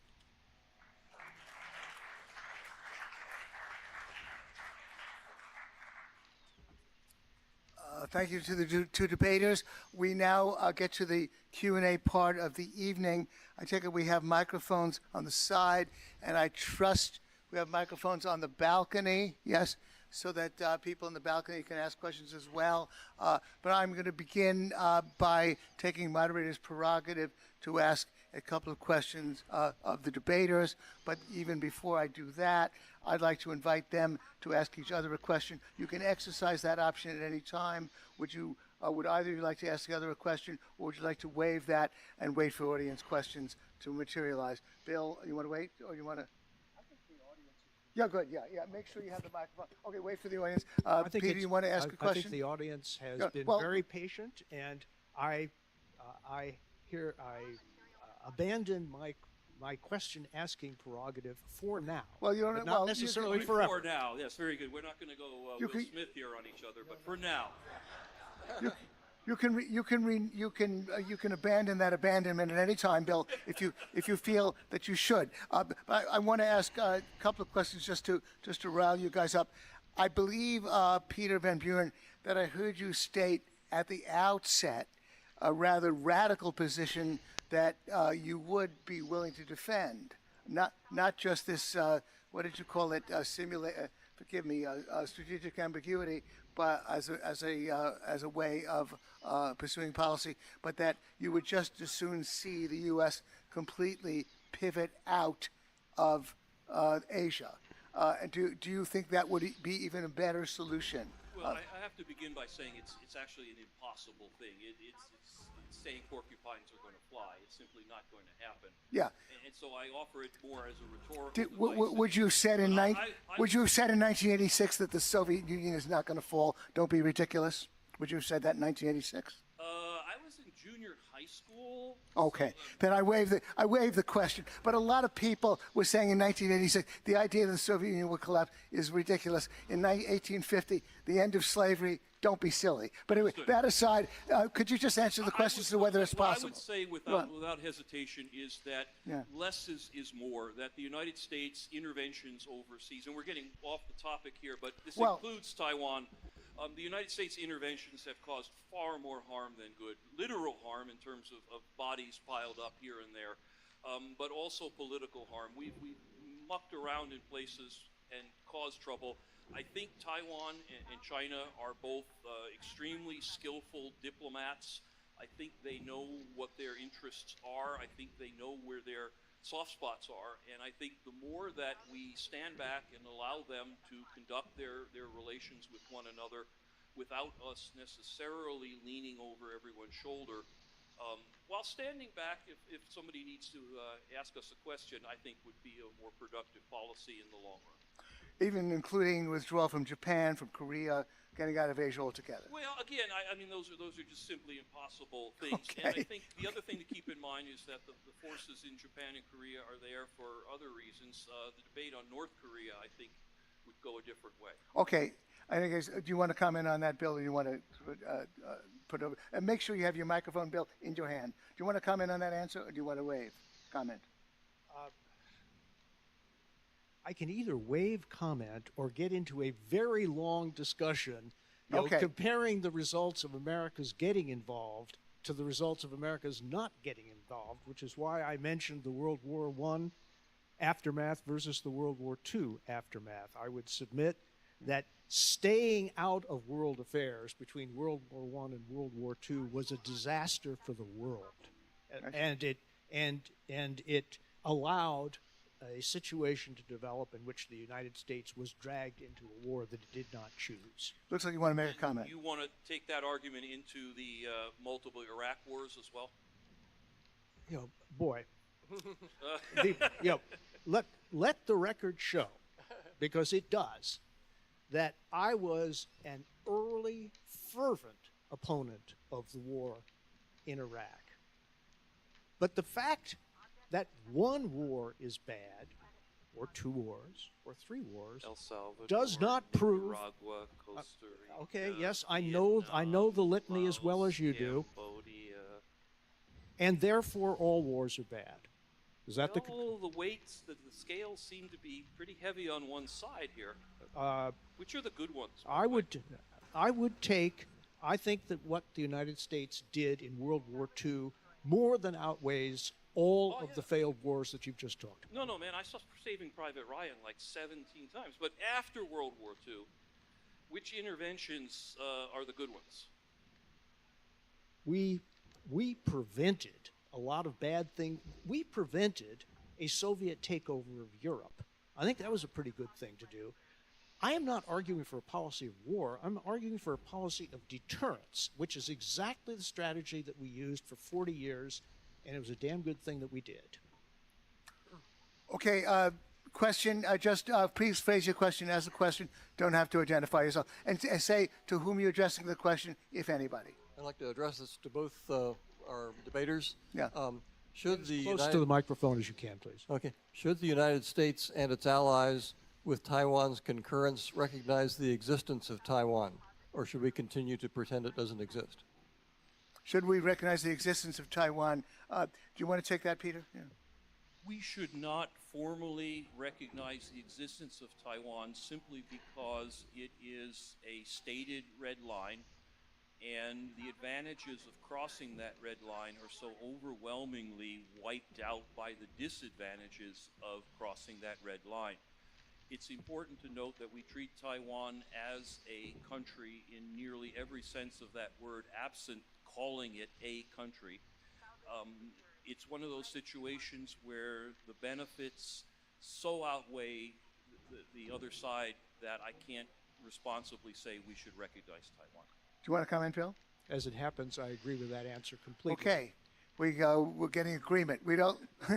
We want debate. We don't want agreement. Next question.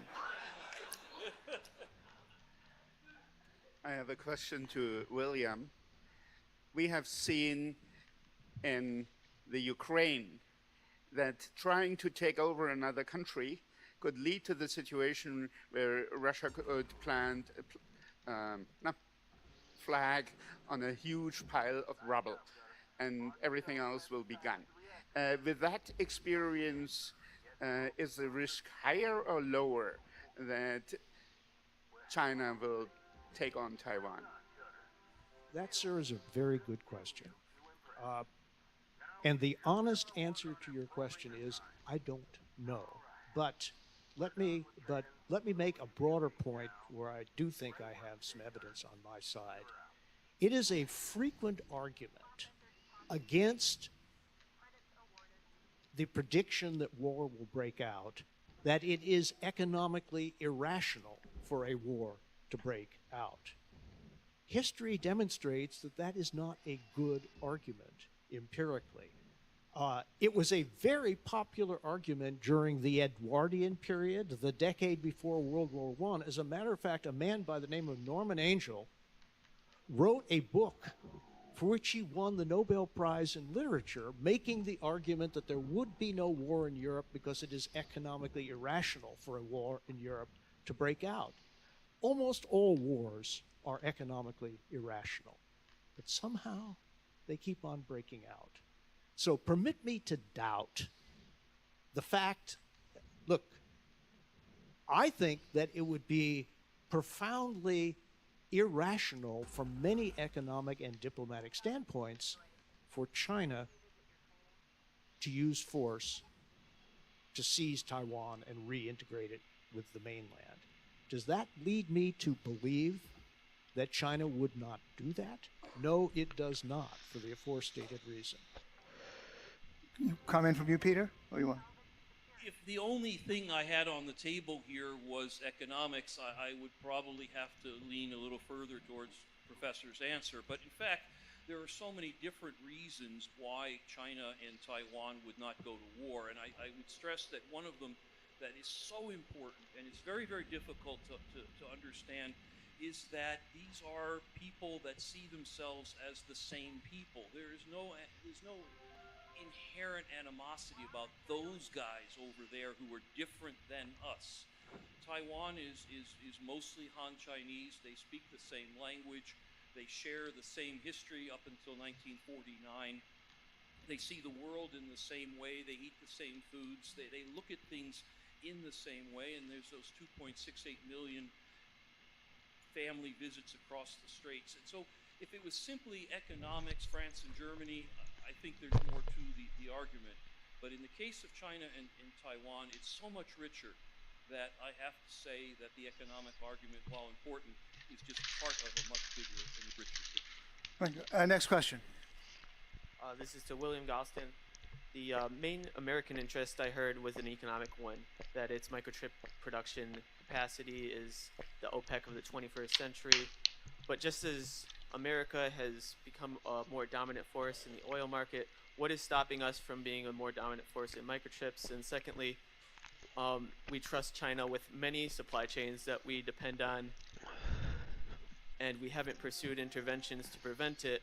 Why this one? Why now? Good question.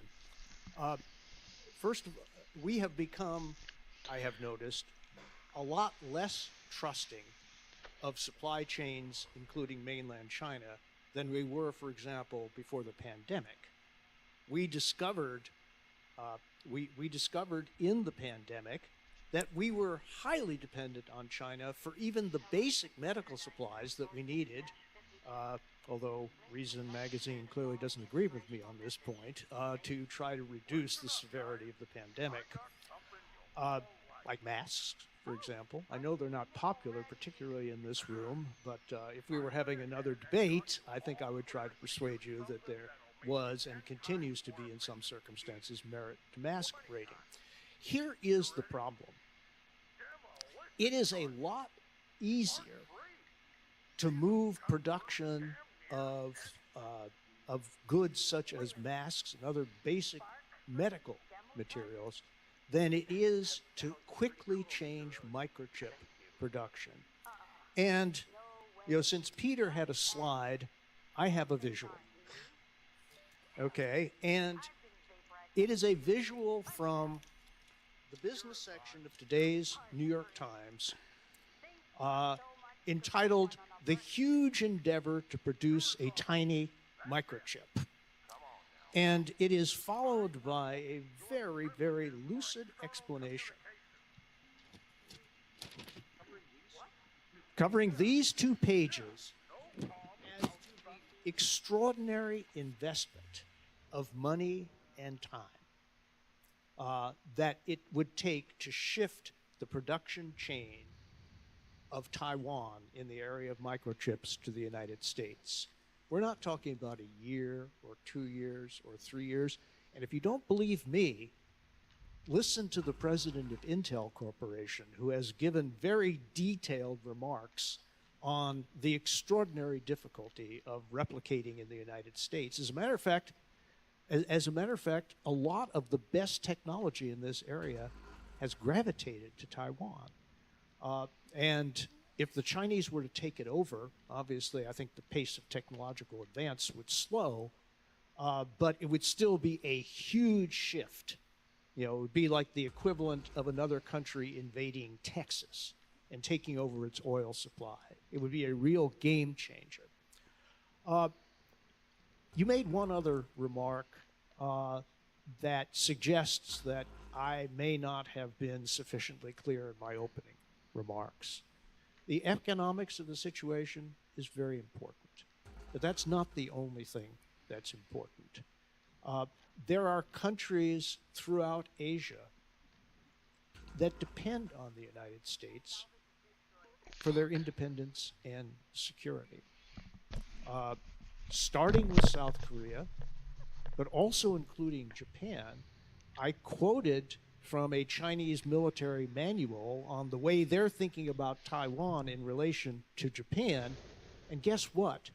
The Japanese are thinking about the relationship between Taiwan and Japan in exactly the same way, which is why they are scared, expletive deleted, of the possibility that China would mount an aggressive war against Taiwan. So there are economic reasons, there are diplomatic reasons, and there are military/strategic reasons for caring about the future of Taiwan. Comment, Peter? Just on Japan, I want to clarify that whereas once it was very obvious that the United States was Japan's protector, that really is less and less the case all the time. First of all, Japan is one of several threshold nuclear countries in Asia, South Korea, Taiwan as well, that have the technology, have the ability to develop nuclear weapons fairly quickly if they wanted to do that. Japan also has been aggressively enlarging its blue water navy. They have several aircraft carriers right now. They're buying the F-35 from the United States. They're pretty well ready to take care of themselves. That said, Professor Galston and I do agree on South Korea and North Korea. That would be a very dull debate because I think we find ourselves strictly in agreement. Lastly, on the idea of conductors, semiconductors, and things like that, I think you could ask the Arab nations very quickly if you could eat an iPhone, because that would be ultimately what would happen in China. If somebody has to produce these things, somebody would. Next question. Thank you both for being here. Appreciate the civil debate. And I have a question that's directed to both of you. I know you've obviously stated that you consider this extremely unlikely, but I still think it's hard to say that it's totally impossible. But if China were to invade Taiwan, let's say including an amphibious invasion, should the U.S. go to war with China in order to defend Taiwan? I think the question is addressed to you, Peter, and Bill should follow up. Answer the question, Peter. So you're talking about we interrupt this debate to tell us that there's a shooting war now in between Taiwan and China. That's a tough one because at that point my prediction has been proven wrong, and I have to concede that we probably should have gone with those porcupines. Let me answer. Can we vote right now? Hurry up. Let me answer it in a completely disingenuous way, which is to say that I think Taiwan is in a pretty good position to defend itself. Taiwan currently, the United States, by the way, is one of the provisions of the 1979 Taiwan Relations Act, which established this bizarro world that exists between the United States and Taiwan, is that the United States must sell weapons to Taiwan. And Taiwan fields the F-16. They're probably going to be looking to buy the F-35 if we can make that happen, if they can make that happen through Congress. And those of you who feel the Israeli lobby is strong, wait till you figure out what the Taiwan lobbyists are capable of. They also currently have the Harpoon missile, which has a basic 60-mile radius, meaning that they could hit the Chinese ships almost as they're leaving harbor. The Taiwan people are also developing their own anti-ship missile that will have a range of well over 100 miles, which means they can launch the missile from the other side of the island and hit the Chinese ships in port. An invasion, something like this, is so improbable. If you're talking about the estimates, and I'm quoting from the Pentagon's annual China Military Power Report, talking about something like 10 times the number of men who were landed at Normandy would be needed here. You're looking at such an improbable situation that I'm not going to answer your question any further. Bill, you want to comment?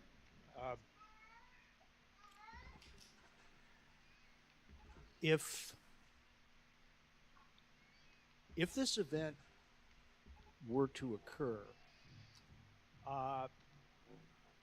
it would probably be too late to do anything about it, which is why I am so interested in the strategy of deterrence. I want to say for the fifth time, I am What I'm talking about tonight is not war. It's war prevention. And we have to acknowledge the fact that China has some strategic advantages in the region that the United States, despite its best efforts, cannot replicate. As every military strategist going back for thousands of years will tell you, geography matters. And the problems of American force projection, across thousands of miles, dwarf the sorts of difficulties that the Chinese would have. And so deciding to go to war is not, it can be in part a moral question, but it's also a very practical question. But going to war when you start out at a systemic disadvantage is something that is pretty hard to justify. It would depend on the facts of the case, but I'm tempted to end where I began. That is, if war were to break out tonight, it would be much too late to do anything about it. Unless, and I'm not recommending this, unless we're willing to go all the way up the escalation ladder. Yes, I am not willing to do that. In the same way that I am not willing to go up the escalation ladder with regard to Ukraine. And if Vladimir Putin is serious, and I hope to God he isn't, about rattling the nuclear saber, then he has what the experts call threat dominance. That is, he's willing to do something that the other side, namely us, isn't, and therefore he wins in the long run. Next question. Hi. My question's mostly for William, but Peter, if you want to comment, I'd be interested to hear your comment too. We hear a lot about deterring China, but I'm also curious how much we need to deter Taiwan from declaring independence, and if something like getting serious about giving Taiwan really strong defense capabilities would make it more likely for them to declare independence, because they might think they could fight off a Chinese invasion, and what the risks are there. Bill, he wants you to answer first, so go ahead, Bill Galston. Now, I do not want to contradict myself, and therefore I will not say that because it would be irrational for the Taiwanese to declare independence, therefore they never would. They might. But my interpretation of the past 3 decades of political history in Taiwan is that they've come to understand pretty well the downside of declaring independence and the upside of preserving this somewhat ambiguous diplomatic and international status. I suspect that if the Taiwanese declared independence, it would be over American protests. I bet on that, which is not the way you want to take a step that the other side, namely China, will regard as something between a provocation and the crossing of a red line that justifies a military response. I absolutely agree. When I was in Taiwan, AIT, we practiced what we called among ourselves rhetoric management, to make sure that the words that were coming out of our colleagues on the Taiwan side were not inching closer and closer to these red lines. And I think every politician, every media person in Taiwan understands that speaking openly of independence would be the equivalent of, I don't know, the President of the United States using the N-word on TV. It is just that level of understanding that I don't think you'll ever see that happen. Next question. In recent events, I think if you think of China, you think of Hong Kong and the suppression there, and also the treatment of the Uyghurs internally. That might just be availability bias, but I would ask each of you, do those events in recent history change how you think about this issue, or the likelihood that they would invade? Peter? China is not a democracy. Nobody's pretending that it is. I cut off my gray ponytail a long time ago. China will exercise its power in Hong Kong the same way it exercises it in Shanghai or in Tiananmen Square. And so the things you're talking about are not surprising at all. To say, though, that somehow that leads to an invasion of Taiwan with all the consequences we've talked about, I don't see that connection happening. I know there is something of a disagreement on stage about the weight to be placed on statements by President Xi, but in a speech that he gave last year before certain unfortunate events in Hong Kong, he said that if there were a reunification of Taiwan and the mainland, it would be under the principle of one nation, two systems. I believe we've heard that before. And I do think that at the very least, what has happened in Hong Kong is relevant to the question of how seriously we should take that sort of promise, which in my judgment is not at all. The Chinese Communist Party is not prepared to tolerate any alternative to itself. And we shouldn't fool ourselves about that. Okay, No yeah. disagree. Come in. Questions for Professor Galston. You advocate for preemptively arming Taiwan as a means to potentially deter attack from China. However, it seems to me in the wake of the Ukraine war, the U.S. and NATO has already sent a signal to strongmen that if they invade sovereign democratic states, we will step up and provide arms, those sanctions, etc. So, given that, why incur the risk of being preemptive since we've already sent that signal? Another very good question. I have to commend the Soho Forum. I can assure you, I am the sole Democrat writing a weekly column for the Wall Street Journal, and I just wish my incoming from that gig were anything like the quality of the questions tonight. I really do. So Also agreed. yeah. You've given one plausible interpretation of recent events. It's not an interpretation that I share or that is widely shared. I think the signal we sent was that we weren't prepared to do what was necessary, to try, to do everything we could to deter the Russian invasion. Why does he keep saying yo? It came. We had a lot of warning, right? We had events in Georgia. We had the seizure of Crimea. We had the famous Little Green Men invasion of the Donbass, and we did next to nothing in response.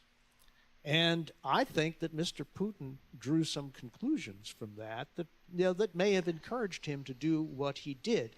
It is also the case that until time was very short, we did something to help the Ukrainians defend themselves, but much less than we now have to do because we're racing to catch up after the fact because we didn't do what we should have done a long time ago and really give them a credible defense deterrent, which they lacked.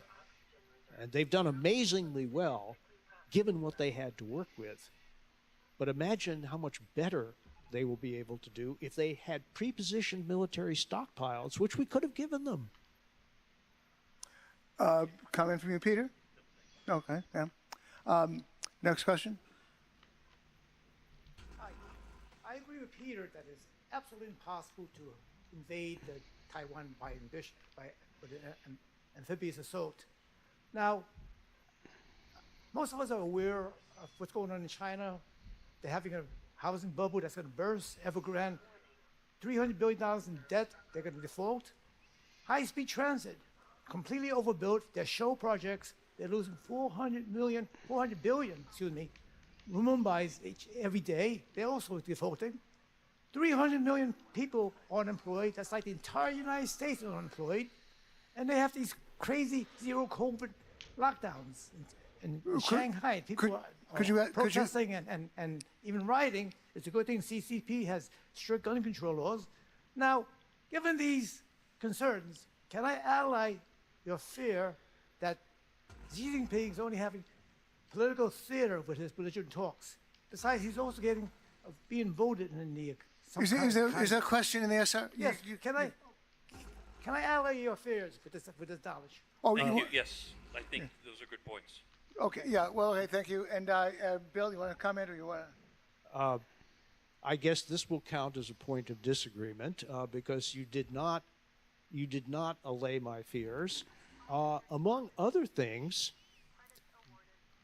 dictators who have problems at home frequently turn to oversee events and adventures in order to change the subject and to rally the population. And so the fact that the Chinese may, and I underscore may, be running into economic difficulty, although I can tell you economists are disagreeing on that score, I think is not a reason to discount the possibility of military adventurism. I would only suggest that committing economic suicide over an invasion of Taiwan is a very poor answer to economic problems at home. Well,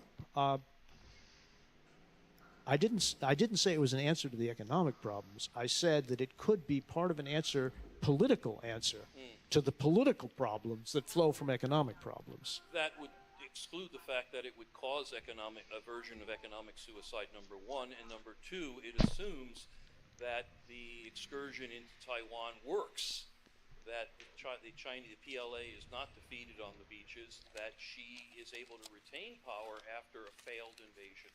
So I think it's just too risky. Now, see him strike west is a different story. Okay. I'm afraid we're out of time for the questions. Both gentlemen will be coming to the party afterwards, so you can collar them then. We want to go to the summation portion of the evening. Thanks for all your very good questions. Bill Galston, you have 5 minutes to summarize. Do you want to take the podium to summarize, or do you want to do it from there? Up to you. I can do it from here. You want to do it from there? Okay. I can do it from here. I think that will save a little bit of time. Go ahead. Yeah. I'm not going to take 5 minutes because I think the principal lines of disagreement have become quite clear. I want to stress now, for the 6th time, that the proposition on the table is not about starting a war.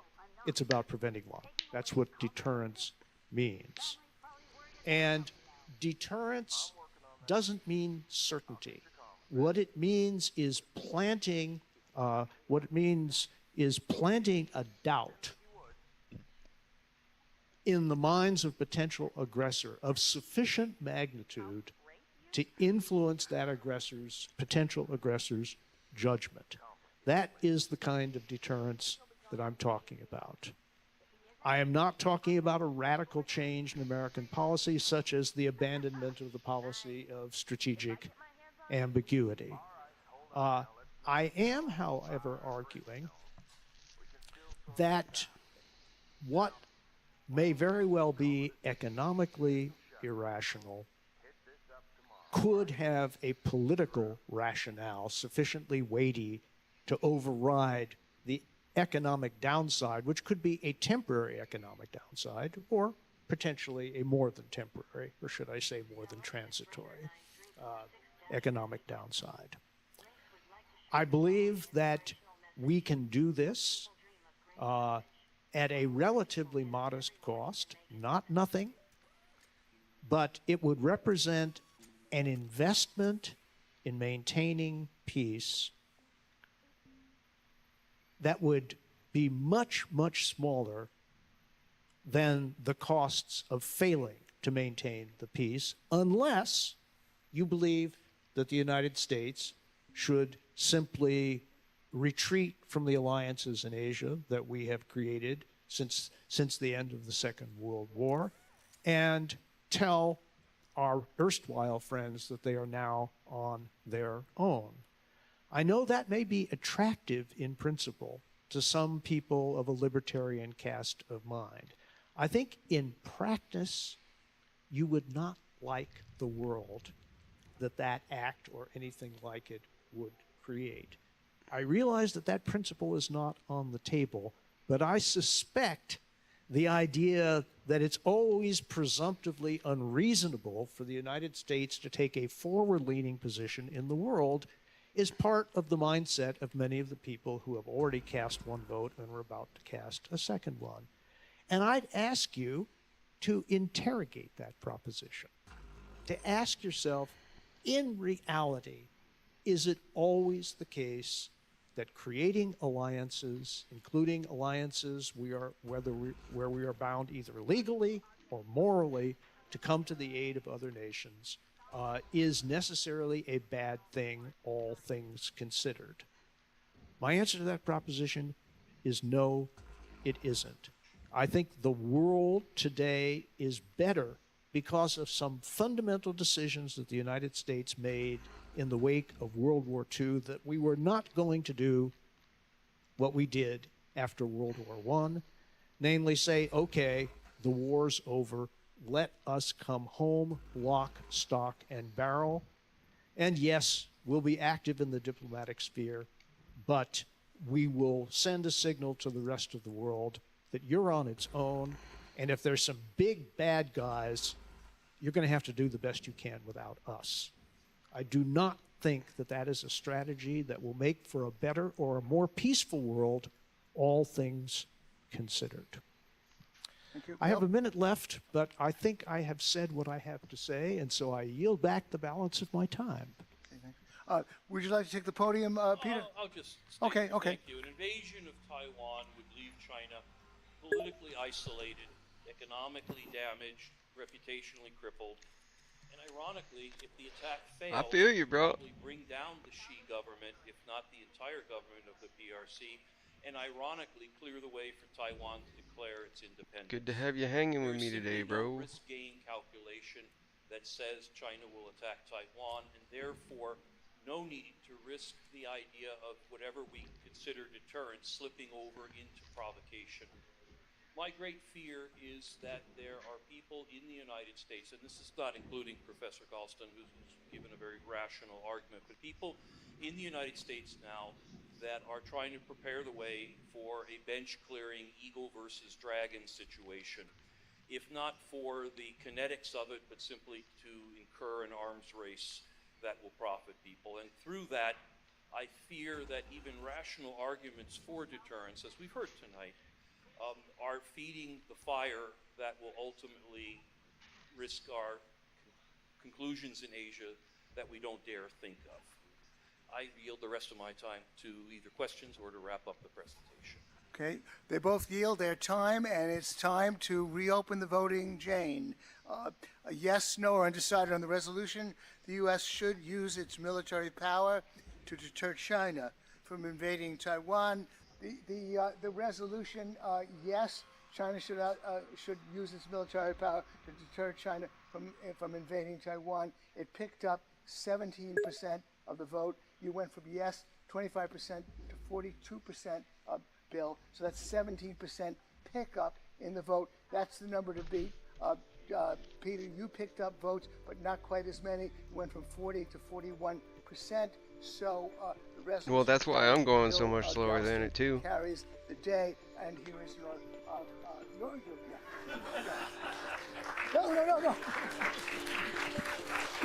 That was a Tootsie Roll. Congratulations to your vote.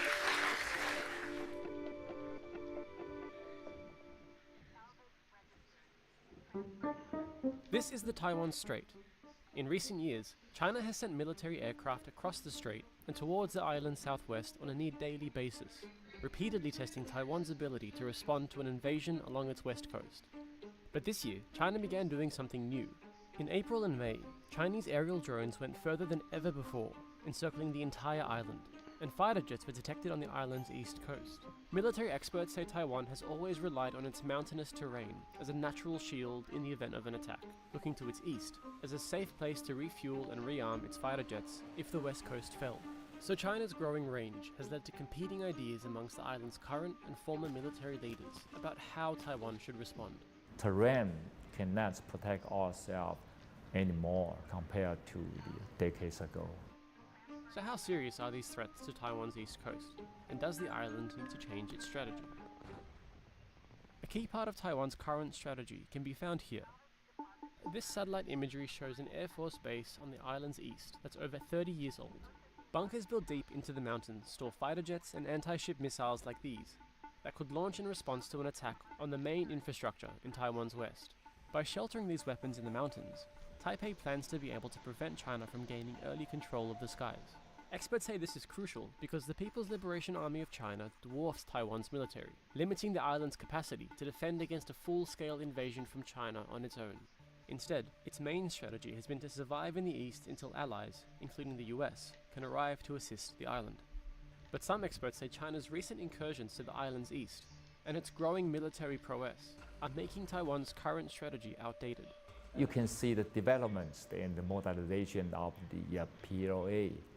They have a lot of the measure and the capability attack from the eastern side. So eastern side is not the safe as we thought decades ago. Retired Admiral Lee Si-min served for more than 40 years in Taiwan's armed forces, retiring in 2019 as the Chief of General Staff. Since leaving Taiwan's military, he's advocated for the island to focus on smaller, widely distributed defenses, rather than attempting to match China's offensive capabilities. We have to change the overall thinking about how to build up our capability. If China really wants to invade Taiwan, I believe that he should be very confident for their A2AD capability.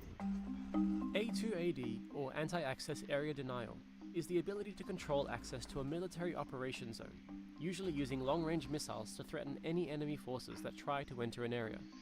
A version of this was seen last year, with Chinese military exercises that simulated a blockade of Taiwan. Live fire drills were carried out in 6 zones, blocking maritime traffic in those areas, and ballistic missiles were fired into waters off the island's east coast. Admiral Lee says China would only attempt an invasion of the island if they were confident that their A2AD capabilities would blockade Taiwan's east robustly enough to dissuade Taiwan's allies from coming to its assistance. No one will give you a guarantee that they will be here to aid if there's war across the straits. So instead of investing in large conventional weapons like tanks and warships, Lee says Taiwan should focus on mobile and civilian capabilities, such as portable anti-ship and anti-air missiles, drones, and radar systems that could make an invasion too challenging for China to even attempt. I believe that the asymmetrical warfare is the key for the weaker side or for the smaller one. In the early stage of the Ukraine war, Russia used a lot of the tanks or armored vehicle, try to direct the attack the Kyiv, but it failed because the, Ukraine has a lot of the small asymmetrical arms like the Stinger or Javelin or NLAW. And while Taiwan is building its supply of smaller arms, experts say it will still need to rely on the assistance of its allies, who are increasingly signaling their willingness to defend the island. The new US access to joint military bases in the Philippines could play a key role in Taiwan's East Coast strategy. These new bases are located on the other side of the Bashi Channel, a key access point for the navies of both China and the US, and an important maritime traffic route. Some US systems, including HIMARS, could reach the south of Taiwan if placed on the other side of the channel, allowing them to strike back against the Chinese invasion attempt remotely. And while China's movements in the east have made some experts concerned about the island's current strategy, others say Taiwan already has the capabilities it needs to stop China from rounding the island in the event of an invasion. In peacetime, you can let the POAs or warship to go around the Taiwan. However, in the wartime, it's another situation. We have the right to defend ourselves. Dr. Su Tsuyun is a director at Taiwan's Institute for National Defense and Security Research, a think tank funded by the island's military. He says watching the war in Ukraine has made it clear that Taiwan has some advantages in the event of an invasion attempt. In the Ukraine, it's a so-called ground battlefield.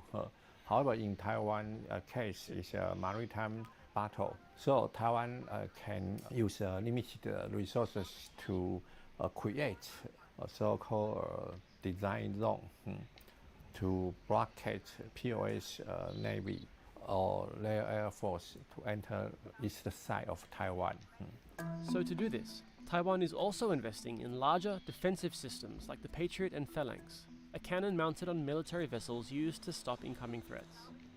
Taiwan's defense ministry said in earlier remarks that it won't entirely rely on its east coast to be a safe haven in the event of a conflict, saying there will be no clear distinction between the front lines and the rear during wartime, while China continues to signal its capabilities to take over Taiwan by force if necessary. The island is increasingly using its own war games and exercises to show Beijing and the world that it's able to defend itself. I hope all defense can tell the China side, can tell PLA, don't invade us. If you invade, you will suffer loss of the casualty, and you are not able to occupy the Taiwan physically, so that they will think twice. But even as they debate how best to repel an assault, the Taiwanese military circle agree that the best case scenario is to avoid any conflict in the strait.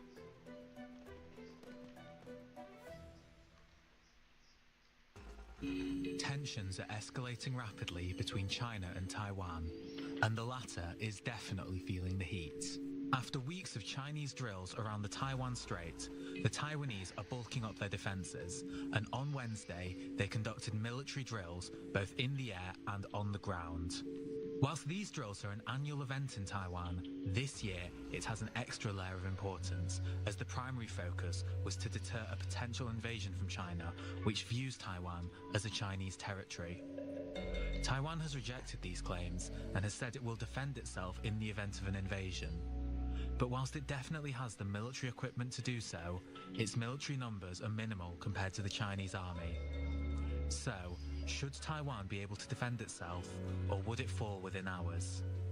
Is it in China's best interest to take Taiwan by force, or will it find a way around it?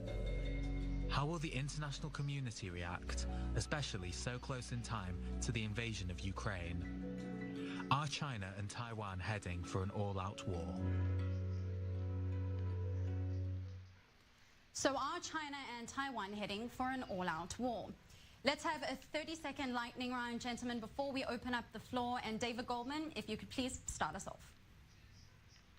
That depends on the United States. Since 1972, we've had a one-China policy where both Taiwan and China agree they're the same territory.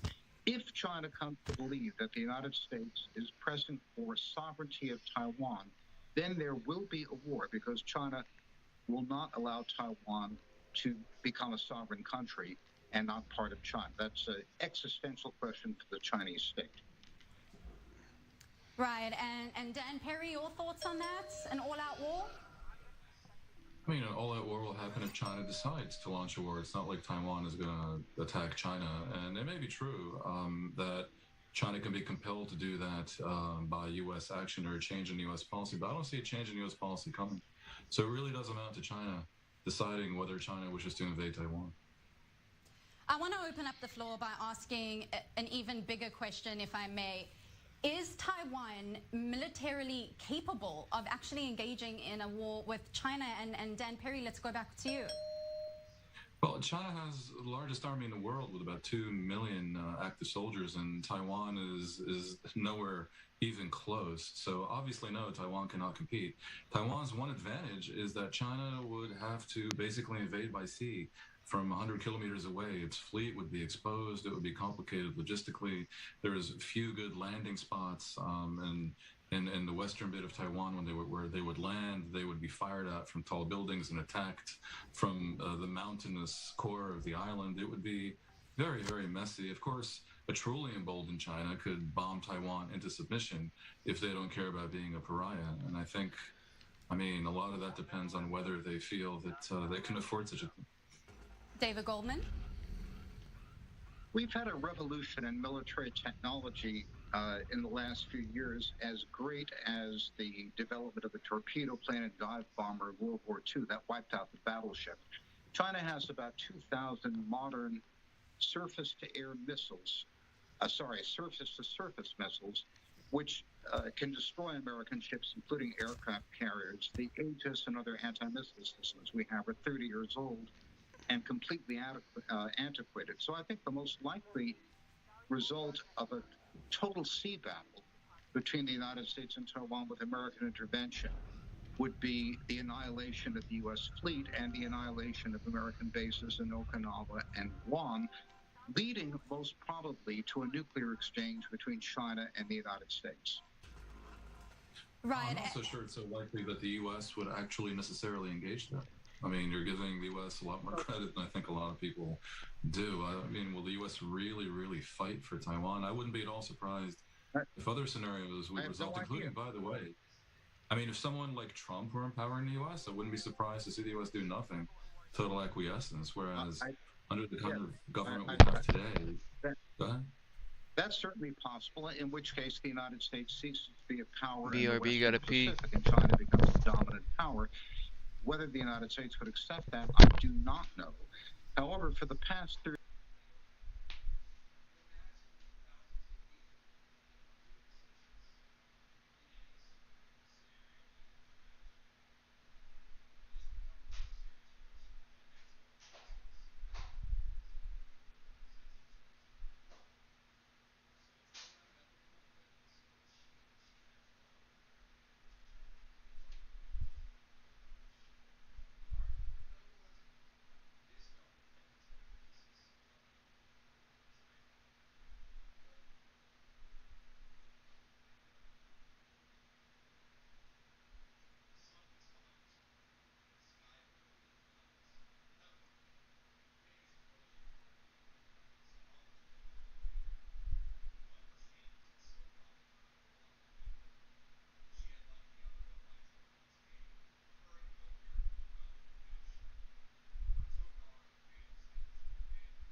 Alright, well, I tried to say no, but I was forced by the powers that be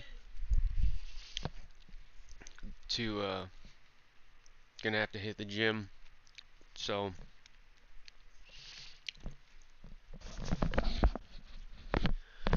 I'm gonna do some more Taiwan research on the treadmill. But yeah, I'll probably be back for maybe a halfway overnight tonight to do some more actual sit down, type into the note-taking program, and actually flesh out my outline for and opening and closing statements for this debate. But yeah, it was good to see you, Hollow Man. Thanks for hanging out with me today. I missed you, bro. And yeah, everybody else, take it easy. Peace and love.